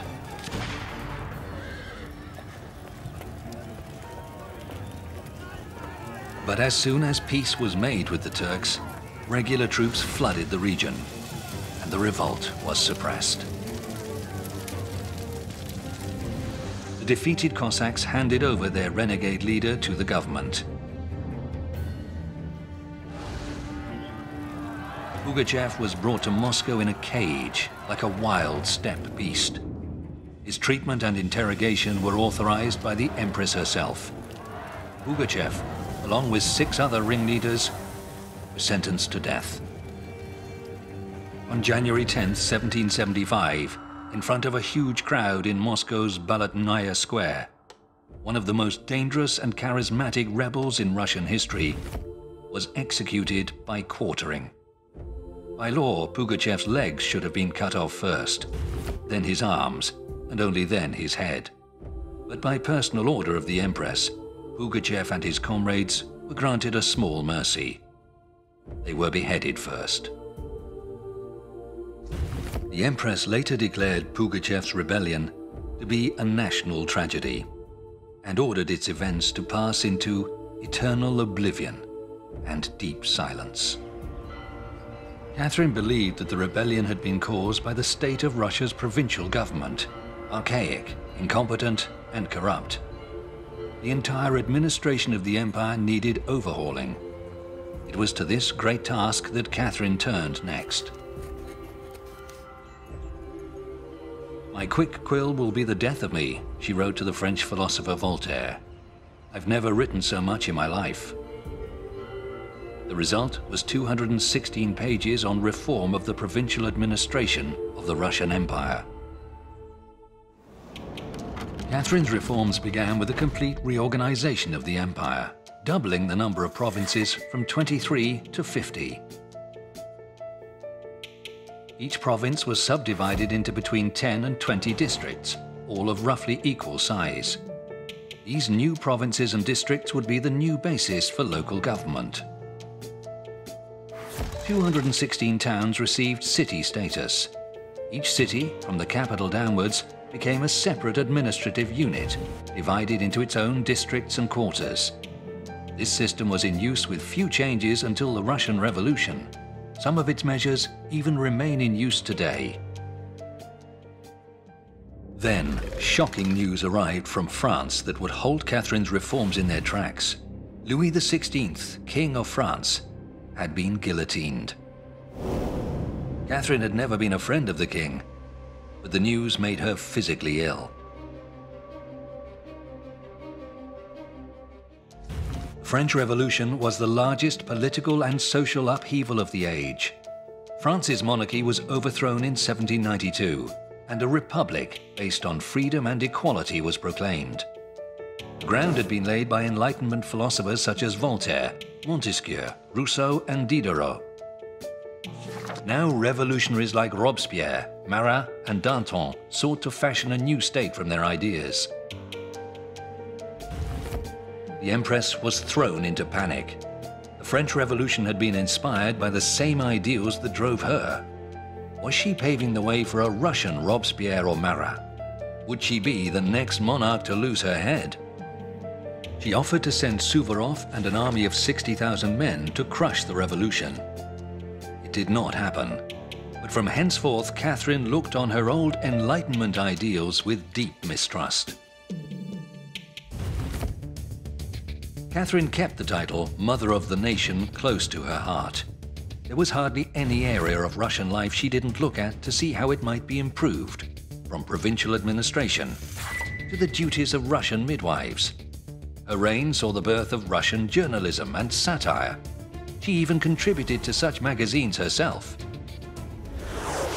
In 1795, she joined forces with Frederick William of Prussia and Emperor Joseph of Austria to carve up Poland, annexing territory in Belarus, Western Ukraine, Lithuania, and Latvia. She wrote no fewer than 36 literary works, including 11 comedies and 7 operas. Her reign saw the construction of great buildings and monuments in Moscow and St. Petersburg, designed by men of genius such as Bazhanov and Kazakov. She initiated smallpox vaccination in Russia, vaccinating herself and her son Paul. She amassed an unrivaled collection of artwork that became the basis of the world-famous Hermitage Museum. She was a patron of Russian artists who themselves became masters: Fyodor Rokossov, Dmitry Levitsky, and Vladimir Baravakovsky. The scale and breadth of her achievements were awe-inspiring. No one could doubt her right to be called Catherine the Great. For Russia, Catherine's 34-year reign was a period of dramatic growth. The population of the empire soared from 19 to 36 million. The conquests of her reign surpassed even those of Peter the Great. 29 new provinces were created and 144 new towns founded. The army doubled in size from 162,000 to 312,000. The navy grew from 6 frigates and 21 ships of the line to 40 frigates and 67 ships of the line. Her generals and admirals won an incredible 78 military victories. Meanwhile, industrial output boomed. The output of cast iron tripled. Russia became the greatest producer of cast iron in the world, overtaking the former world leader, Great Britain. The value of Russia's external trade rose from more than 9 million rubles per year to nearly 46 million rubles per year. State revenue quadrupled, from 16 million to 69 million rubles. Catherine built on the foundations laid by Peter the Great 80 years before, to create a giant and powerful new Russian empire. Many later generations would look back to her reign as the zenith of Russian imperial glory. But forever mindful of the limitations of power, she compared her own work to a drop of water falling in the ocean. In 1796, in her 67th year, Catherine prepared to draft a decree on her succession. She intended to pass over her unloved son Paul, to make her 19-year-old favorite grandson Alexander her heir. She did not live to see it completed. On November 6, 1796, Catherine the Great died of a stroke.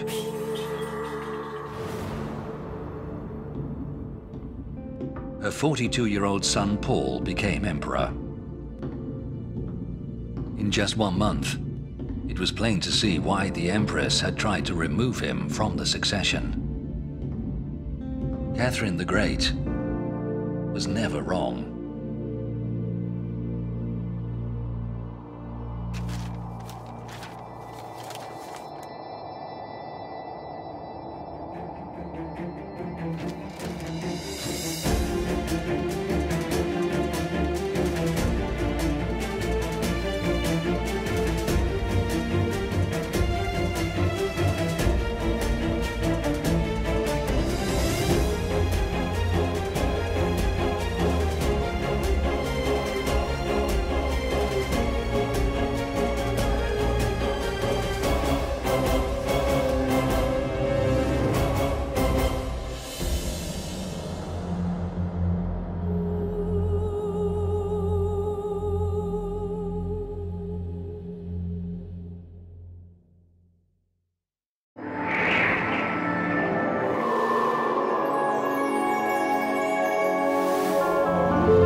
November 1796.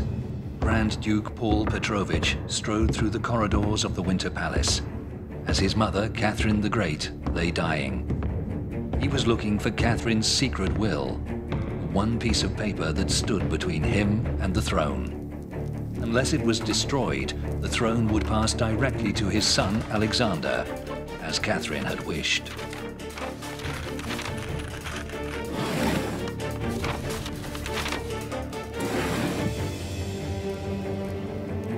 Unlike his father, Alexander seemed born to rule. had every natural gift: charm, intellect, and wit. The only thing he lacked was the desire to rule.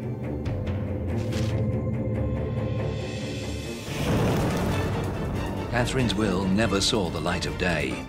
The moment Paul had been waiting for 34 years had arrived. At last, he was emperor. But in little more than 4 years, Alexander would stand over his father's bloodied body, and Catherine would at last have her way.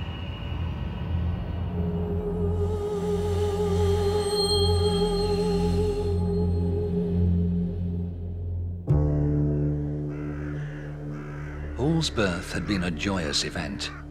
As the great-grandson of Peter the Great, his destiny had always been to continue the Romanov line and one day rule Russia. But all his early years had been lived in the shadow of his mother, Catherine the Great. The eternal prince became lonely and secretive, retreating into an imaginary world of his own creation. Many thought he was mad and christened him the Russian Hamlet. Chapter 1. Paul I Petrovich.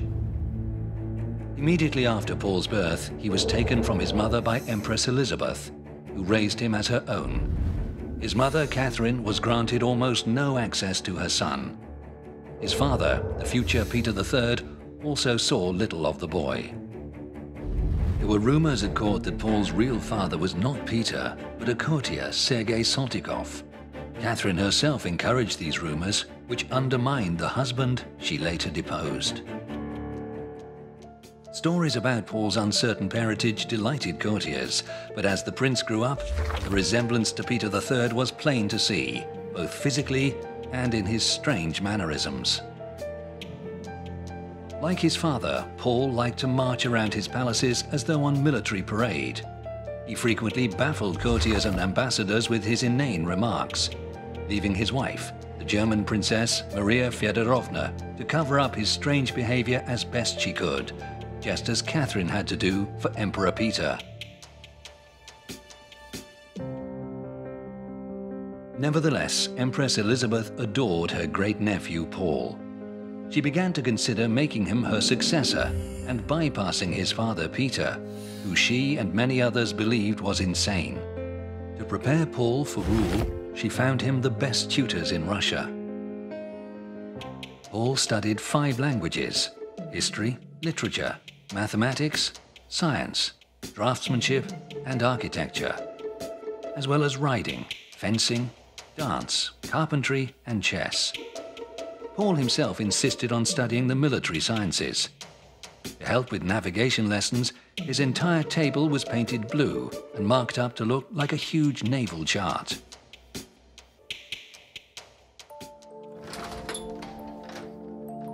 The Empress Elizabeth died when Paul was 7, followed 6 months later by his father, Peter III, most likely murdered by his mother's supporters. His mother, Catherine, became empress. Some believed she'd hand over power to her son when he came of age in 14 years' time. Instead, he'd have to wait 34 years. As a teenager, Paul was prone to depression. He was deeply ashamed of his mother's licentious behavior and terrified of her lovers. But his tutors noted his intelligence and interest in science, art, and mystical philosophy. From his reading, he developed a particular obsession with the Knights of Malta and dreamed of one day joining their ranks.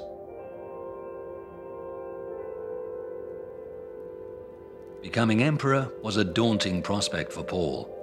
His only happiness came from his friendship with a young count, Andrei Razumovsky. Paul wrote to him, "Your friendship has worked a miracle. I'm no longer plagued by all my old fears. No more chimeras. Away, black thoughts."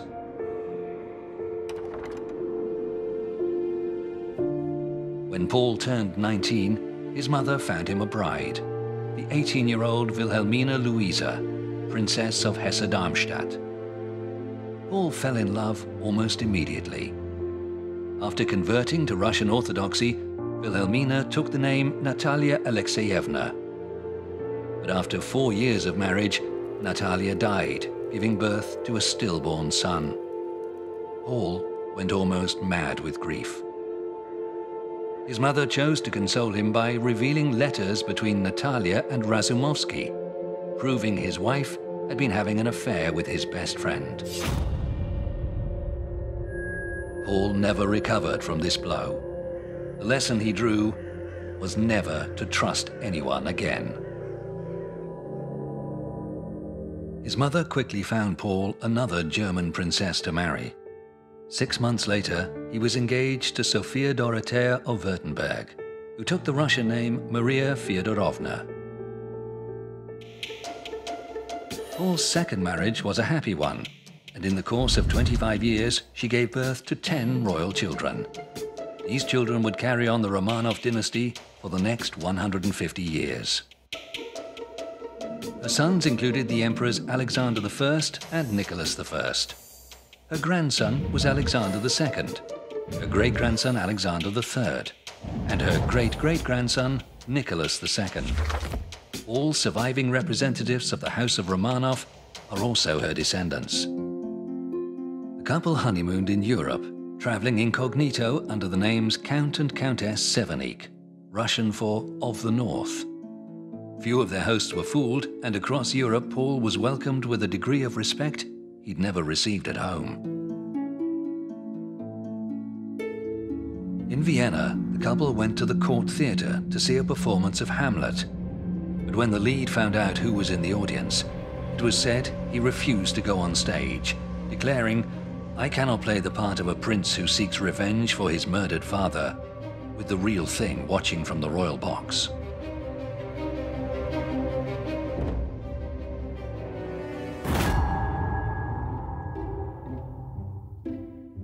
Empress Catherine never let Paul interfere in affairs of state. She didn't even trust him to raise his own sons, Alexander and Constantine. To keep him out of the way, she bought him the Palace of Gatchina, 25 miles outside St. Petersburg.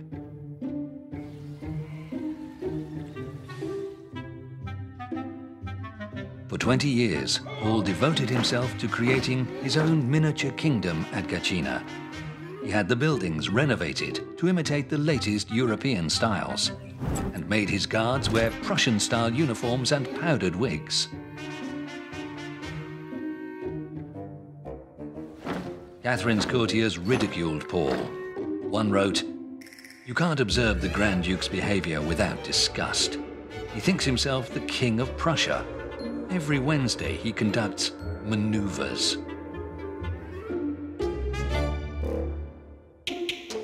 The 2,000 guardsmen of the Gatchina garrison never saw action, but instead became the plaything of Grand Duke Paul. Like his father, he was obsessed with soldiering, and was determined to make his troops the best drilled in Russia. They rehearsed volley fire, bayonet drill, amphibious landings and assaults, and trained with artillery. By 1796, they were the most disciplined and polished troops in the Russian army.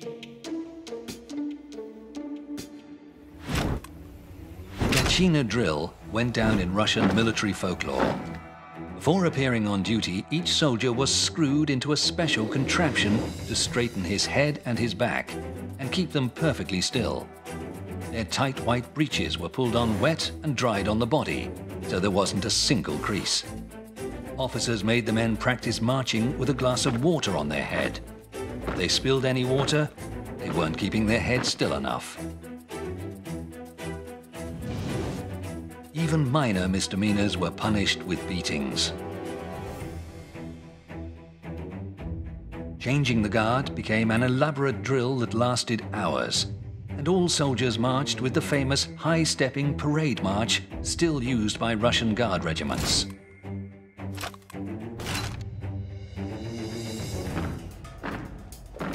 Catherine ridiculed her son's military pretensions. She didn't like to have her son around court, but she lavished attention on her grandson, Alexander. In fact, she behaved exactly as her predecessor Elizabeth had done towards her own husband, Peter, which she'd so resented at the time. As soon as Alexander turned 16, Catherine arranged for him to marry a German princess and began to talk openly of bypassing her son and leaving the throne to her grandson instead. This was when Paul began to fear for his life. On the night of November 6, 1796, Paul and his wife had the same dream. An unseen force raised them up and carried them through the darkness. They woke up in terror just as a messenger arrived from St. Petersburg. He announced that Catherine the Great was dying.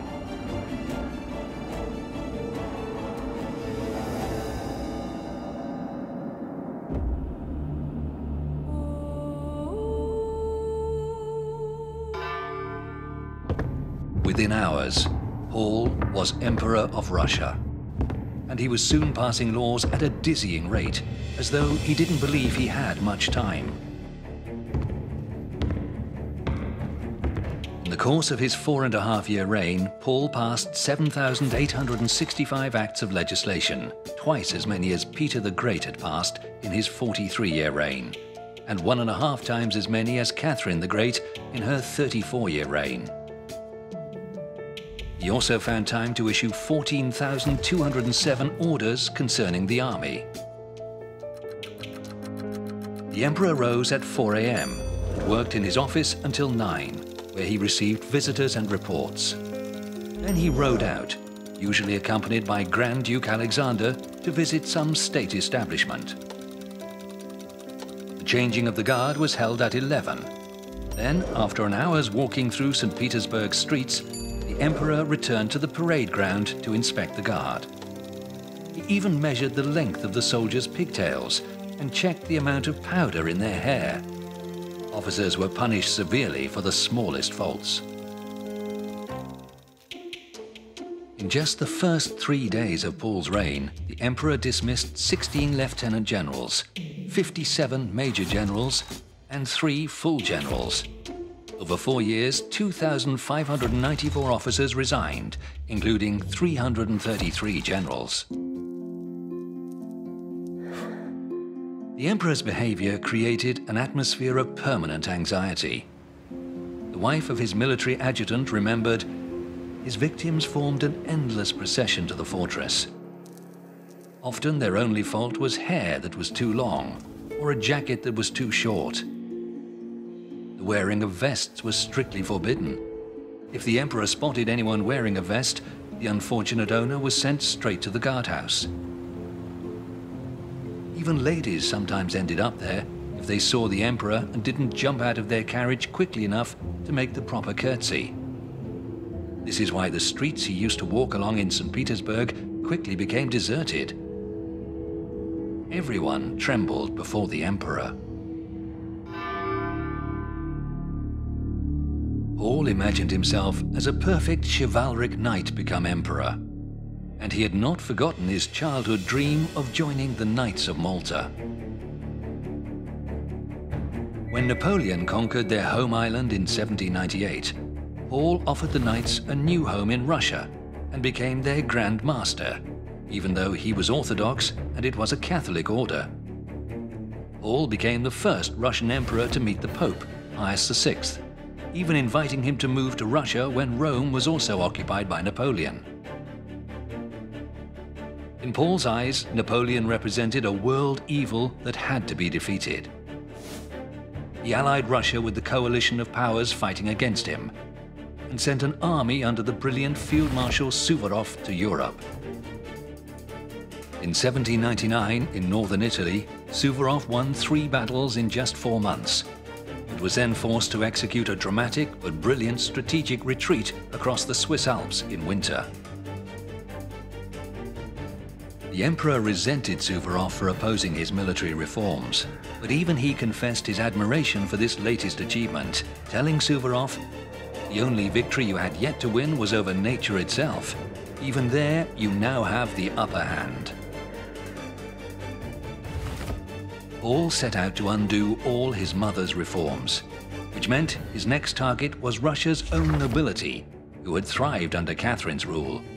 He ended their exemption from taxes and corporal punishment, turning them into powerful enemies.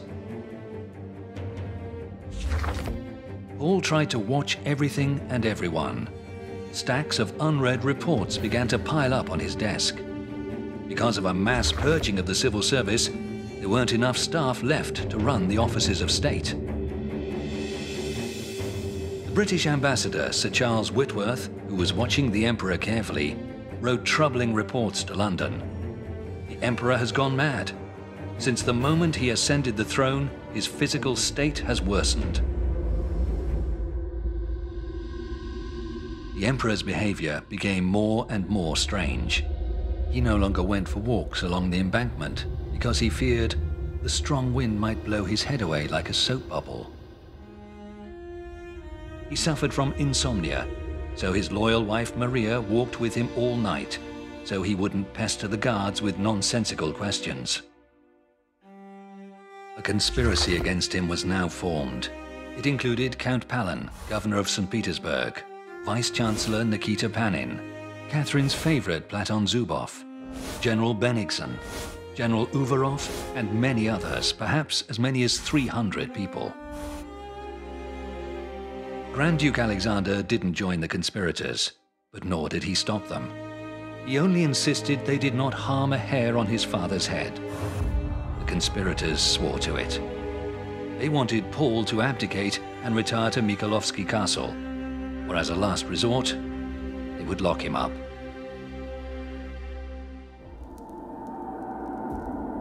Mikhailovsky Castle was Paul's newest palace, his fantasy made real. The designs had taken years, but their realization had had to wait until Catherine the Great's death. As soon as Paul was emperor, construction began, and was finished in just 3.5 years. Paul ordered the court to move here while the interiors were still unfinished. Its dark stairways and eerie corridors created a strange, unsettling atmosphere, but Paul felt at home.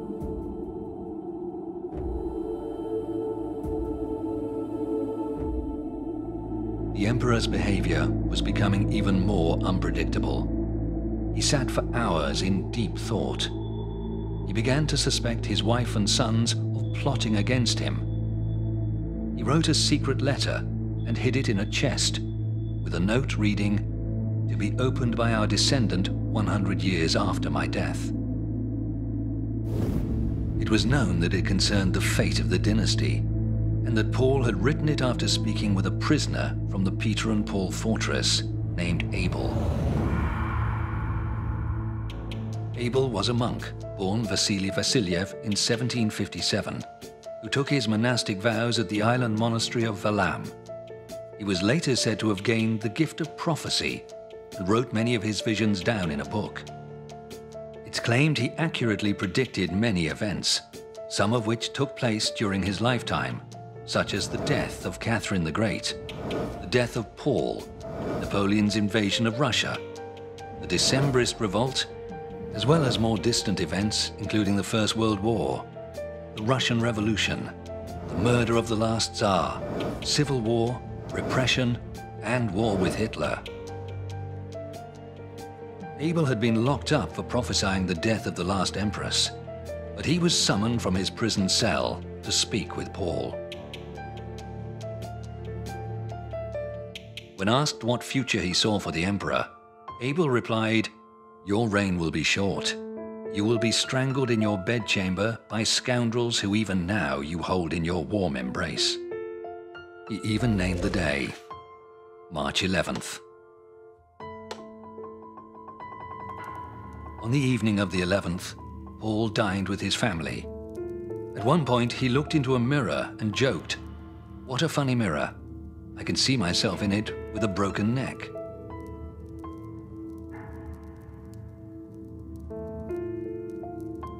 At that moment, the conspirators were holding their final meeting at Count Palin's house.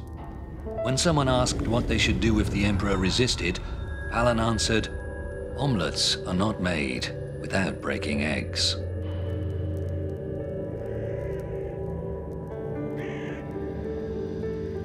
After dinner, the emperor suddenly said, What will be, and went to his bedchamber.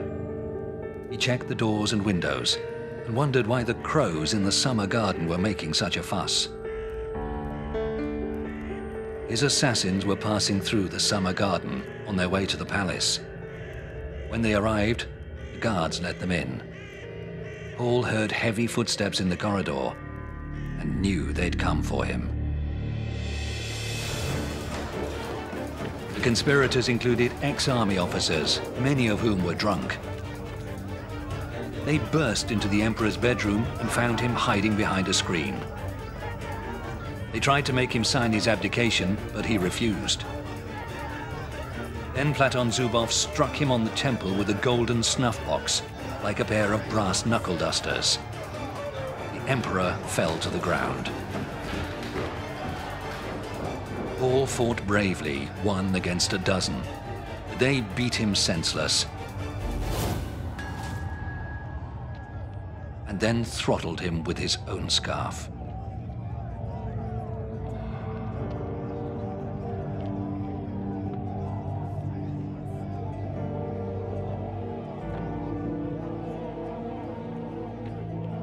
The Russian people were told Emperor Paul I had died from an apoplectic stroke. Indeed, insiders joked, the stroke of a snuff box to the head.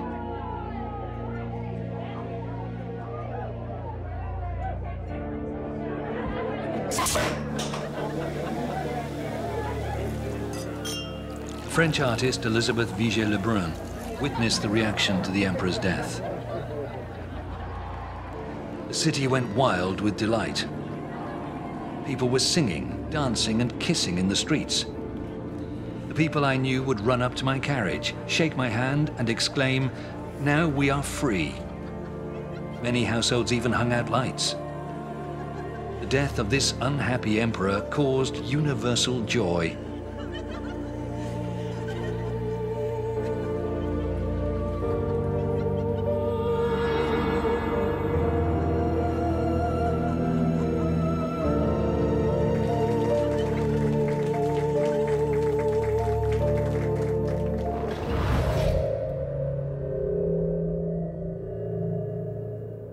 Within hours of Paul's death, his son, the new Emperor Alexander, issued a declaration promising to rule in the spirit of his grandmother, Catherine the Great.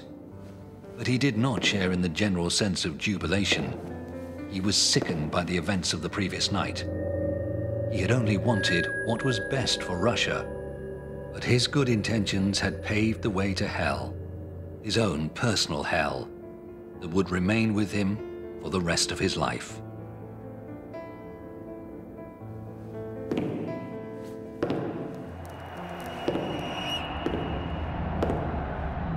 Chapter 2.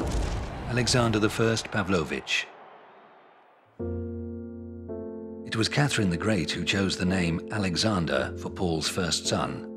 Officially, he was named in honor of the Russian hero Alexander Nevsky. In reality, after the great conqueror Alexander the Great. The Empress showered all the motherly affection she had denied to her son Paul on this boy, her first grandson. Catherine wrote about the little prince with pride. She described a boy who was courteous, cheerful, and obedient, and who made an effort to be liked. Everyone expected great things from Alexander. He was watched all the time. It was like being always on stage, and in time, he developed a mask for every occasion. Politician Baron Korff noted, "The emperor could penetrate minds and see to the bottom of people's souls without ever revealing his own thoughts and feelings." Alexander knew his grandmother wanted to leave the throne to him instead of his father, but he did not relish the prospect. The only person he trusted was his Swiss tutor, Frederick Le Harpe. A Republican and an idealist, Le Harpe was appointed by Catherine to instill her own enlightened, humanist values in the young prince. Alexander was not yet 15 when the Empress arranged for him to meet two sisters, princesses of Baden, 13-year-old Louise and 11-year-old Dorothea. Alexander was to choose one of them to marry. He chose the elder, Louise, who converted to Orthodoxy and took the name Elizabeth. They were married the following year. Courtiers nicknamed the newlyweds Cupid and Psyche. Alexander's charming, beautiful bride inspired many artists and poets. Fyodor Glinka wrote of her, "Gentle queen, glory of the Tsars, your divine face is worthy of altars."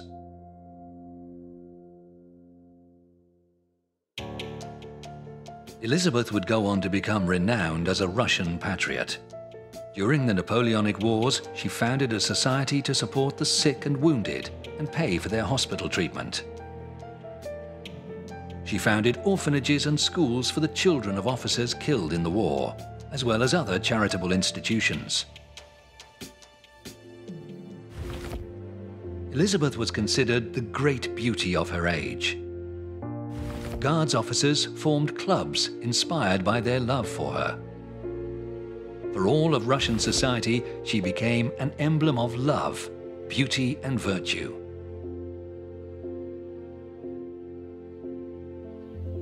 But when Elizabeth first arrived at the Russian court during the reign of Alexander's father, Paul, she found it a place of anxiety and gloominess. The emperor constantly found fault with everyone, even Elizabeth. And as the young couple grew up, their different temperaments became more obvious. Alexander was passionate, Elizabeth cool. They drifted apart, and in time took other lovers. In the 6th year of marriage, Elizabeth gave birth to a daughter, Maria, but she died within the year.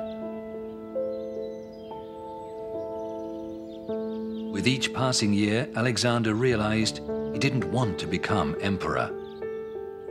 He dreamt of leaving everything behind and going to live with Elizabeth by the River Rhine in romantic seclusion. In a letter to a trusted friend, he confessed, "I realized that I wasn't born for the title I bear now, and even less for the one destined for me. I've sworn to myself to refuse it in one way or another."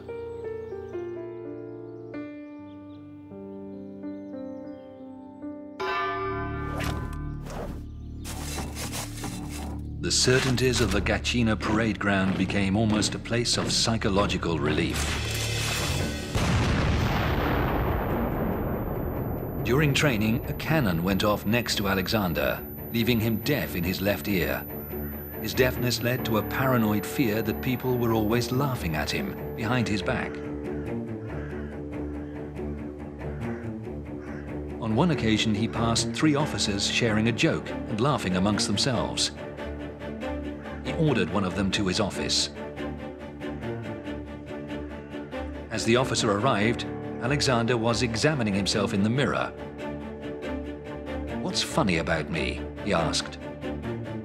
"Why did you laugh at me?" It was impossible to persuade the Grand Duke that they'd been laughing at something else.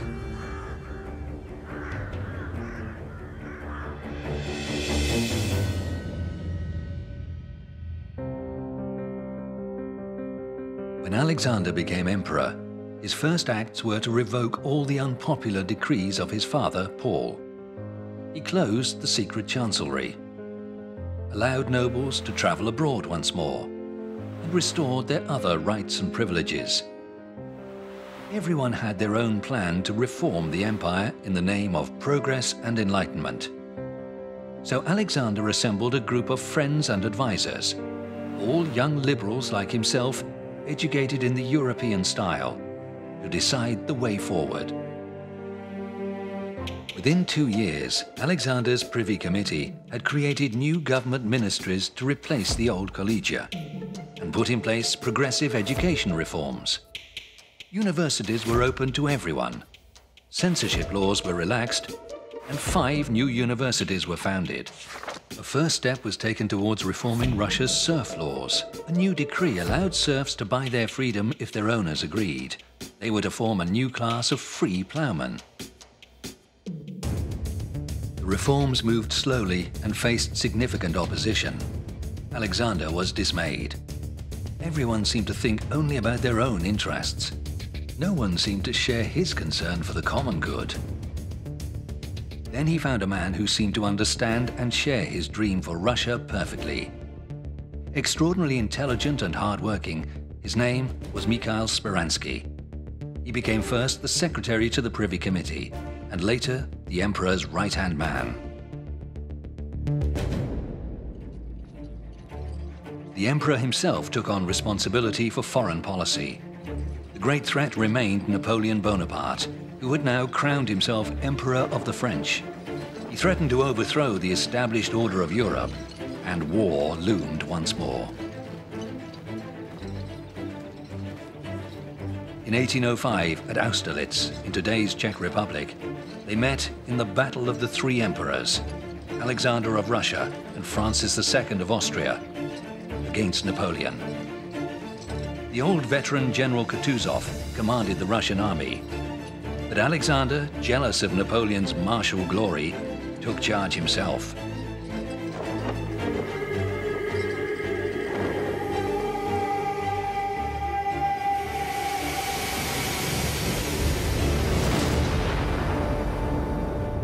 Alexander saw his army crushed and routed, and was forced to flee to save his own life.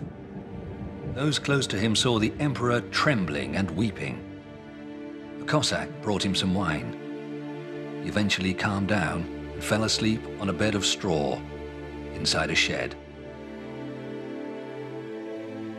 After the disaster at Austerlitz, Alexander never again interfered in military strategy.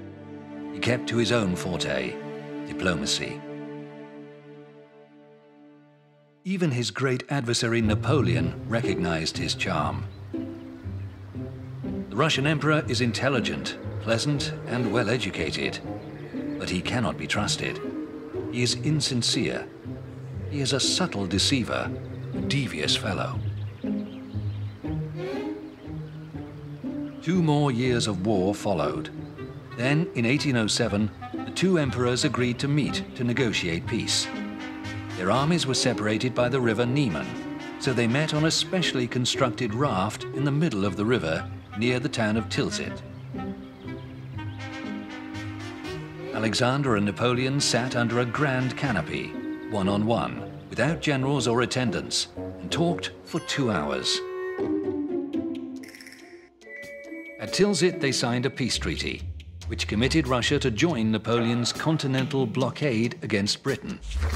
It caused Russian exports to fall by 20%, with serious consequences for the economy. French exports fell by a similar amount.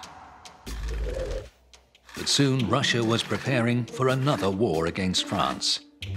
Alexander was in no doubt that further conflict was unavoidable. In anticipation, Alexander almost doubled spending on the army, from 63.4 million rubles to 118.5 million. On June 12, 1812, Napoleon's Grande Armée of 450,000 men began to cross the river Niemen. Alexander had no more than 200,000 men with which to face him. On the first day of the war, Alexander went to Moscow to address his people from the ancient capital. During an open-air service, he was profoundly moved when a peasant shouted out to him, "Lead us, dear father. We will die, all of us, but we will win."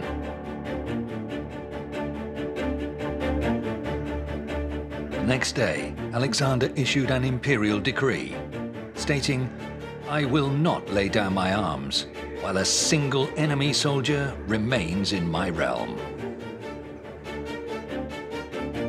Hot-headed generals like Bagration wanted to meet Napoleon in one great decisive battle. But Alexander instead approved a policy of strategic retreat put forward by Barclay de Tolly. Napoleon was forced to advance further and further into Russia, hoping to trap the Russian army and inflict a crushing defeat that would force Alexander to give in. As the people of St. Petersburg prepared to flee, fearing Napoleon would soon reach the capital, Alexander was haunted by visions of his murdered father. He was certain he was to blame for his father's death, and the invasion was God's punishment for his unforgivable sin. He shared his fears with his close friend, Prince Golitsyn. Golitsyn turned to the Bible for guidance. He let a page fall open at random. It was a verse from Psalm 91. "My refuge and my fortress, my God in whom I trust."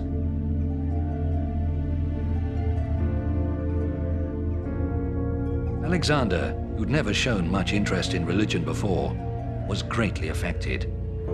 He wrote to a friend describing his revelation. "I devoured the Bible, finding its words poured into me anew, bringing a peace to my heart that I'd never known before." The emperor stepped aside from military affairs and handed supreme command to the 67-year-old Kutuzov. Kutuzov, a veteran of 4 wars, decided it was time to fight the great battle everyone had been waiting for, near a village called Borodino, 70 miles from Moscow. When news arrived of the outcome, it was clear that both sides had suffered heavy losses, but that Napoleon had not been stopped.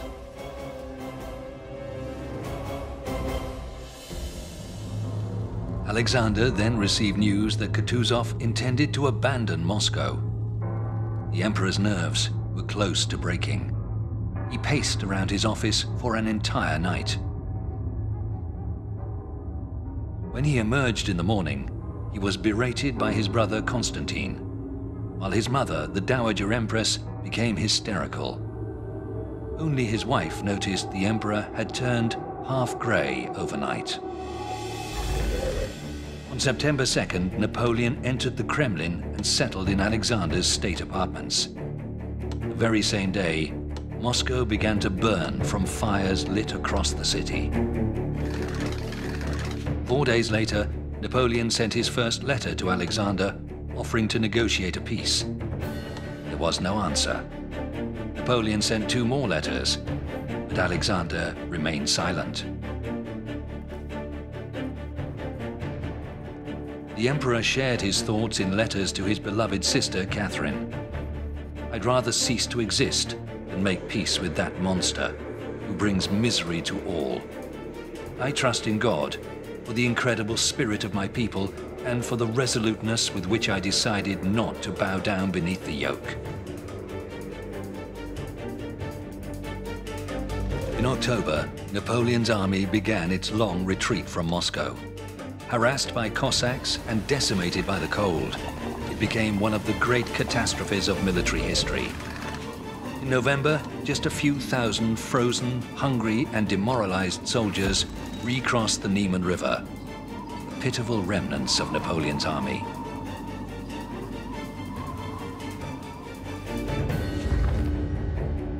Russia's first patriotic war was over.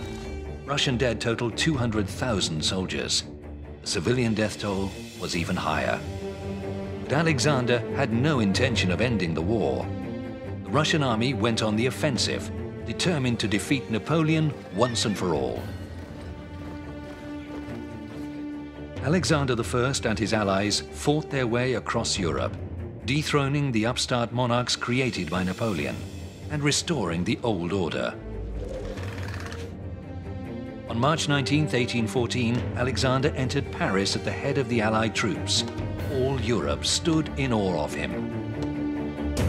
In London, he was made godparent to a future Queen of Great Britain, named after him, Alexandrina Victoria. In Berlin, the main square was named Alexanderplatz in his honor. In Paris, the Russian emperor made a great impression with his talk of constitutions and liberty. He was adored by the public, who treated him like a modern celebrity, struggling to get a glimpse of him.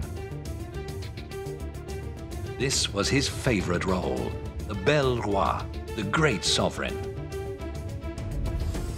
From Paris, he went to Vienna, where a congress was held to decide the future of Europe. Russian Emperor entered an arena populated by the shrewdest minds and most cunning diplomats of the age.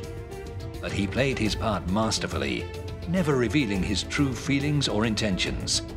People came to call him the mysterious Russian Sphinx.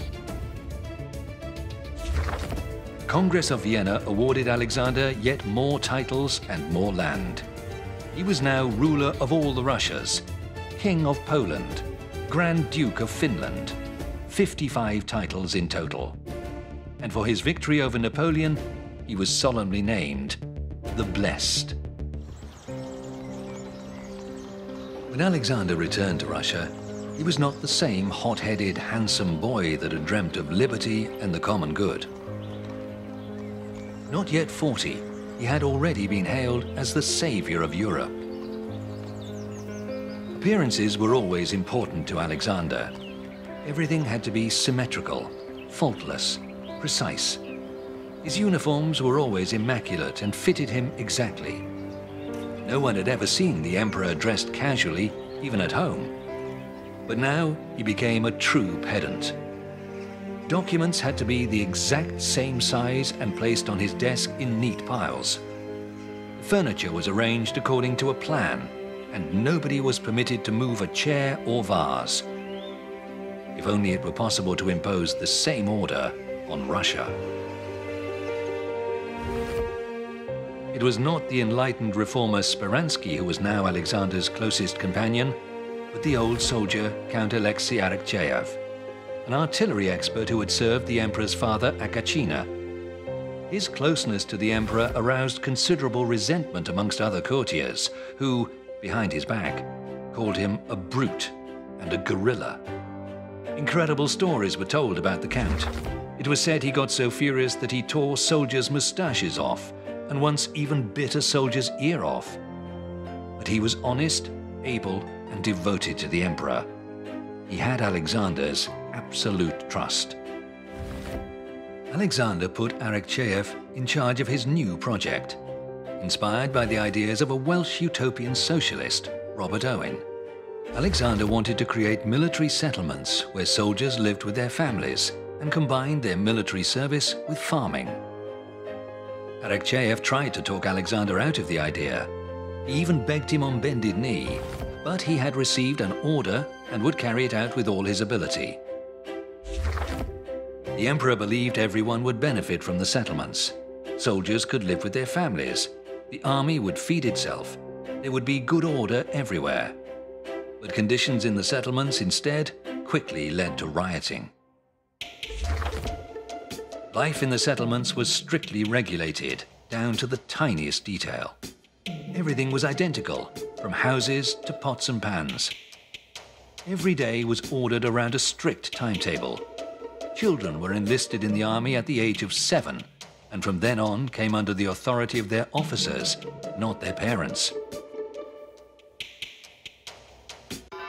Opposition and plots against him now caused Alexander to radically change his views. He turned his back on his former ideals of tolerance and liberalism. Instead, censorship was tightened. So-called free thinkers were placed under surveillance or sent into exile.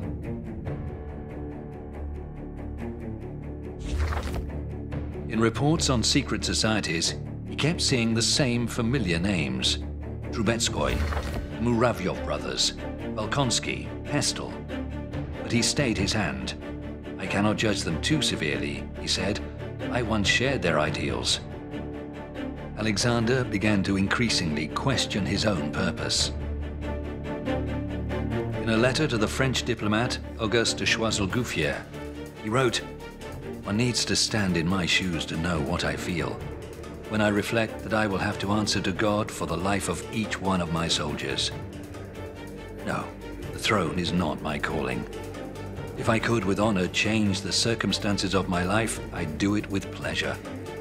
I confess that sometimes I feel like beating my head against the wall.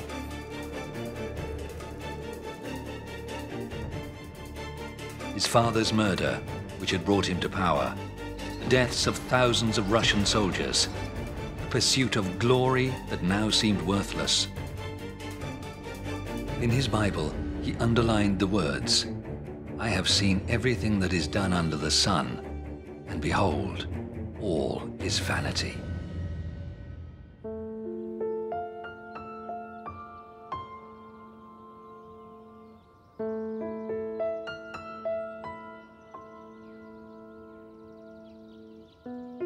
The love of his youth, Empress Elizabeth, came to his rescue. For many years they'd lived separately, as strangers, but now he recognized in her a loyal friend with whom he could talk about anything. When Elizabeth was diagnosed with tuberculosis, Alexander decided they must leave St. Petersburg and its damp climate as soon as possible. He wrote to his old friend, Prince Volkonsky, "Soon we'll move to Crimea and live as private subjects. I've served 25 years. After that, soldiers are entitled to retire."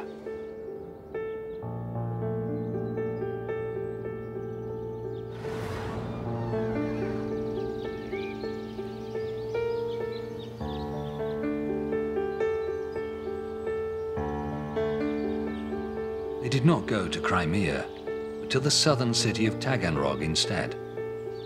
The emperor had visited it once and liked it. Hurried preparations were made for the arrival of the royal couple.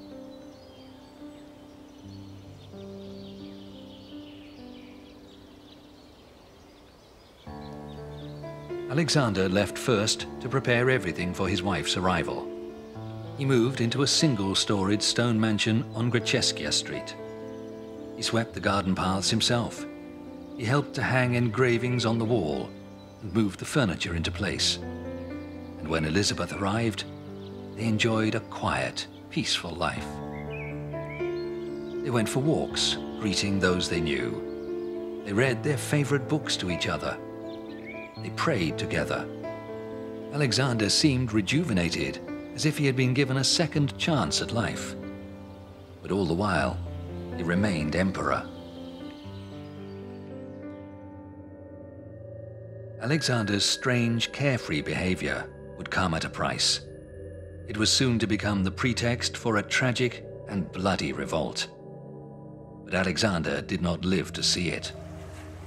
His southern idyll lasted only 2 months. On November the 19th, after a short illness, he died. The Empress Elizabeth died 6 months later.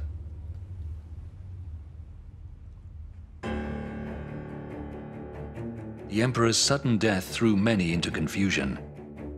There were rumors that Alexander had faked his death and gone into hiding somewhere. 10 years later, reports emerged of a mysterious old man named Fyodor Kuzmich, who lived in a village near Tomsk in Siberia. He was well educated, spoke several foreign languages, and was extremely pious. He refused ever to discuss his earlier life. The old man was tall, broad-shouldered, and like Alexander, deaf in one ear. Kuzmich died in 1864 and was buried in the grounds of the Tomsk monastery. His headstone reads, "This is the grave of the great blessed elder, Fyodor Kuzmich."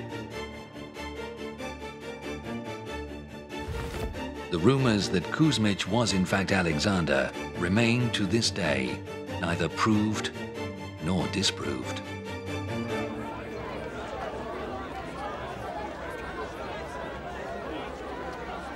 Two years before his death, Alexander had talked to his younger brother, Grand Duke Nicholas, of his intention to abdicate in his favor.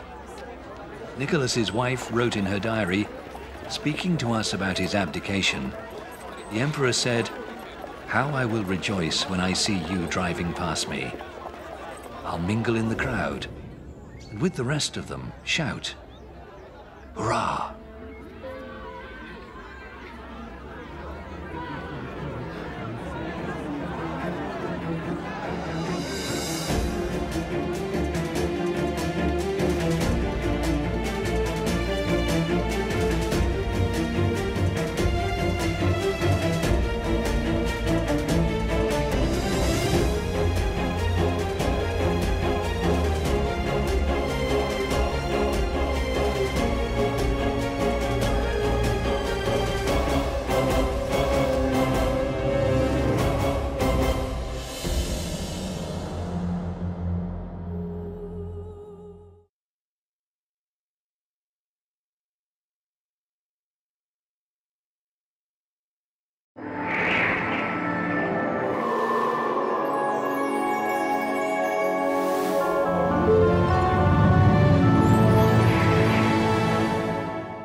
December 14th, 1825.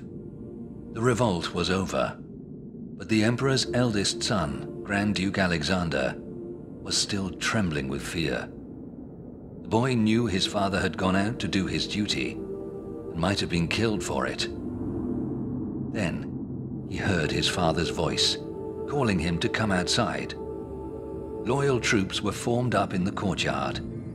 Just an hour earlier, they had refused the rebels' entry to the palace. The Emperor took his son in his arms and addressed the men. "I don't need protection, but I entrust him to you," and handed Alexander over to them. The soldiers cheered with tears in their eyes. The young prince was carried aloft in their arms. Nobody suspected that one day this future emperor would face far greater dangers of his own.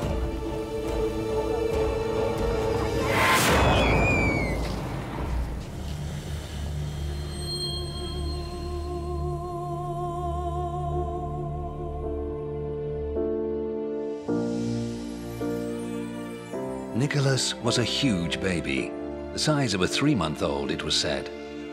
His grandmother, Catherine the Great, wrote in admiration, "I've never seen such a cavalier. If he continues to grow, this colossus will dwarf his brothers."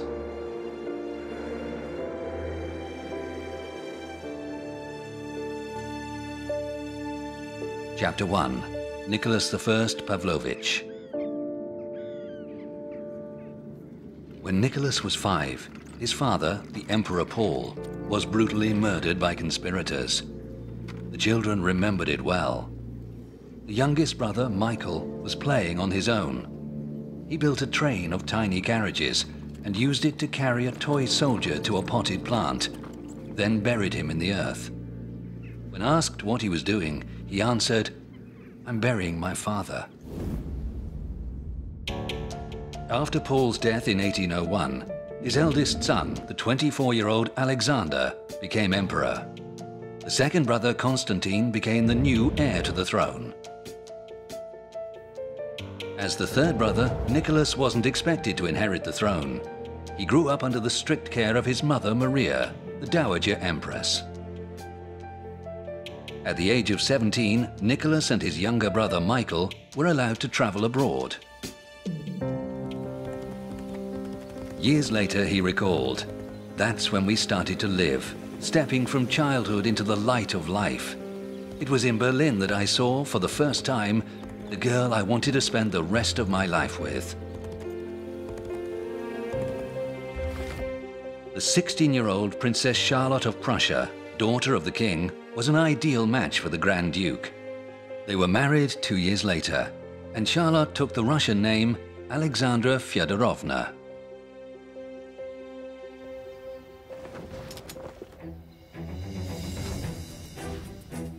Grand Duke Nicholas was later appointed Chief Inspector of the Corps of Engineers and Commander of the Guards Engineer Battalion.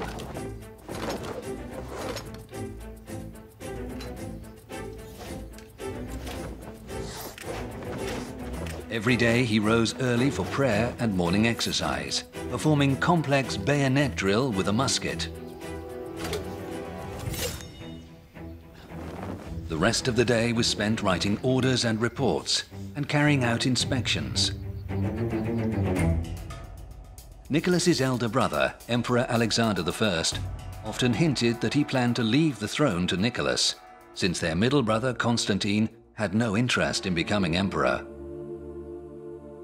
And so, in 1823, Alexander signed a secret will, making Nicholas his heir. Only 4 people knew of its existence. Nicholas was not one of them. On November 19, 1825, Alexander died suddenly in the southern city of Taganrog. 8 days later, the news reached St. Petersburg. Nicholas swore allegiance to his older brother Constantine, the presumed heir, who was in Warsaw. Then Alexander's secret will was proclaimed, and 2 weeks later, Constantine's renunciation of the throne arrived from Poland.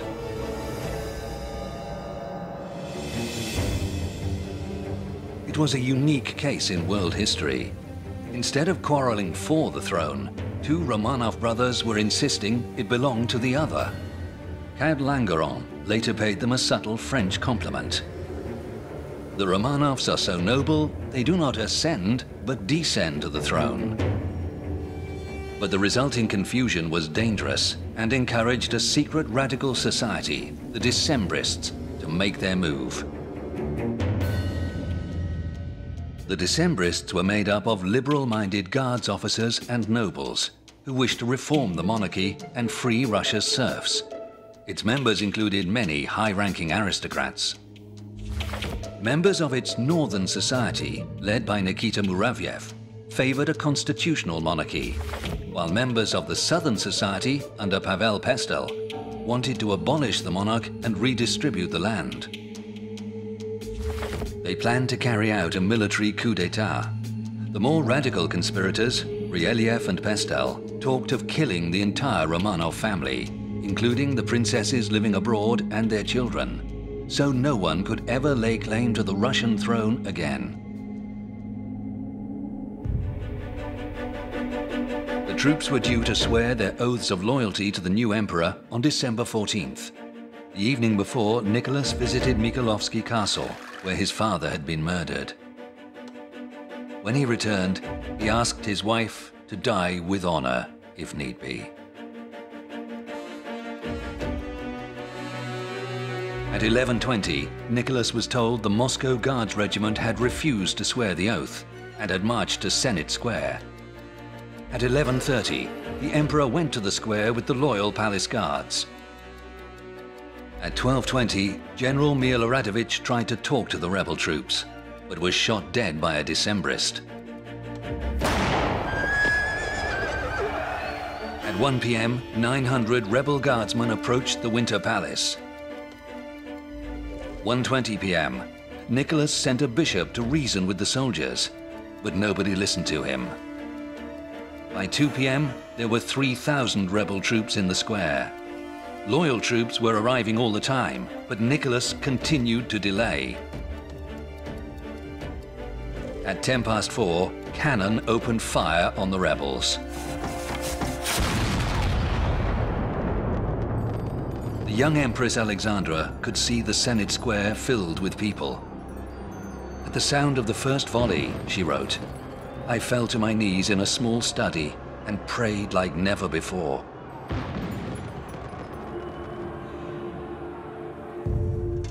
The strain of that day affected Alexandra for the rest of her life. Her health suffered. Already thin, she lost more weight and became frequently ill.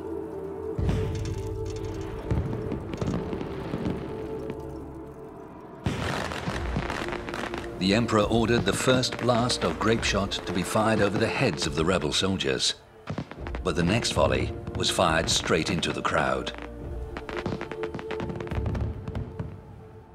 When the smoke cleared, the death toll stood at 1 general, 18 officers, 282 soldiers, and 1,170 civilians, including 79 women and 150 children. A total of 1,271 dead.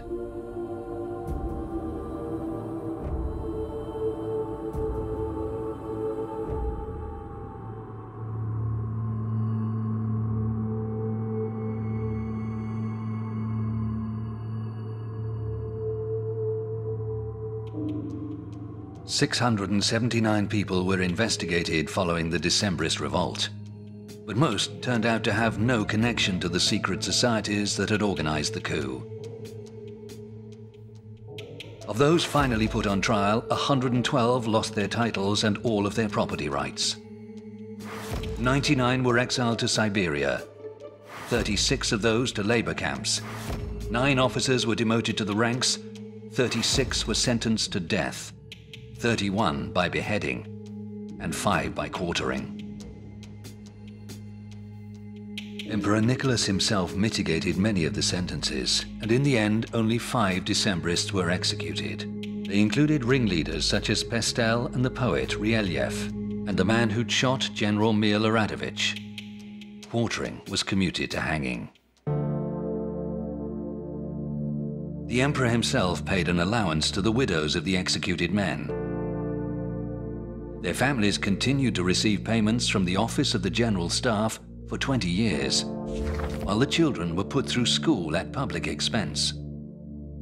Nicholas ordered the Decembrist grievances to be looked at by a special committee.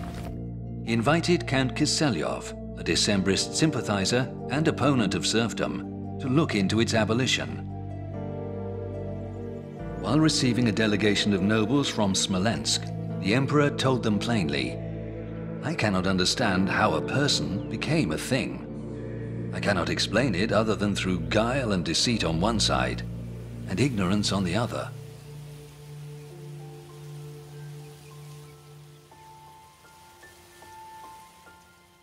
During Nicholas's reign, new restrictions were imposed on the owners of serfs.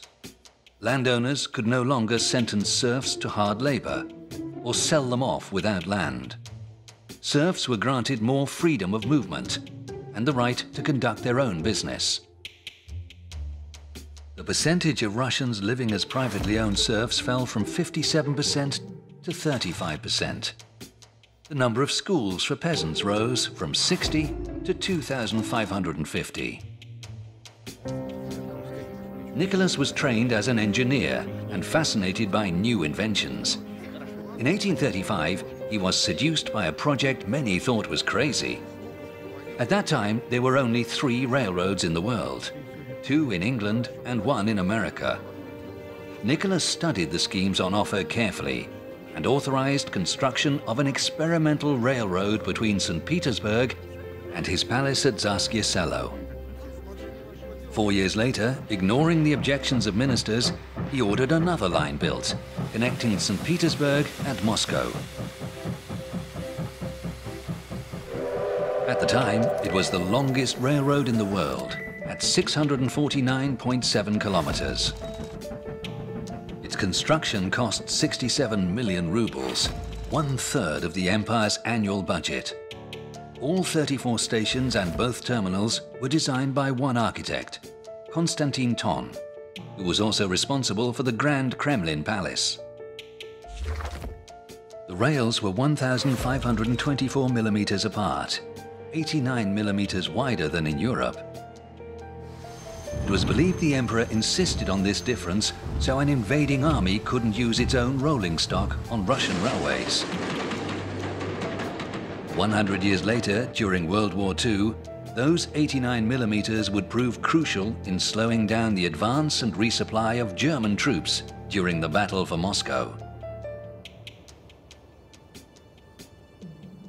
During Nicholas's reign, 700 miles of rail track were laid across Russia. It was not much, but Russia's first railways did help to stimulate Russian industrial output, which grew 30-fold in just 3 decades. Russia's first hardened roads were built, connecting Moscow and St. Petersburg, Moscow and Irkutsk, and Moscow and Warsaw. These developments, overseen by Russia's engineer emperor, began a much-needed modernization of the country's transport network.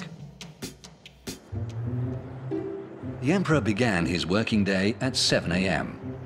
Around 11, he'd take a walk along the palace embankment without guards, greeting those he knew. He then returned to work until around 8 p.m, when he would go out to the theater or perhaps a ball.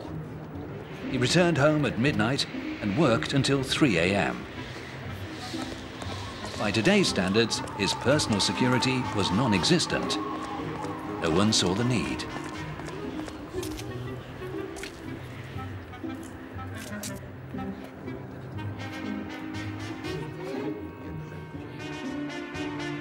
The emperor didn't eat much, and when he did, preferred simple food. He loved veal cutlets with mashed potato, but often had just a slice of black bread or a salted cucumber for dinner.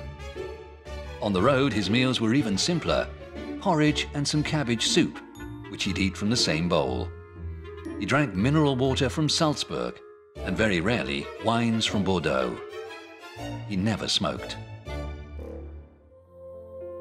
They said that those of a nervous disposition found it difficult to meet the emperor's gaze, while ladies were known to faint in his presence, not from fear, but from adoration. Nicholas, 6'2", broad-shouldered and well-built, was considered one of the most handsome men in Europe.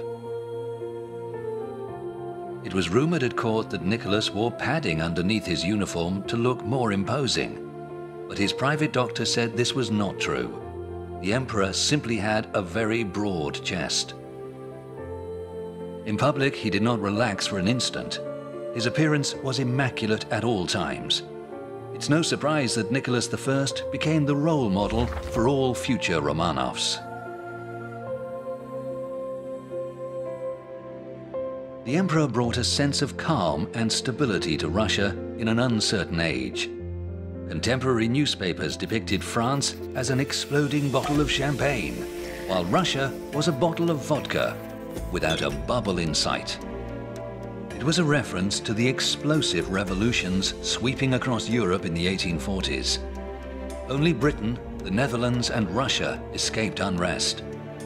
Nicholas's 30-year reign was the most stable period in the history of Tsarist Russia. Nicholas devoted himself to matters of state. No important document crossed his desk without some comment from him. His own office, the Imperial Chancellery, became the hub of government. The first section of the Chancellery was responsible for preparing imperial decrees and monitoring their implementation. The second section worked on the codification of Russia's laws into a single text. The third section was in charge of police surveillance, censorship, tracing counterfeiters and investigating serf complaints against landowners. The fourth section, or the Office of the Empress Maria, worked on charitable projects, including shelters, hospitals and women's education. The fifth section worked on reforms of the serf system. The notorious third section of the Imperial Chancellery effectively served as the Tsar's secret police. Its mission was to gauge the political mood for him and to expose any conspiracies against the regime. It had a permanent staff, however, of just 36. It was led by a hero of the Napoleonic Wars and close friend of the emperor, Count Alexander von Benkendorf. He also headed the Special Corps of Gendarmes, who served as a uniformed security police with a strength of 4,000. The prestige and authority of the corps was very high. It's no coincidence that a gendarme appears in the famous final scene of Gogol's play, The Government Inspector. Gogol's satire only avoided being banned thanks to the emperor's personal intervention. Though remembered as a great reactionary, Nicholas saw no harm in such an amusing play. One of Nicholas's first acts after his coronation was to end the exile of the great Russian poet Alexander Pushkin. The emperor even exempted Pushkin from the normal channels of censorship, promising to vet his works personally.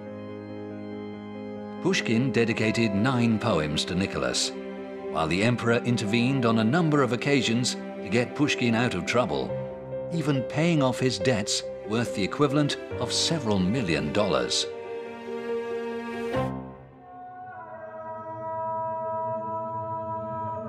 In 1837, another great Russian poet, Mikhail Lermontov, was transferred from his Guard Hussars regiment to a unit fighting in the far south, in Russia's endless Caucasian War. The conflict had begun 20 years earlier, in 1817, when the Russian army invaded the northern Caucasus during the reign of Alexander I. The war ebbed and flowed until reaching a new crescendo in the 1830s, when Imam Shamil led Chechen and Dagestani warriors in a jihad against the Russian invader. The fighting dragged on for another 30 years until Russia was finally able to impose its rule on the northern Caucasus. By the 1850s, a European coalition was forming against Russia, alarmed by the expansionist foreign policy of the Russian Empire. Under Nicholas, Russia had won wars against both the Persian and Ottoman empires, and its growing influence in the Eastern Mediterranean and Central Asia was seen as a threat to British and French imperial interests. In 1853, fighting broke out around the Black Sea, leading to what became known as the Crimean War. Russian troops clashed with Turkish troops in the Balkans and Caucasus, while the Black Sea Fleet annihilated a Turkish squadron at the Battle of Sinop. Days later, British and French warships appeared in the Black Sea. By 1854, Russia was at war with Britain, France, Turkey and Sardinia. Austria and Prussia remained neutral. Nicholas was profoundly depressed that Russia was not only isolated, but at war with its former allies. The fighting raged on many fronts, from Crimea and the Caucasus in the south to the White Sea in the north. Here, a British naval expedition was repulsed, but in the Baltic, the British naval blockade crippled Russian trade. In the Caucasus, Russian troops were victorious, but in Crimea, the main theater of war, a disaster unfolded. Russian forces besieged at Sevastopol faced a powerful enemy. Steam-driven warships made up 30% of the Russian fleet, but 70% of the Allied fleet. Admiral Nakhimov was forced to sink his own ships in the entrance to Sevastopol harbor. It was the only way to keep out the more powerful British and French warships. More than 127,000 Russians were killed in the siege of Sevastopol. The total death toll of the Russian army was about 143,000.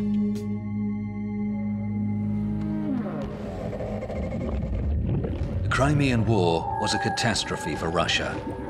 Russian soldiers and sailors fought with incredible bravery, but in the end, the industrialized might of France and Britain proved too strong.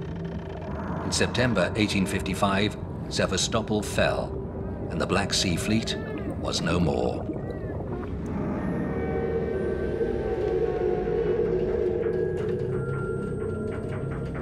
Nicholas was crushed.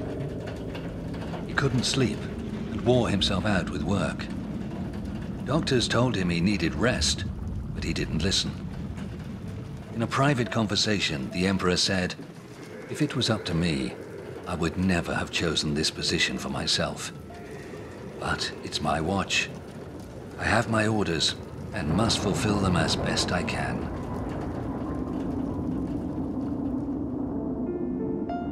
At the end of January, the Emperor caught a chill.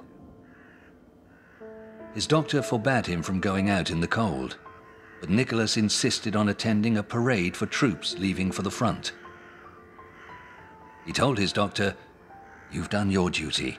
Now let me do mine."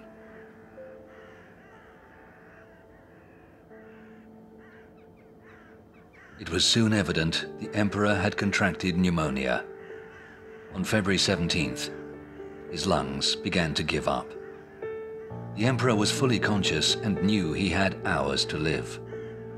He said his prayers and then bid farewell to his family.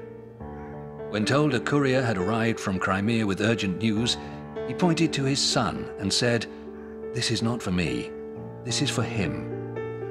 Then he said to Prince Alexander, "I hand over command, though I do not leave things in the state I would have wished."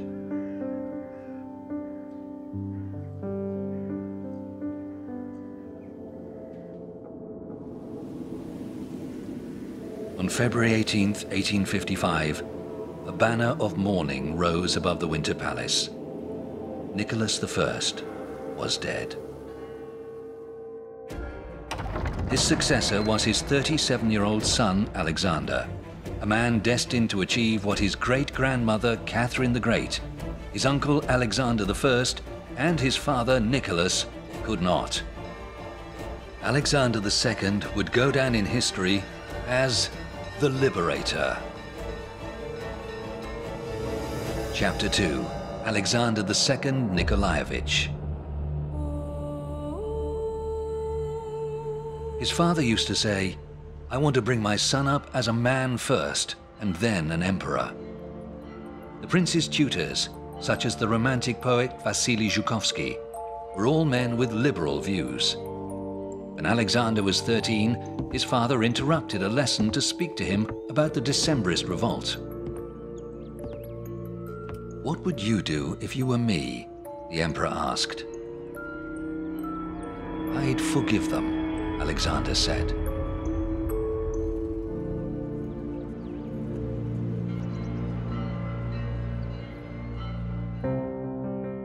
After finishing his studies, the prince traveled across Russia, covering 30,000 kilometers and visiting 30 provinces.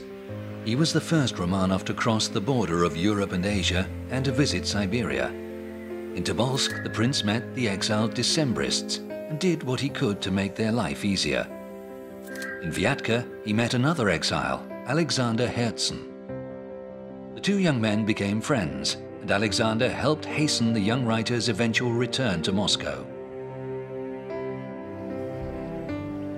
Herzen later praised the reforming emperor.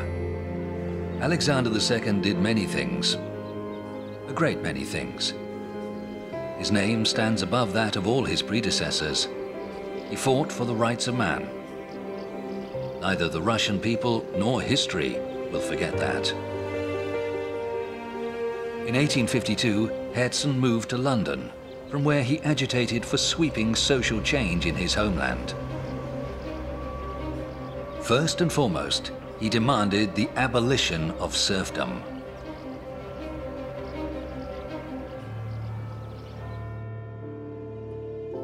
When he was still a young prince, Alexander's father had often accused him of listening more to his heart than to his mind.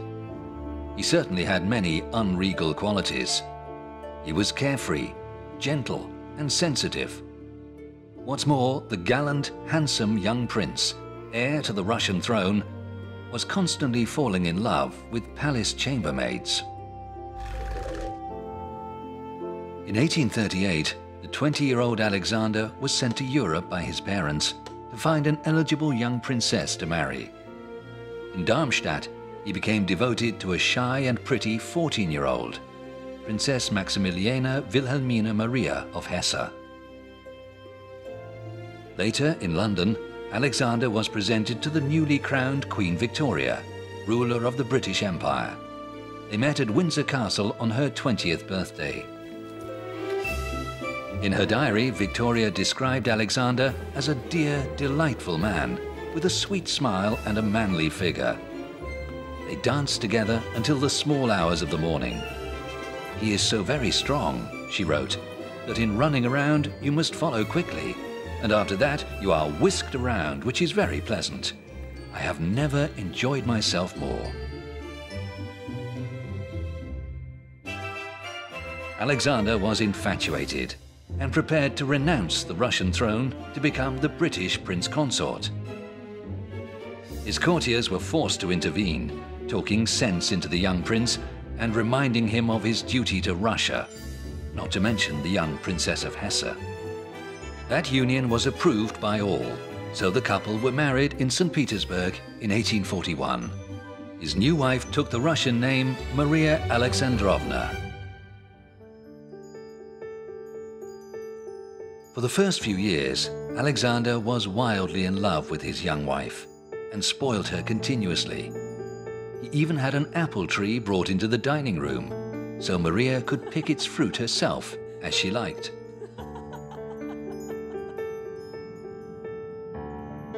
But it did not last long. They spent less and less time together, and when they met, they discussed only their health, their children, and the weather. They appeared together in public for official functions and visits, then went to separate bedrooms in the evening. The Empress's health suffered from St. Petersburg's cold, wet climate, as well as from frequent childbirth. By 36, she'd had 6 children, and was a shadow of her former self.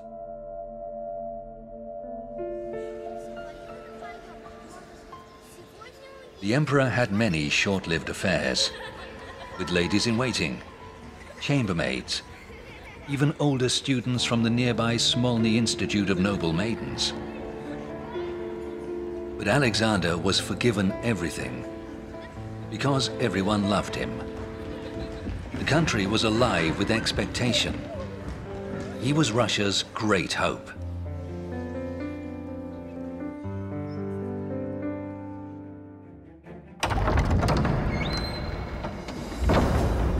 When Alexander became emperor, he already had many years' experience of the workings of state and got to work immediately. His first success was to end the Crimean War, signing a peace treaty in Paris which kept Russian losses to a minimum.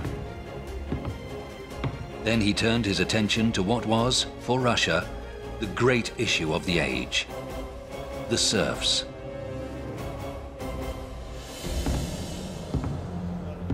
In one of his first addresses to the Russian nobility, the emperor announced, "The existing system of owning souls cannot remain unchanged. It is better to abolish serfdom from above than to wait for it to abolish itself from below." Until now, Russia's rulers hadn't dared to interfere with serfdom for fear of a revolt by the nobles. But for Alexander, there was no longer any alternative. The case for reform, moral, economic, and political, was irresistible.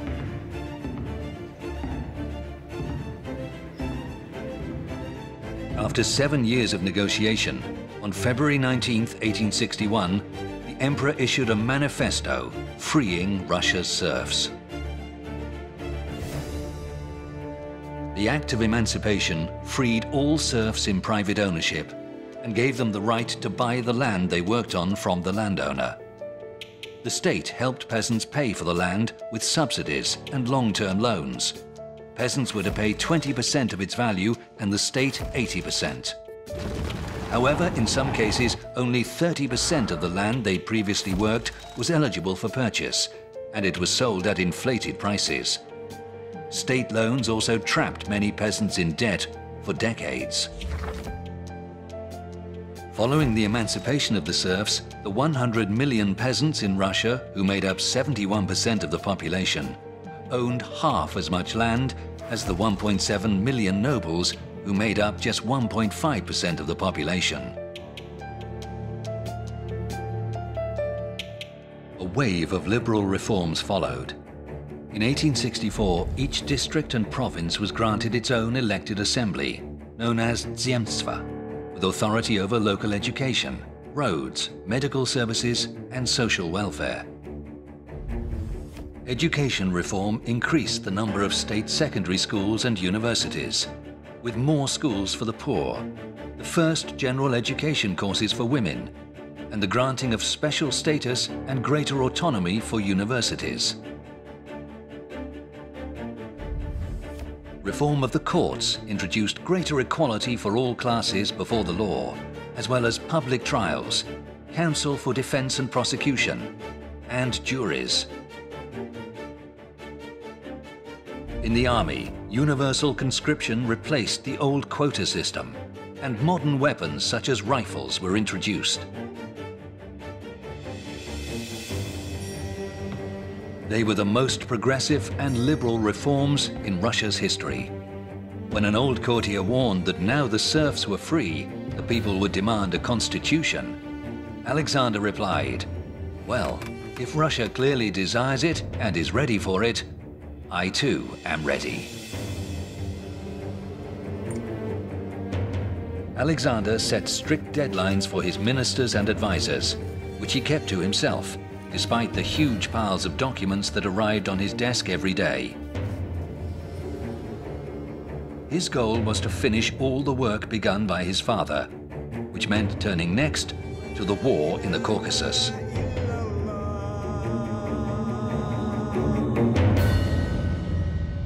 The long Caucasian War finally came to an end in 1864, following the Russian conquest of Chechnya, Dagestan, Circassia, and Abkhazia.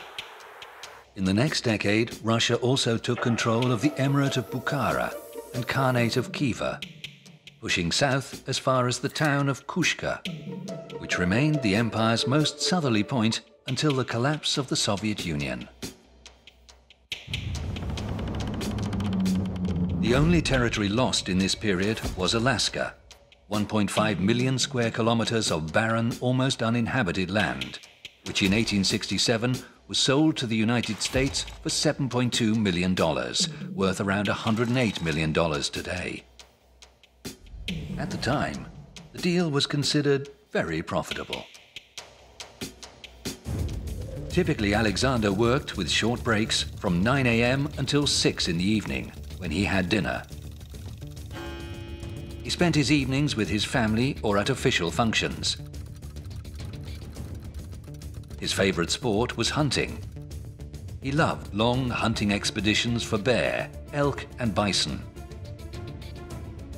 But soon it was Alexander who was being hunted through the very streets of the Russian capital. Alexander was the last ruler in Russian history who would be allowed to simply walk the city streets without guards.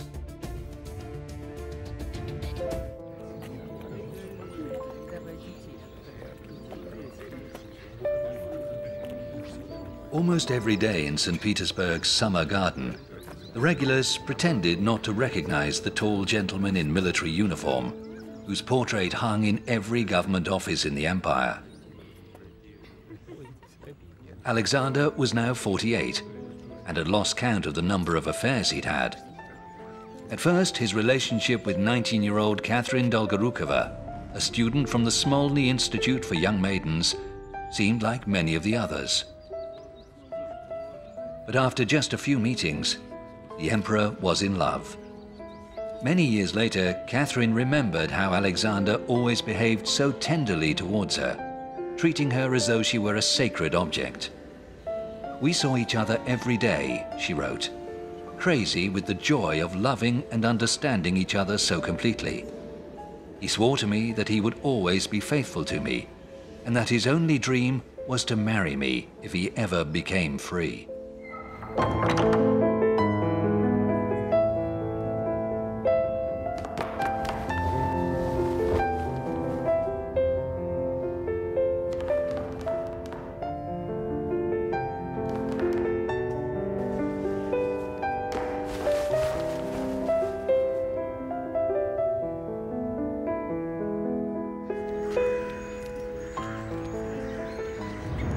On April 4th, 1866, after meeting with Catherine, Alexander was leaving the summer garden when an assassin stepped out.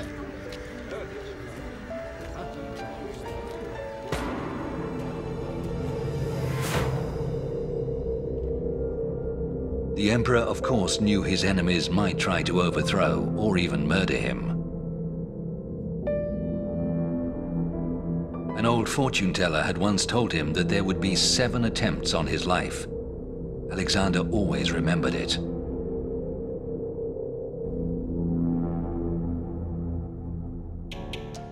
The first attempt was made by a 26-year-old lone assassin named Dmitry Karakozov, an impoverished nobleman and former student.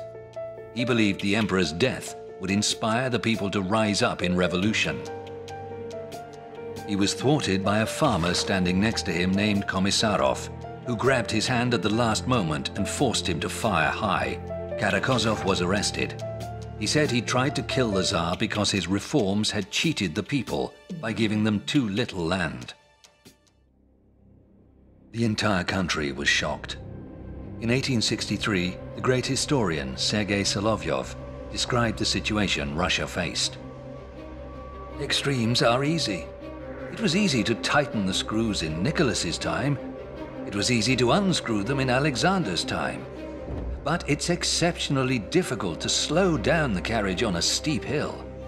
A reformer like Peter the Great held the reins in an iron grip and the carriage was safe.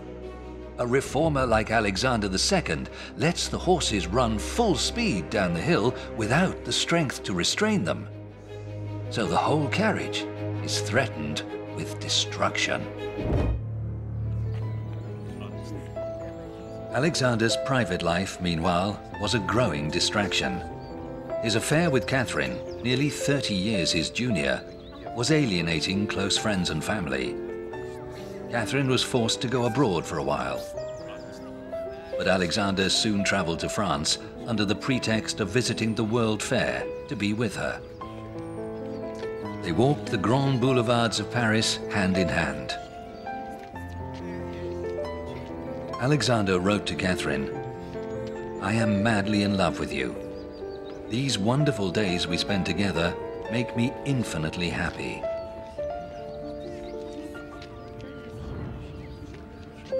The lovers did not know they were being constantly watched by agents of the French secret police. But they couldn't keep him safe.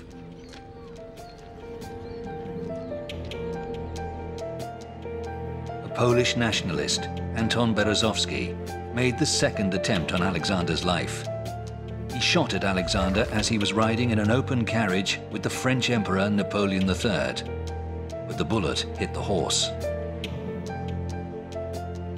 Alexander became accustomed to constant danger. When Russia went to war once more with Turkey, he went to visit troops at the front and came under fire several times. The war was triggered by the Muslim Turks' brutal treatment of Orthodox Bulgarians. Russia now intended to liberate Bulgaria from the Turkish yoke. The war ended in complete victory for Russia. Bulgaria became an independent state, and the name Alexander II, Tsar Liberator, is still commemorated during each service in every Bulgarian church. On April 2nd, 1879, as the emperor was returning from his morning walk, he was greeted by a passerby. Alexander replied absent-mindedly, then noticed the passerby was holding a gun. 60-year-old Alexander, Emperor of Russia, King of Poland, Grand Duke of Finland, made a zigzag run for his life.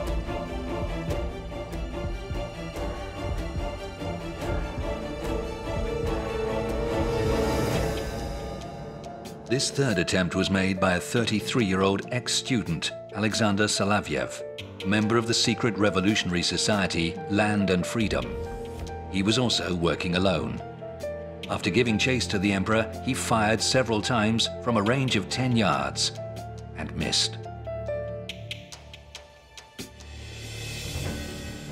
A new left-wing terrorist group, the People's Will, soon emerged. Its leaders, Sofia Perovskaya and Andrei Zhelyabov, began planning a less amateurish attempt on the Tsar's life. The fourth attempt was made in November 1879. Zhelyabov's group planted a mine with an electric detonator under the railway track as the emperor traveled to the town of Alexandrovsk, but the mine failed to explode.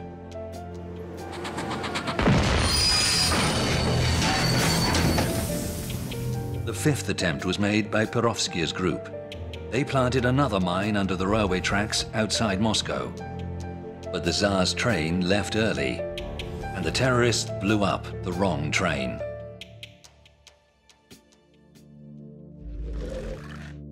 On May 22, 1880, Empress Maria died.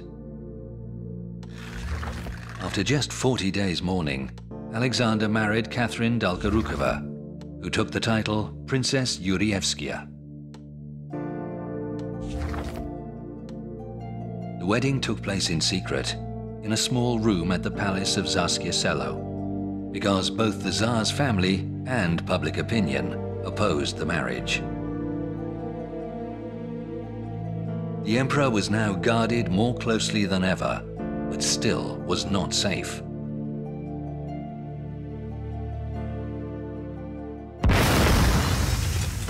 The sixth attempt was made by Stepan Kalturin, a member of the People's Will, who'd been hired as a carpenter at the Winter Palace. Over 6 months, he smuggled 30 kilos of dynamite into a cellar under the Tsar's dining room. The resulting explosion killed 11 people and wounded 56, all of them staff. The emperor had left the dining room to meet a late guest. The emperor wrote to his son, asking that if the worst should happen, he must care for his wife and young children.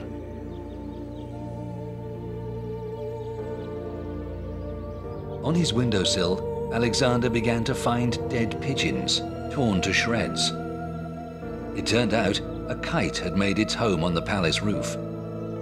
It was caught The bird was so incredibly large, it was sent to the Cabinet of Curiosities. The hunted emperor, exhausted and sick, dreamt of only one thing: to abdicate in favor of his eldest son and leave for Nice with his wife and children. But one important task remained.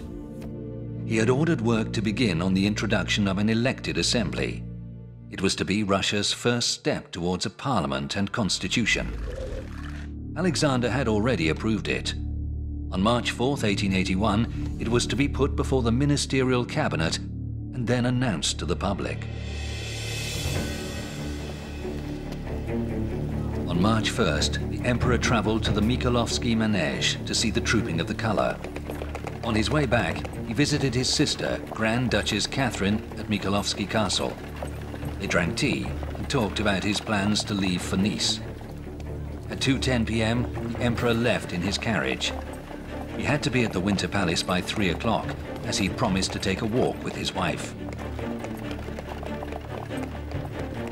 The emperor's carriage turned onto the embankment along the Catherine Canal. 6 Cossacks accompanied the carriage, 3 on either side. Officers of the guard, including the chief of police, followed in 2 sledges. A boy carrying a bread basket was running along the pavement. Alexander saw a woman make a signal with a white handkerchief. When a man with a packet in his hands appeared before the carriage, he realized there would be an explosion. The 7th attempt on Alexander's life was made by Nicholas Rusakov, a 20-year-old student and member of the People's Will. It was Sofia Perovskaya who had given the signal. Rusakov threw a handmade bomb at the carriage. The blast killed 2 Cossacks and a passing boy, injured 3 horses, and shattered the emperor's bulletproof coach. But the emperor was unharmed. Rusakov was quickly apprehended. The chief of police rushed up to Alexander. The emperor remained calm. I offered him my sledge to go back to the palace. "All right," he said, "but show me the criminal first." Everyone begged the emperor to leave, but he insisted on seeing Rusakov.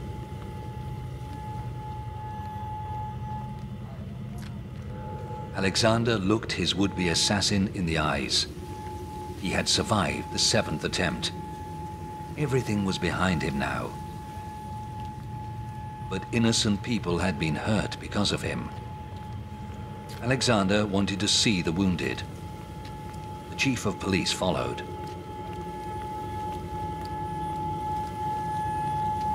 After we'd taken no more than 3 steps, I was deafened by a second explosion. Amid the smoke and fog, I heard His Highness's weak voice cry, "Help!"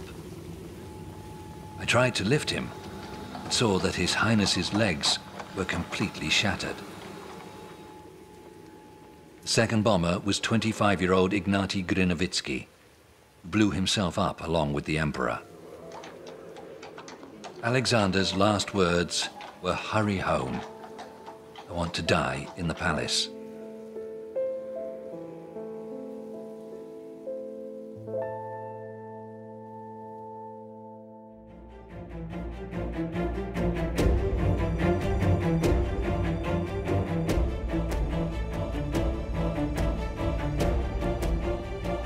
Alexander died an hour later in his study at the Winter Palace.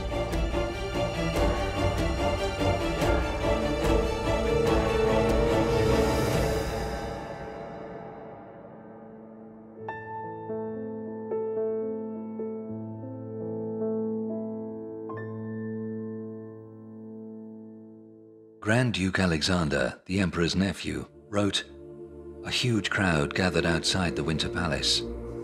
Nobody spoke. Wide, dark bloodstains left a trail up the marble steps and along the corridor to the emperor's study. We realized our idealized vision of Russia, with its Tsar father and loyal people, no longer existed. The future of not only the Russian Empire, but the entire world now depended on the outcome of the imminent battle between the new Russian Tsar and the elements of negation and destruction. Alexander II had given his country freedoms it had been demanding for centuries. But it turned out he had also unleashed a dangerous new force: revolution.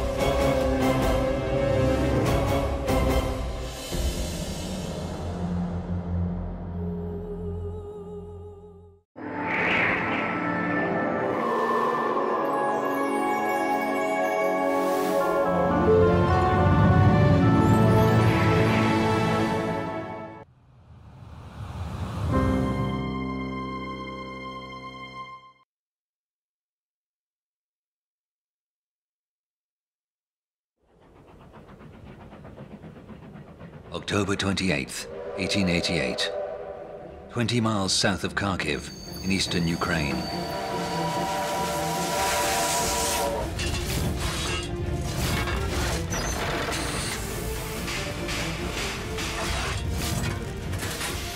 The Imperial train was en route from Crimea to St. Petersburg.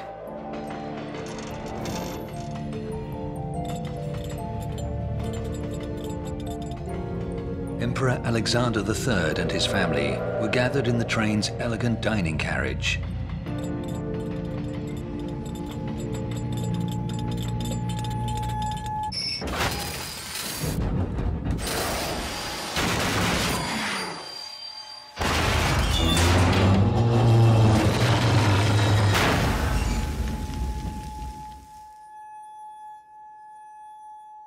Those in the forward carriages were killed instantly. Children could be heard crying. It was unclear who was alive and who was dead. The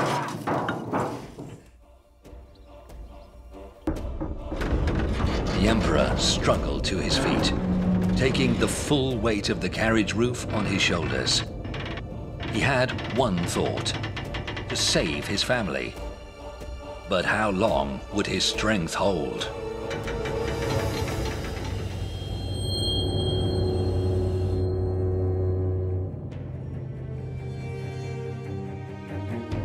By 1881, the Russian Empire was one of the largest states in the world and occupied 1/6 of the world's land surface. But despite the liberal reforms of Alexander II, Russia's economy was in crisis.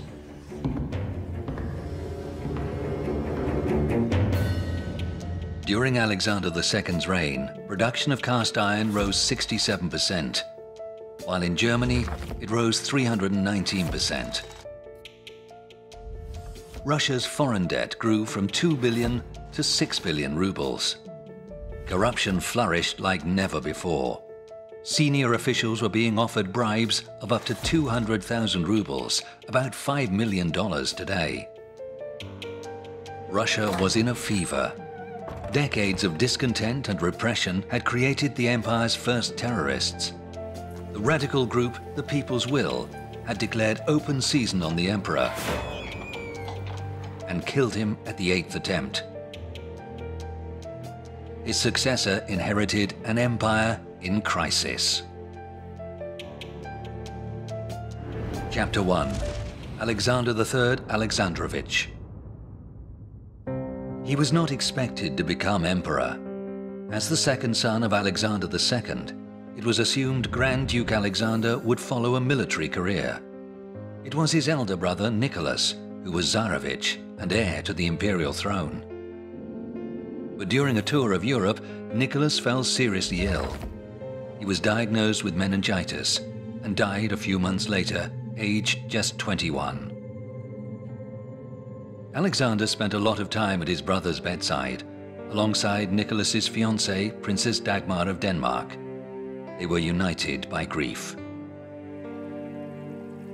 Little by little, Alexander fell in love with gentle Minnie, as her family called her.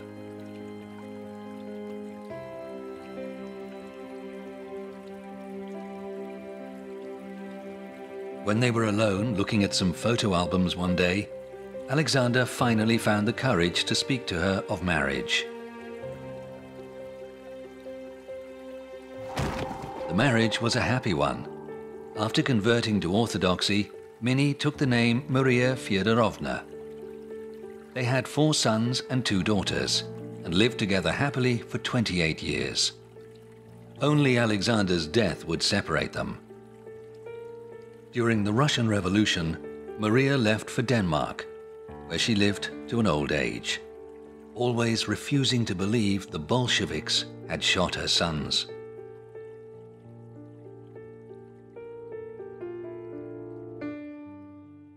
When Alexander III was crowned emperor in 1881, he was 36 years old and clear in his purpose.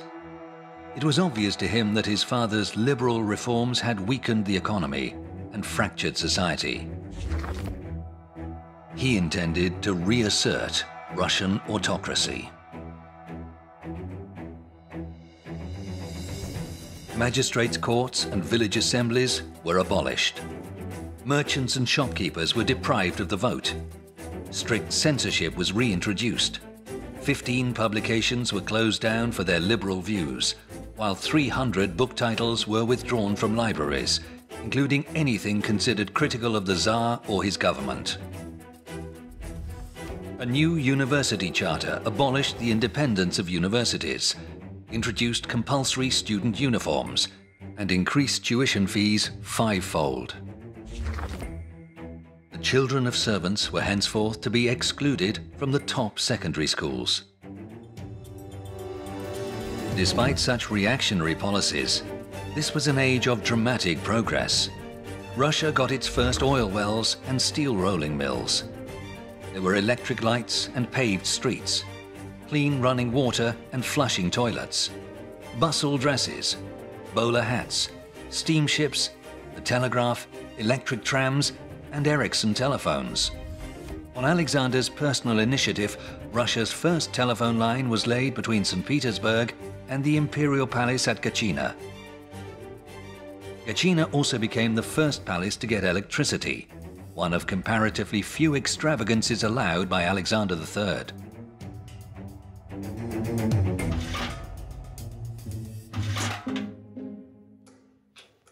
In most respects, the emperor was very frugal. He halved the number of courtiers, reduced the number of balls, and cut spending on food and wine. Hunting, however, remained a favorite royal pastime. Alexander was a keen sportsman and excellent shot. But most of all, he loved fishing. He would return from his fishing trips with perch for the empress to fry with potatoes, and then they were perfectly content. His other great passion was cigars. Alexander was a loving and playful father. One day in the garden, he crept up behind his youngest son Michael and soaked him with a hose. A few days later, while his father was smoking a cigar out of his study window, Michael hauled a bucket of water up the stairs and poured it on him from the floor above.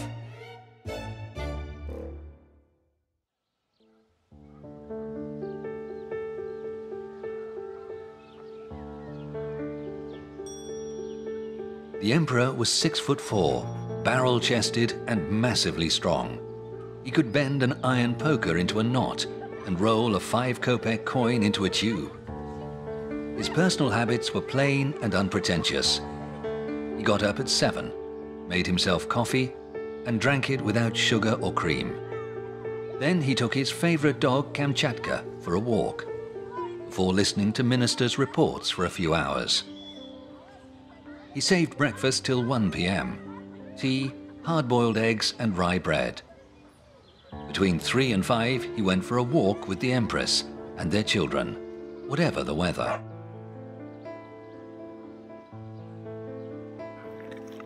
At 8 p.m., dinner was served. The Emperor loved good food: crayfish soup or fish pie, a side of mutton with kasha and pickled cucumbers. He then returned to work, often until late at night.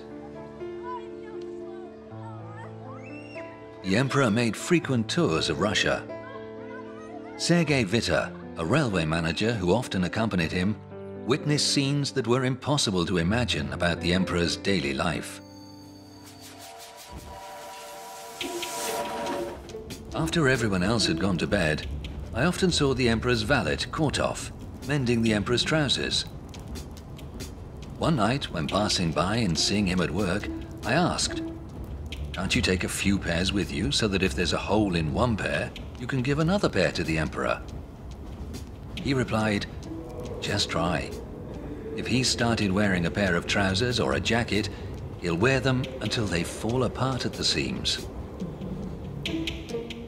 Alexander's reign saw the à la Russe style come into fashion: dresses, decorations, interiors, and the emergence of a distinct style of architecture known as Russian Revival, a reinvention of traditional Russian styles, culminating in the upper trading rows that face onto Moscow's Red Square and the city's State Historical Museum.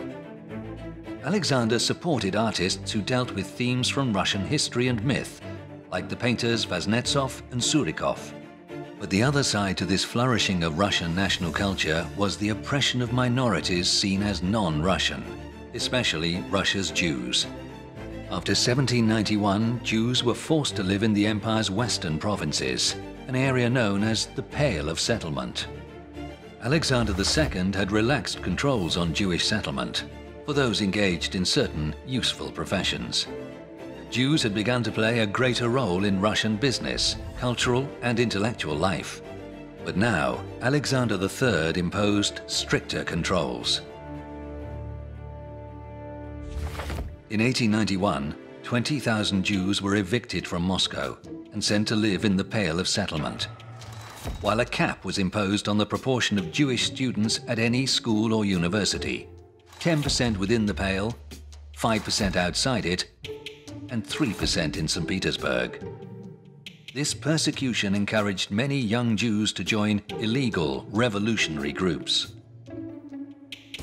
Alexander III intended to unify his vast empire through strong autocratic government, and his reign saw the construction of one great physical embodiment of his vision: the Trans-Siberian Railway.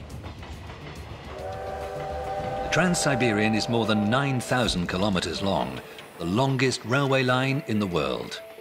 Its longest and most complex sections were built during Alexander's reign, from the Urals to Vladivostok, 7,000 kilometers across mountains, taiga and Siberian rivers. It was a spectacular achievement. Between 2,500 and 5,000 kilometers of rails were laid each year. The cost was approximately 1 million rubles, worth around $20 billion today. Alexander's reign witnessed Russia's great railroad boom. Travel by rail was suddenly prestigious, fashionable, and for some, luxurious. On October 17, 1888, the Emperor and his family were returning from Crimea to St. Petersburg. The train was running slightly late, so the driver picked up speed as they approached Kharkiv, reaching 70 kilometers per hour.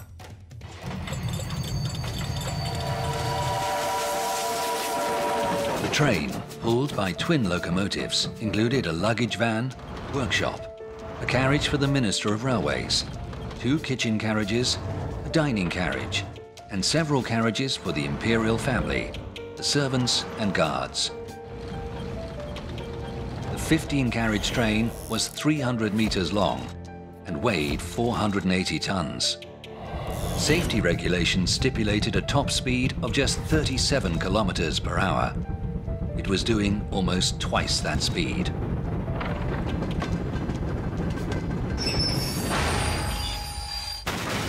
2:14 p.m., the train derailed.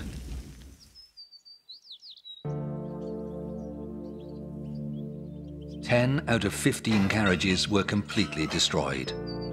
The dining carriage, containing the imperial family, was flung down the embankment and had its roof torn off.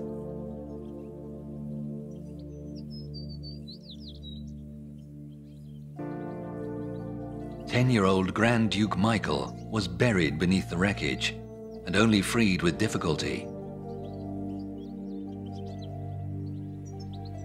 20 people were killed and 37 injured. The emperor helped to search the wreckage while the empress tended the wounded. They left for Kharkiv only when darkness fell.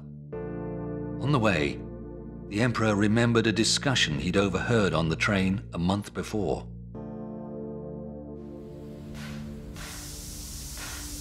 Sergei Witte, manager of the local railway, had been arguing that such a heavy train shouldn't travel at such speeds. Witte himself later recalled the discussion. The Minister of Railways started arguing with me. He said, "We travel at the same speed on the other railways. No one has ever dared demand the Emperor's train reduce speed." I broke down and said to the minister, "Let others do what they want. As for me, I don't want to break the Emperor's neck. Because if you go on like this, that's what you'll do."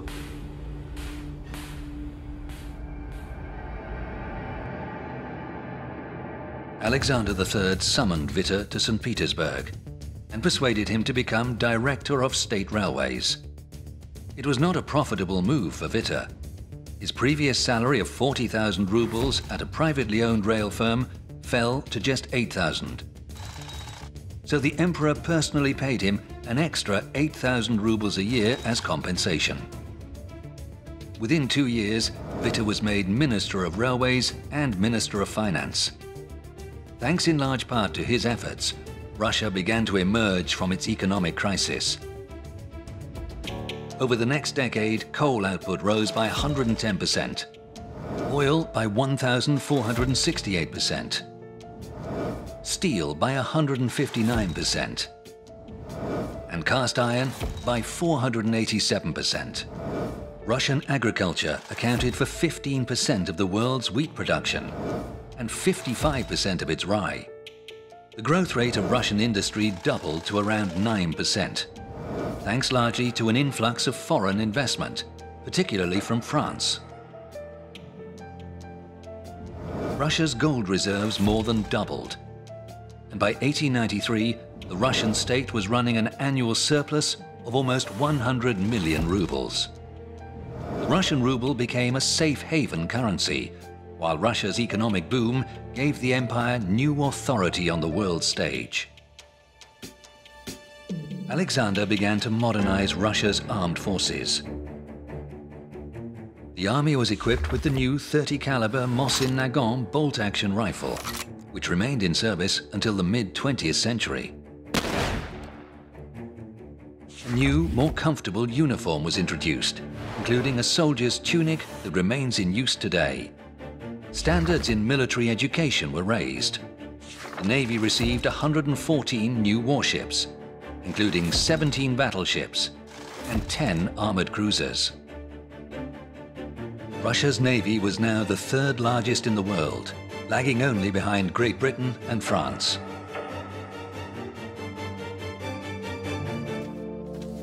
Russia, however, fought no major wars during Alexander's 13-year reign. On the contrary, Alexander's efforts to diffuse tension between the great powers earned him the nickname, the Peacemaker. But the changing alliances of his reign would have far-reaching repercussions. Russia's traditional alliance with Germany came to an end. Alexander made a new alliance with France instead, the country that had provided the bulk of the loans that enabled Russia's economic miracle. The new Franco-Russian alliance led Germany to fear encirclement, a major factor in the outbreak of World War I. That war was a catastrophe Alexander III may have been able to prevent. But after the train crash, his health began to fail. The emperor had been ignoring chronic back pain for many years. In September 1894, he was diagnosed with nephritis, an acute inflammation of the kidneys. His doctors prescribed a strict diet and sent him to recuperate at the Imperial Palace of Levadia, in the warmer climes of Crimea. On October 19th, the government courier left Levadia with papers signed by Alexander for the last time. The emperor received the last rites and bid farewell to his wife and children. He died at 2:15 p.m. Alexander III was only 49. The emperor's coffin was taken by train from Crimea to Kharkiv, Oryol, Moscow, and finally St. Petersburg. It was met along the route by huge crowds who came to say goodbye to the emperor. There had never been such a lengthy and solemn funeral. No one could have imagined it would be the last funeral of a Tsar that Russia would ever see.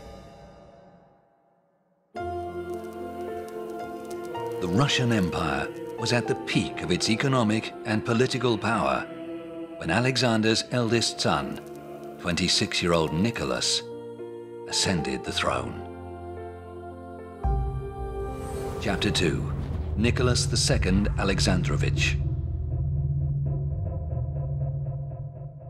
Nicholas, or Nicky as his family called him, received an excellent education and had all the skills required to thrive at court. He was clever, refined, and extremely charming. In 1886, Princess Victoria Alex Helena Louise Beatrice of Hesse-Darmstadt, or Alex as she was known, came to Russia to visit her sister, Grand Duchess Elizabeth, who had married Nicholas's uncle. Nicholas and Alex soon fell in love. Nicky's parents did not approve of the match. They found her cold and aloof, and too tall. But their son's devotion to her was soon apparent. The young couple used to play a game, using the precious stones in their rings to cut each other's names into the glass of the palace windows. It became a tradition, and their messages of love remained etched into the windows of the Winter Palace for years to come. Young Nicholas gave a brooch with a 12-carat diamond to his beloved. The gift became a symbol of their love. It was later found amongst her burnt clothes. Alex did not part with it until the last minute of her life. When Nicholas's father, Alexander III, realized he was dying, he agreed to his son's marriage. In 1894, after 8 years of waiting, Nicholas and Alex became engaged. She converted to Orthodoxy and took the name Alexandra Fyodorovna. A month after Alexander III's death, they were married. On May 14, 1896, the new Emperor and Empress were crowned in Moscow's Cathedral of the Assumption. The festivities were to last 20 days. For the nobility, there were receptions, balls, and full-dress dinners. On May 18th, a traditional festival was to be held for commoners at Kodinka Field, where there would be entertainment, meals, and gifts for all.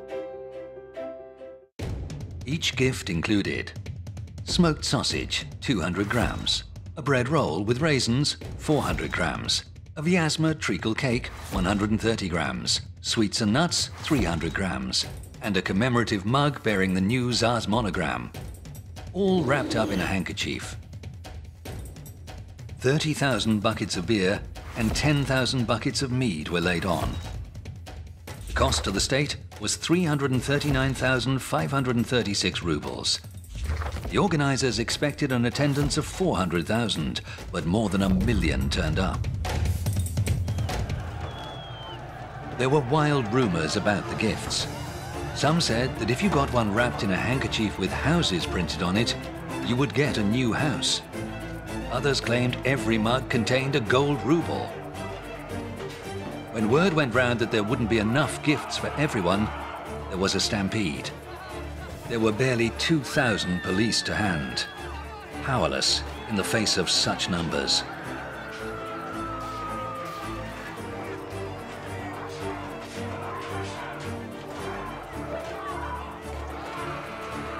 The crowd became a huge, struggling mass.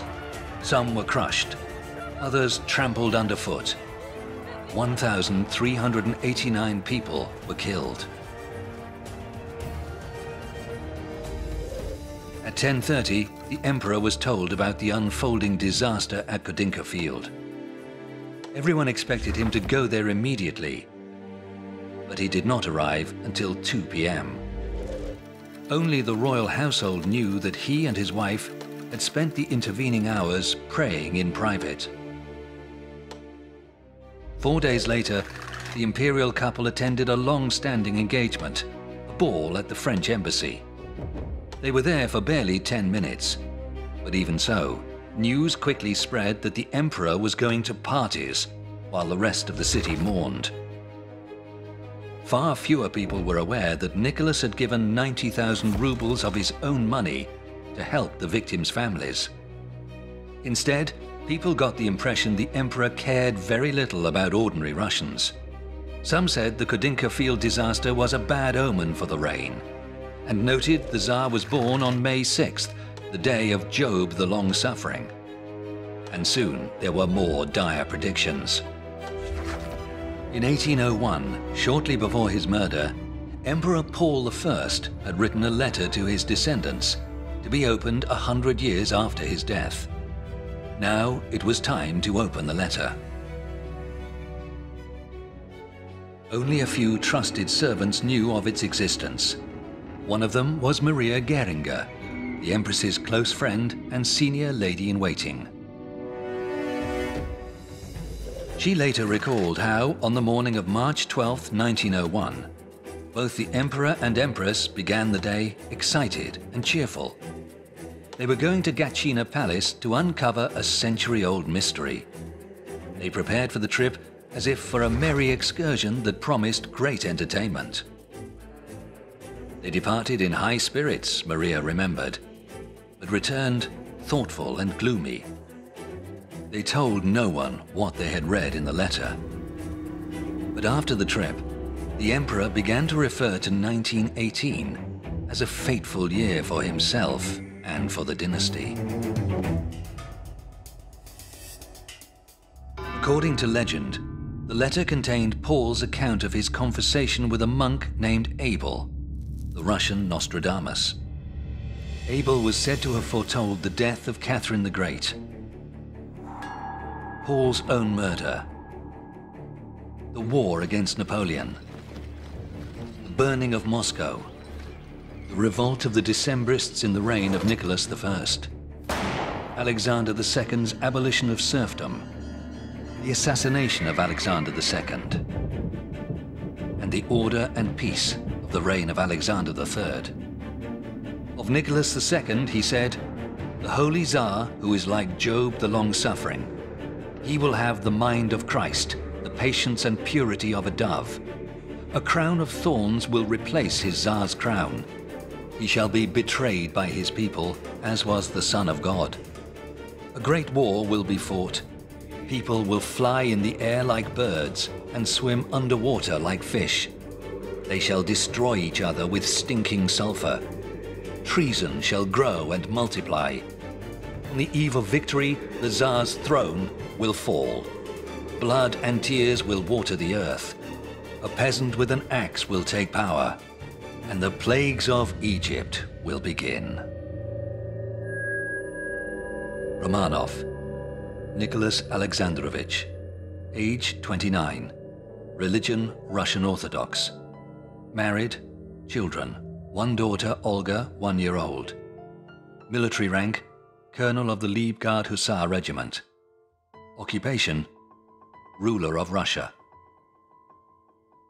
In 1897, a census was carried out of the Russian Empire. Its results were published in 89 volumes and included information on nearly 129 million people. In the year of the census, the Empress was pregnant for a second time. Everybody hoped it would be a boy, an heir. Instead, they had another daughter, Tatiana, then a third, Maria, and a fourth, Anastasia.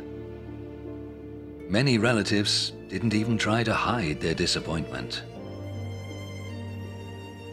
The emperor never worried about it, but the need for a son obsessed the empress. In 1903, the couple prayed for a son over the relics of St. Seraphim at Sarov Monastery. And on August 12, 1904, Tsarevich Alexei was born. But the proud parents were soon filled with dread. One doctor after another visited the palace. By the third day, it was confirmed. Their son had hemophilia and could die at any moment. Hemophilia is a hereditary genetic disease that prevents blood clots forming, meaning even a small cut can lead to death from blood loss. The disease, which is incurable, normally only appears in males, though the gene is also carried by females. Alexei's mother, Empress Alexandra, received the gene from her grandmother, Queen Victoria. Victoria passed the gene on to many of her children and grandchildren, who married into ruling families across Europe. Hence, hemophilia also became known as the royal disease. A minor cut or bruise could be life-threatening for Alexei. At such moments, reports on his recovery became front-page news, alongside latest reports from the Russo-Japanese War. By 1900, the Far East had become the latest focus of great power rivalry. China, weak and undeveloped, was considered ripe for exploitation. Japan, the emerging power in the region, had its sights set on expansion into Korea and Manchuria, the northeastern province of China. Russia had its own designs on Manchuria and stood in Japan's way. Many months of negotiations proved fruitless. The two nations seemed locked on a collision course. There were also those in Russia who thought war might be a good thing, to unite the people and calm unrest at home. In February 1904, Japan launched a preemptive strike on the Russian Pacific Fleet at its base in Port Arthur. A year-long siege followed, leading to the port's surrender. The next year, in February 1905, the Russian army was decisively beaten at the Battle of Mukden. Then in May, Russia suffered a devastating naval defeat at the Battle of Tsushima.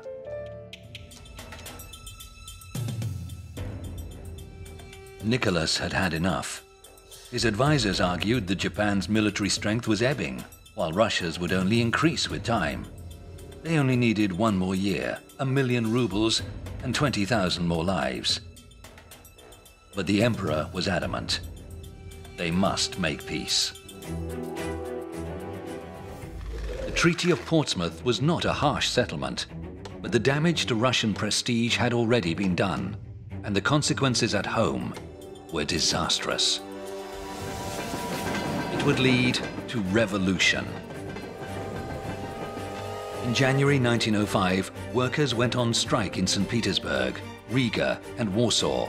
In May, Ivanova textile workers followed suit, and in June, the crew of the battleship Potemkin mutinied.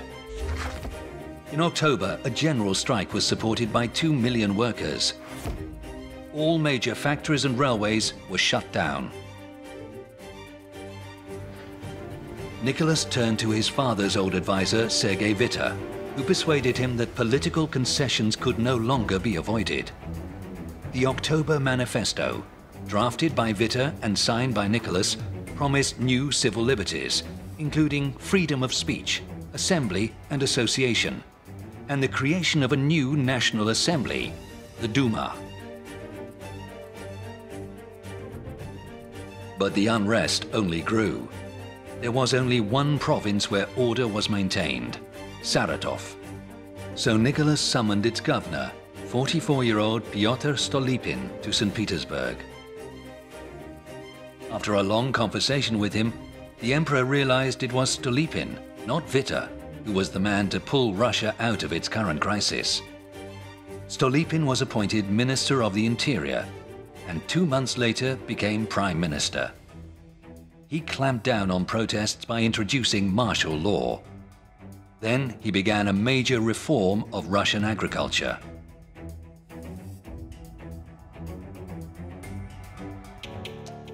Peasants were to be helped to buy land and set up new farms with the help of cheap government loans. Over 6 years, the government issued more than 1 billion rubles in loans. 6 million farmers, 44%, applied to buy land with government help. Of those, 10% succeeded in becoming new landowners. Crop yields rose by a third. The Russian Empire reached its economic peak in 1913. Annual growth in Russian agricultural output was 2%, ranked first in the world. Growth in industrial output was 5%, ranked first in the world. Population growth was 1.5%, ranked first in Europe. The Russian Empire's national income was 16.4 billion rubles, ranked fourth in the world. Russia's total industrial output was worth more than 6.5 billion rubles, ranked fifth in the world.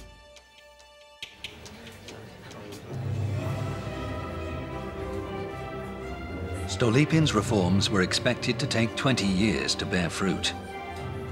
But it was time that Russia, and Stolypin, did not have. In 1911, at the Kiev Opera House, Prime Minister Stolypin was assassinated by a socialist revolutionary.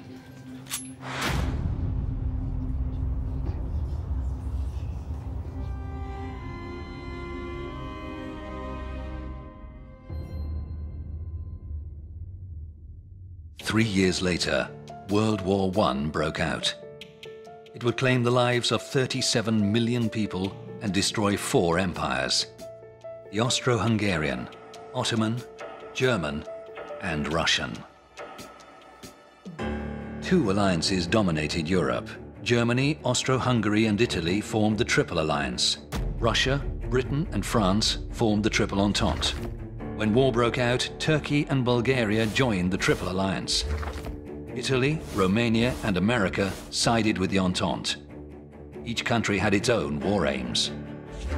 Germany sought to dominate its European neighbors and claim new overseas colonies. France wanted to recover Alsace and Lorraine, lost to Germany in 1871. Austro-Hungary looked to defeat Slav nationalism within the empire and on its borders. Britain wanted to eliminate Germany as a colonial rival, and also had ambitions in the Middle East. Italy wanted to expand its influence in the Balkans, while Russia, fighting alongside Britain and France, was determined to assert its role as defender of the Slavs.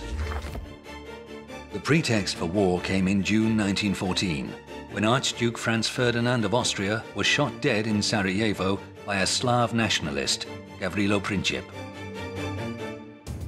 Many Russians welcomed the declaration of war against Germany and Austro-Hungary that summer. But when the Russian army advanced through Poland, it suffered a string of catastrophic defeats. The following year, the Russian commander-in-chief, the emperor's cousin, Grand Duke Nicholas, was dismissed from his post. The emperor himself became the army's commander, though it was only a symbolic role, and he did not interfere with strategy. The German army, meanwhile, proved a formidable enemy. In the summer of 1915, the Russian army conducted a giant strategic withdrawal in the face of the German onslaught. It was hoped that by sacrificing territory, Russia could buy enough time to mobilize its vast resources. The following year, 1916, the Russian army launched the Brusilov offensive, striking a hammer blow against Austro-Hungarian forces. Another major offensive was prepared for 1917, but at home, events were spiraling out of control. While Nicholas was away at army headquarters, his wife's influence on policy grew considerably. It was a cause of growing resentment, not least because the Empress was German by birth. Now, her close relationship with a wandering holy man from Siberia, Grigory Rasputin, caused further unease. To some, he was a visionary and healer. To others, a fraud. There were many rumors about the relationship between the Empress and Rasputin. She had complete faith in him because he seemed the only person able to relieve the suffering of her sickly son, Alexei. Empress Alexandra was certain, with Rasputin by his side, Alexei would live. "I believe in our friend's wisdom," she wrote to the Emperor. "God sent him to be your help and your guide."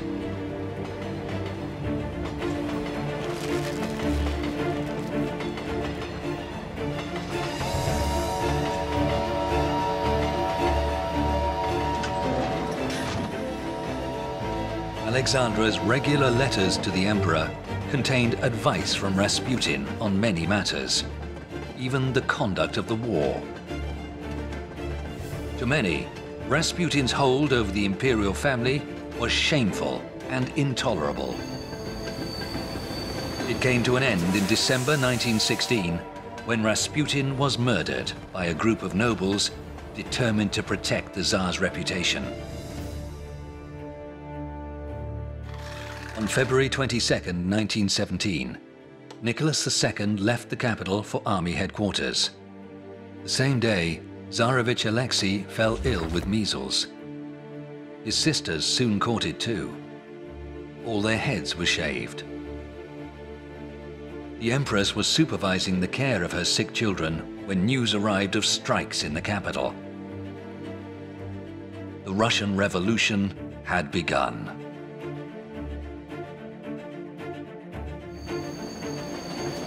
On February 28th, the Emperor rushed back from the front to be with his family at Zaskie Selo. The next night, the Emperor's train was halted near Novgorod. The line ahead was blocked by revolutionary troops.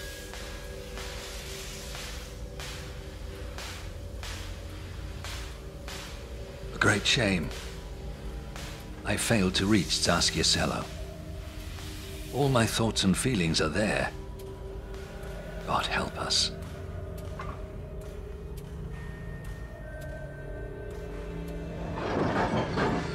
The Emperor traveled instead to Pskov, headquarters of the Northern Front. He planned to redeploy troops from the front to crush the revolt in the capital.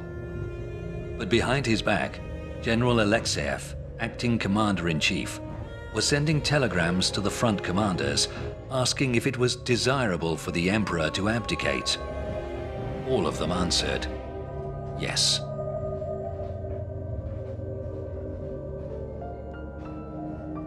On the night of March 2nd, Nicholas signed his abdication in the saloon carriage of the imperial train as it stood at the platform in Pskov station. From that moment on, he was Colonel Nicholas Romanov. Witnesses were struck by his calmness.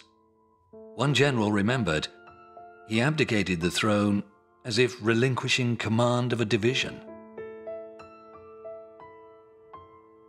Nicholas wrote in his diary, "The bottom line is that to save Russia and keep the army at the front, I need to take this step." The Emperor's abdication had been demanded by a wide range of political and military figures. They were responding to the crisis unfolding within Russia. The war had led to huge casualties at the front, as well as bread queues, shortages and inflation at home. soldiers and civilians wanted political change. Nicholas's abdication was demanded by the State Duma as the only way to achieve political progress. It was also demanded by the army, whose generals reported that many of their men sympathized with the revolutionaries and could no longer be relied upon to fight for the Tsar. Amongst the Romanovs, there was no agreement on the monarchy's future. Some disliked or blamed the emperor and his wife. Others believed the monarchy did need to make changes, though none of the Grand Dukes were prepared to take responsibility for making them.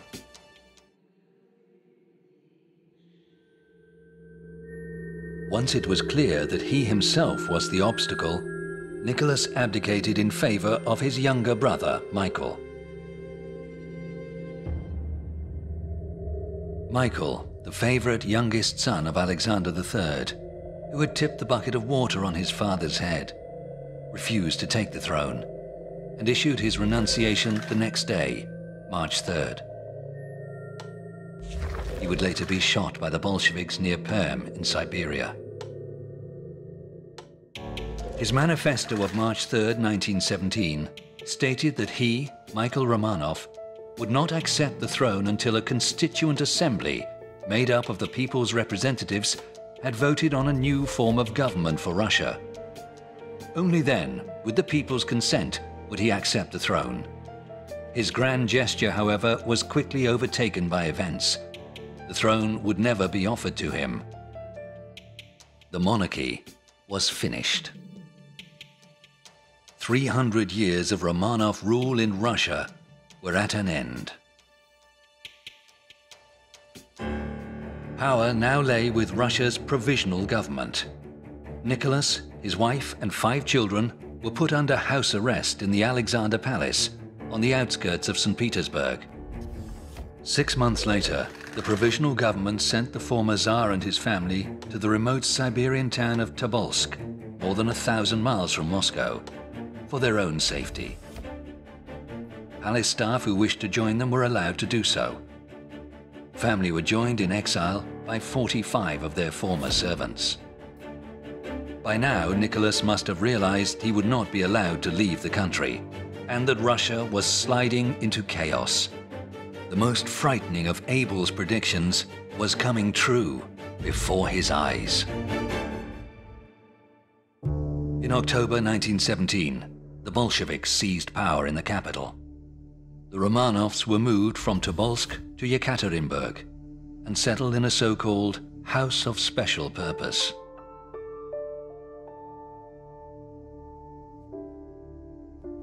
Only 5 people were allowed to stay with the family: their doctor, a valet, a maid, a cook, and kitchen boy. Nicholas and Alexandra tried to ignore the rudeness of the guards. Theft was what bothered them most. The couple feared that 2 boxes of papers containing Nicholas's diaries and their personal correspondence would disappear.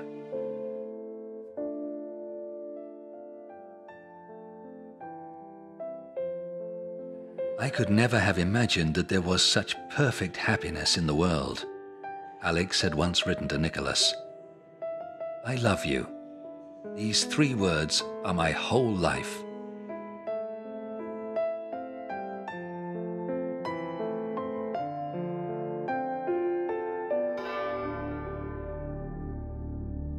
In the middle of the night, the emperor's family and their servants were ordered to get up and gather in one of the rooms. They were told that because of the threat of local unrest, they were to be moved to a new location for their own safety.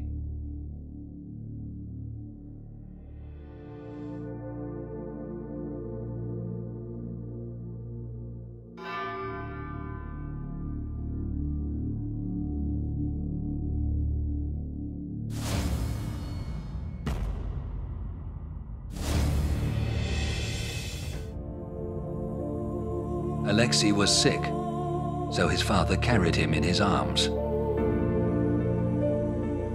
The family were ordered down into the cellar and told to arrange themselves for a photo. which would be used to quash rumors of their death.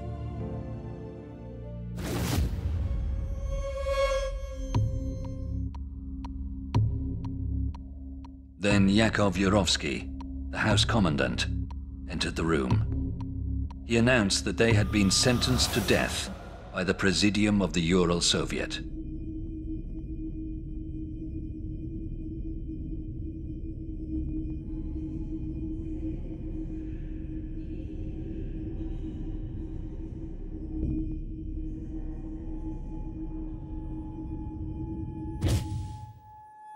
In the early hours of July 17, 1918, the following people were executed in the cellar of the house. Nicholas Romanov, aged 50. Alexandra Romanova, aged 46. Olga Romanova, aged 23. Tatiana Romanova, aged 21.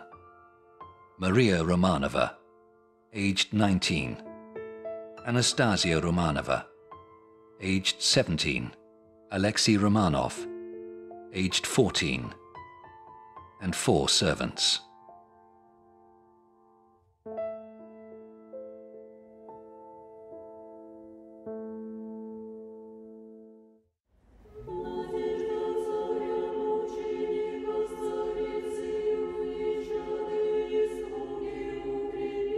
In 2000, the Tsar's murdered family were canonized as saints by the Russian Orthodox Church.